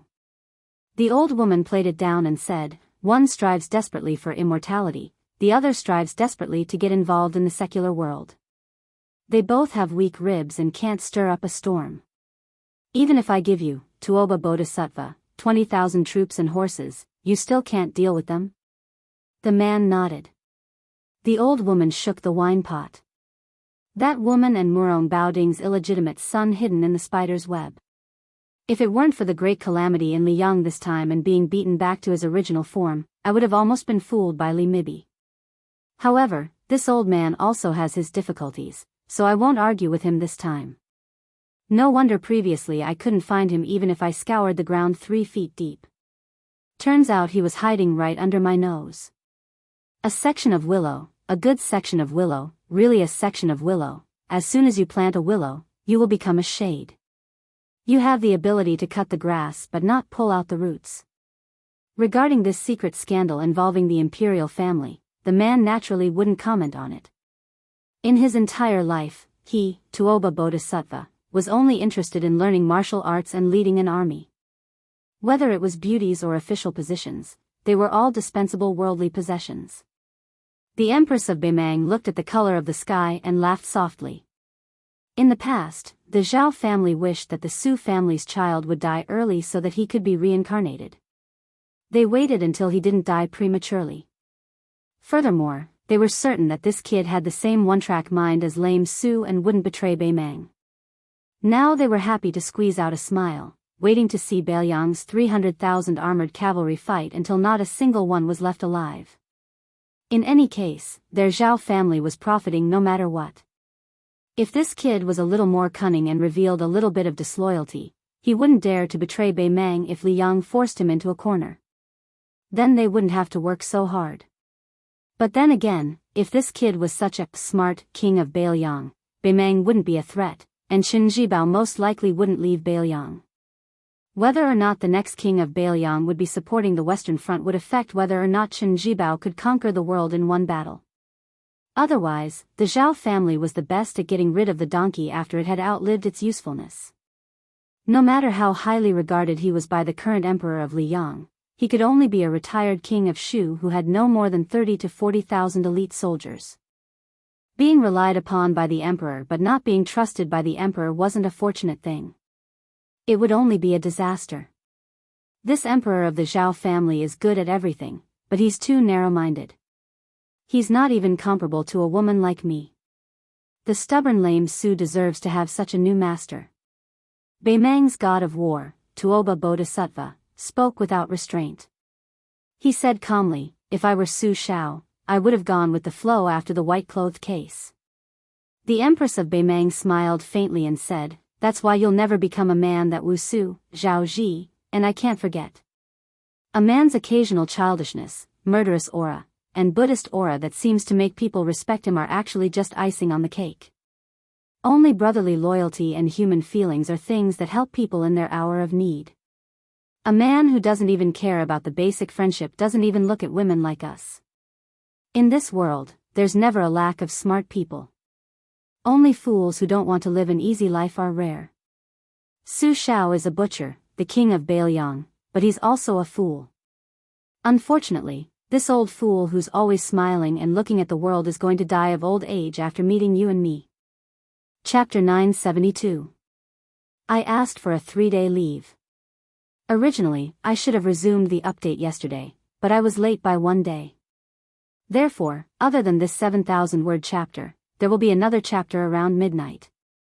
This month and next month, I will have to work hard to repay the debt. Everybody is looking forward to it. You are also welcome to whip and urge me with all your strength. P.S. Happy New Year. The mouth of the gourd was vast and boundless. An extraordinarily majestic martial arts platform was temporarily built. 3 li to the east and west of the martial arts platform, respectively, there was a military review building for Beiliang's meritorious old generals and civil officials, 1 civil and 1 military, forming a temple and a great hall supporting each other. Among them, the civil building had 6 floors, 1 floor higher than the martial building. This made the scholars who were successively ascending the civil building to feel somewhat honored in their hearts. Inside the building, there was no lack of Beiliang civil officials with superior ranks. Other than the newly appointed governor of Lingzhou, Su Beiji, the governor of Yuliang had already ascended to the top floor, leaning against the railing and gazing into the distance with the administrator Li Gongda. However, the one closest to Li Gongda was not the governor of Liangzhou, Hu Kuei. It was also not the governor of Yuzhou, Wang Peifong. Instead, it was two fresh faces, the Chancellor Wang of Shangyin Academy and the one who was originally supposed to take up a post at the Imperial Censorate in the capital, wearing a high hat and broad belt. When the sandstorm hit the building at the frontier fortress, their sleeves fluttered, setting off the two old men's fresh and immortal air. According to the law, Hu Kuei was half a rank higher than the governor of Lingzhou in Beiliang. Compared to the old men in the building, he could be said to be in the prime of his life. In his early years, he was the commander of the Beiliang army's Liaoju cavalry. Among them, the Great Horse Camp was known for its elite crossbowmen. His military exploits in the Beiliang army were illustrious. For some reason, Hu Kuei was supposed to take over the position of Liangzhou's general within 5 years. However, 8 years ago, he unexpectedly led 300 light cavalry to break into the hinterland of Beimang's Beimang-Jibwa military town without permission. Afterwards, he lost his official position. Only then did Chen Jibao, who took over the Liaoju cavalry, have the world's first-class scouts, who were able to suppress Liao Dongzhuo's crow's nest. However, after Hu Kuei lost his official position, he was deserted by his friends and family. Unexpectedly, he gave up the military and entered the civil service. He started as a civil official in Liangzhou. In a short 7 years, he unexpectedly became the governor of Beiliang. In private, the officials of Beiliang laughed and said that it was unreasonable for a person who had been peed on several times to be revived. Wang Peifong, the governor of Yuzhou, was a pure scholar. He had always been at odds with Hu Kuei, who had been in the military for 20 years. Almost every year, he went to Mount Qingliang to have an audience with the king of Beiliang. Every year, he would complain about how Hu Kuei, a veteran ruffian, was unruly and how he allowed his subordinates to bully the officials of Yuzhou. Unlike the eccentric Hu Kuei, who stood alone on the far right of the top floor, since Wang Peifong could not get close to the administrator and the two old men with good reputations in the imperial court, he would exchange polite greetings with some famous scholars of the Jixia Academy. He would say some comforting words about going back to the country and talk about the most popular poems in the literary world. Hu Kuei was wearing a gorgeous official uniform of the first rank of the third rank. This governor of Liangzhou lived up to the name his parents gave him. He was tall and sturdy and was half a head taller than the men of the northern region. There were many civil officials and scholars on the top floor. Most of them were thin, which made Hu Kuei stand out from the crowd. After Hu Kuei got on the top floor, he did not greet anyone. He stood by the railing and looked into the distance. The yellow sand was rolling and the fierce troops of Beiliang were lined up in battle formation. Hu Kuei's eyes were in a trance. If it were not for the disaster that year, he would also be among them and even be qualified to stand there to review the troops and practice martial arts. Hu Kuei moved his eyes and looked at the martial arts platform. He held the railing with one hand. Among the civil officials of Beiliang, the governor of Liangzhou was second only to the king of Beiliang. He sighed softly. A young scholar who was personally introduced by Mr. Wang of Shangyin Academy to Li Gongda to make himself familiar was named Yu Wandao. Even when he talked to the administrator, he was neither servile nor overbearing. His character was slightly distant, which made the scholars of the two places at the back of the top floor criticize him for not knowing the severity of the situation. He was really too arrogant because of his talent. Yu Wandao wore a jade belt and a long saber. His face was like jade and his appearance was extraordinary. Under the trampling of countless horse hooves, the building gave people a feeling of shaking. Many scholars from other places saw the cold military appearance of the Beiliang cavalry and their faces turned pale. Yu Wandao's expression was still calm. While Huang Shang was discussing with the administrator whether they could allow the establishment of the academy and the Scholars Association, Yu Wandao silently walked to Hu Kuei's side and did not say anything. The two stood side by side and looked at the battlefield. The two were silent for a long time. Unexpectedly, it was Hu Kuei, who was in a high position, who spoke first. He said calmly, "You must be the eldest grandson of the Yu family of Enyang. On the first day of studying at Shangyin Academy, you shocked the world with a single brilliant feat and solved the 6 questions of heaven and earth left by Huang Sanjia. The second master of the Song family once made a monthly comment and also commented that Yu Wandao's words carried zen and could satisfy one's appetite. If you enter the imperial court, you will have a meteoric rise. If you are in the wilderness, you will inherit the literary vein. Even our second commandery princess highly praised your poetry. The reason why I, Hu Kuei, paid attention to you is because you once wrote the 48 words of Liangzhou's Big Horse Song, to pay tribute to the Big Horse Camp. I thank you on behalf of the 260 brothers who died." Hu Kuei put one hand behind his back and the other hand patted the railing. He said softly, "Green and yellow, killing wild sheep. Liangzhou's big horse died in a foreign land. Good, very good. Even a boorish martial artist like me can read it without difficulty. Just based on these 2 sentences, even if you, Yu Wandao, asked me to be a 4th-rank official and take office tomorrow, I would be willing to agree." The horse stepped on the green grass and yellow sand, spurring the horse to kill sheep to eat meat, looking back but still not seeing home. Many literati might be able to write about these simple things, but they just don't want to. Yu Wandao was the eldest grandson of the Enyang Yu family.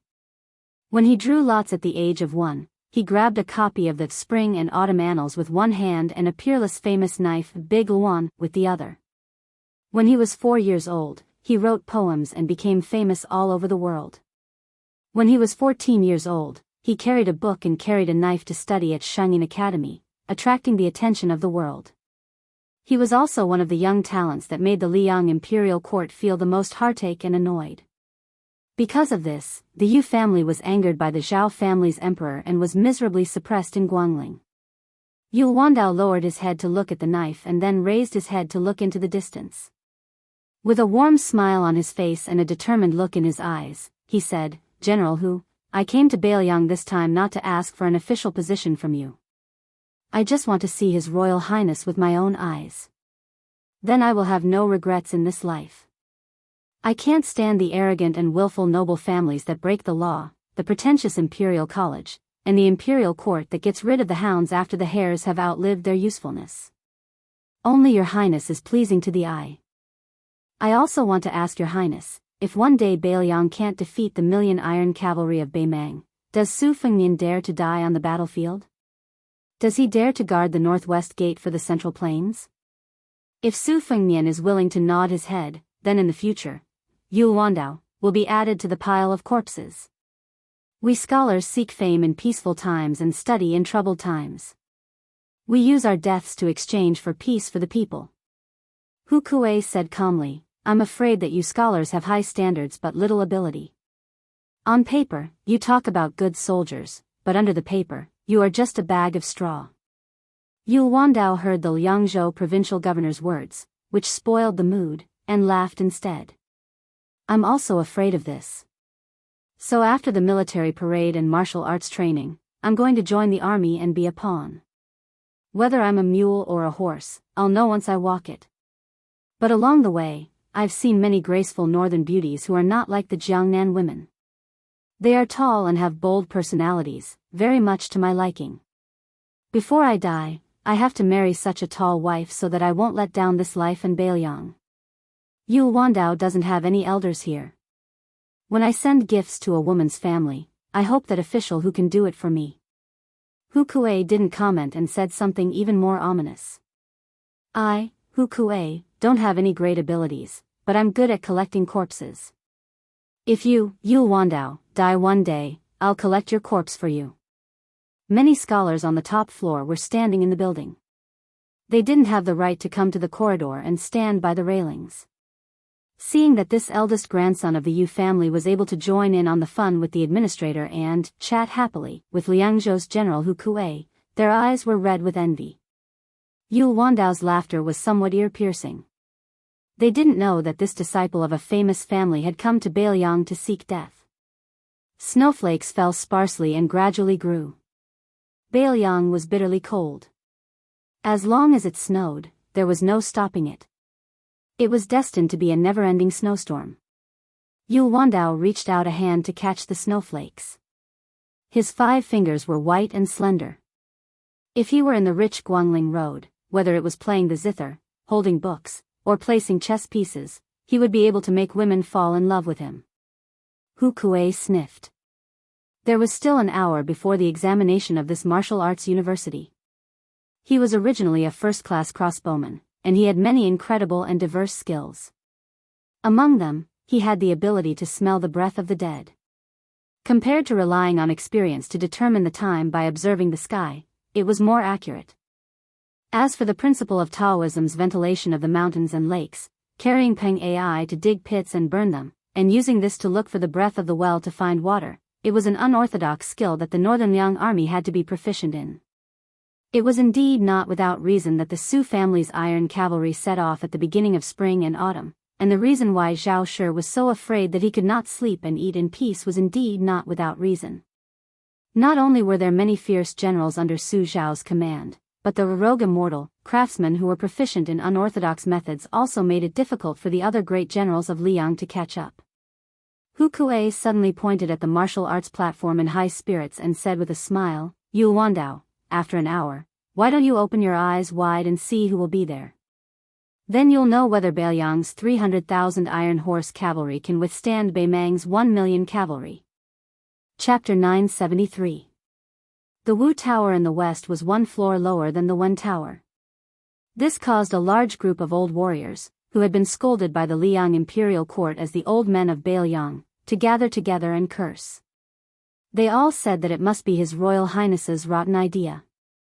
Otherwise, the great general wouldn't have slapped the old faces of his subordinates like this. There were many mountains in Beiliang. Other than the 2 old generals, Yan Wenluan and Zhong Hongwu, most of the young and strong generals under Chen Zhibao had left Beiliang for Western Shu. However, many of the old generals from the previous generation had a close relationship with Chen Zhibao. Most of them had the title of general above them. They only had their families to feed, so they wouldn't cause trouble and choose to stay in Beiliang. Other than these 3 mountains, there were also the great general's adopted son and many old generals who had retired from the cavalry and infantry. These old generals couldn't be compared to the group of generals who had been given the title of general. They still had many branches and leaves in the Beiliang army and had a deep foundation. The Wu Tower was originally arranged according to seniority like the Wen Tower. Those with high positions would stand on the tall buildings. However, it was a bit strange today. A one-armed old man with the surname Lin who drove an ox cart out of seclusion didn't want to go up the tower. Many of the old men of the same age who had been through life and death with him didn't want to go upstairs to show off their power. They surrounded the first commander of the Lotus Seed Camp, Lin Dofang. Although Lin Dofang had resigned and lived in seclusion after following the Su family to Beiliang and had been a nameless field shuang for almost 20 years, everyone knew that Lin Dofang and the great general had been through life and death together. Moreover, they had almost become relatives by marriage. In addition, when the old soldier respectfully sent the crown prince to the capital, Lin Dofang had also appeared outside Liangzhou city. At that time, the ox-cart old man, the former Yuzhou general Jean Partridge, Zhou Kong, and the commander Yuan Nanting who controlled most of the white feather cavalry were also among them. Lin Dofang had always been popular in the Su family's army. After he had resigned, there were no more conflicts in the officialdom. This time, his retirement seemed even better. Even some of the old generals who were not familiar with him back then were happy to chat with him. Even Lu Yuanji, who had retired from his high position as the deputy commander of the infantry, and Wei Taizhan, who had just vacated the deputy commander of the cavalry last year, were no exception. This group of old fellows with illustrious military exploits had seniority, meritorious service, and family background, so they were especially outspoken when they talked. Compared to the genteel and sour atmosphere in the Wen building, they were like heaven and earth. At this moment, Lu Yuanji was cursing His Royal Highness for not being sensible. It was fine that the Wu building was 5 floors higher, but it was actually 1 floor lower than the Wen building. Wasn't this deliberately embarrassing these old fellows who had fought for Beiliang? Lu Yuanji had retired from his position for a few years, and he was also famous for his impatience and uncouth temperament. Hearing his curses, all the old men around him, without exception, smiled knowingly. Wei Taizhan, who had just left Bailiang's army for less than a year, was much more reserved. He didn't even respond. Once Lu Yuanji rolled up his sleeves and cursed, even the country's shrew would have to retreat. Especially after drinking, he dared to spit on General Su Zhao's face. Of course, General Su Zhao was so angry that he was whipped and thrown out of the tent to drink the northwest wind. At that time, General Su Zhao, who didn't look like an old man, was also stubborn. After being thrown out of the tent by General Su Zhao, he refused to go back to the tent to rest. He sat on the ground and continued to curse. When he was tired, he fell asleep on the ground and snored like thunder. In Lu Yuanji's words, "I don't want to be angry with General Su Zhao, and I don't dare to. I will use my snoring to disturb General Su Zhao's sleep." Lu Yuanji was still angry after cursing His Royal Highness for half an hour. He wanted to use His Royal Highness bullying of Huaihua General Zhong Honggu in Longqing County as an excuse. Out of the corner of his eye, he saw Wei Taizhan curling his lips and winking at him. Just when he was puzzled, he was punched hard. Lu Yuanji was stunned. He turned around and was punched in the face again. His nose was bruised and his face was swollen. Lu Yuanji finally saw that it was old man Lin's dirty trick. Lu Yuanji was so angry that he immediately punched Lin Duofang's head back. He cursed, "Lin, I've wanted to beat you for a long time. What did you tell me? You said that you wanted to kill the northern barbarians with me. We were born in the same year, month, and day. There's no difference between us. We'll say that whoever kills more barbarians will be the big brother. You'll be a coward when you get to Bailiang. Also, when you plan to elope with the princess of southern Tang, who was the one who kept watch for you? What's wrong? I cursed His Royal Highness a few times. Did I get in your way, Lin Duofang? It's none of your business. You're just a coward. I don't know where you've been hiding. You haven't touched a blade for 20 years. What right do you have to call me brother?" The two old men were immediately pulled apart by the other old men beside them. While Lu Yuanji was cursing, Lin Duofang, who was tied up, kicked Lu Yuanji a few more times. He said angrily, "Lu San, what you did with me was a mess. I owe you. I'll be your slave in my next life. If you blink, I'll be your grandson. Don't you King drag His Royal Highness into this. Fine, you cursed His Highness. Then I'd like to ask you. When you were whipped and thrown outside by the Grand General so many times, who was the one who secretly brought you good wine to drink? Who was the one who listened to you telling those bullshit stories for the whole night? Who was the one who personally told me that the Grand General had a good son and even said that he would marry a few daughters to that kid in the future? Lu San, you Lu San, Now that you've become the deputy commander of the infantry army, you think you're so great. Don't think that I don't know that your son has taken over a few government salt pans. He's not just making a lot of money every day. Not to mention salt pans, he even dares to kill government soldiers. You, Lu San, are amazing. You have 3 sons who are even more powerful than His Highness. His Highness only killed the king of Jing'an and Zhao Heng's cavalry in Qingzhou. He also killed the 5th raccoon of Tibing Mountain in Beimang. He never dares to kill the people of Bailiang. Lu San, do you believe that I'll go to the Grand General and ask for an official position? I won't do anything but kill those bastards of yours who call me godfather." The old general, who was called Lu San, was stunned. Then he became furious and scolded, "T. Lin, tell me clearly, who killed the soldiers of the Salt household and the Armor household? My son wouldn't do such a heinous thing." Lin Dofang somehow got the strength to break free from the pull of Wei Taizhan and the other old men. He punched Lu Yuanji's face again. "The whole of Bailiang knows. Only you, an old fool with bad eyesight, don't know." The ground floor of the martial arts building instantly became silent. Lu Yuanji looked around. Wei Taizhan was still calm and silent. Many old men avoided the gaze of this Lu San. Finally, Deputy Commander Lu's lips couldn't stop trembling. He waved his arms and didn't want anyone to help him.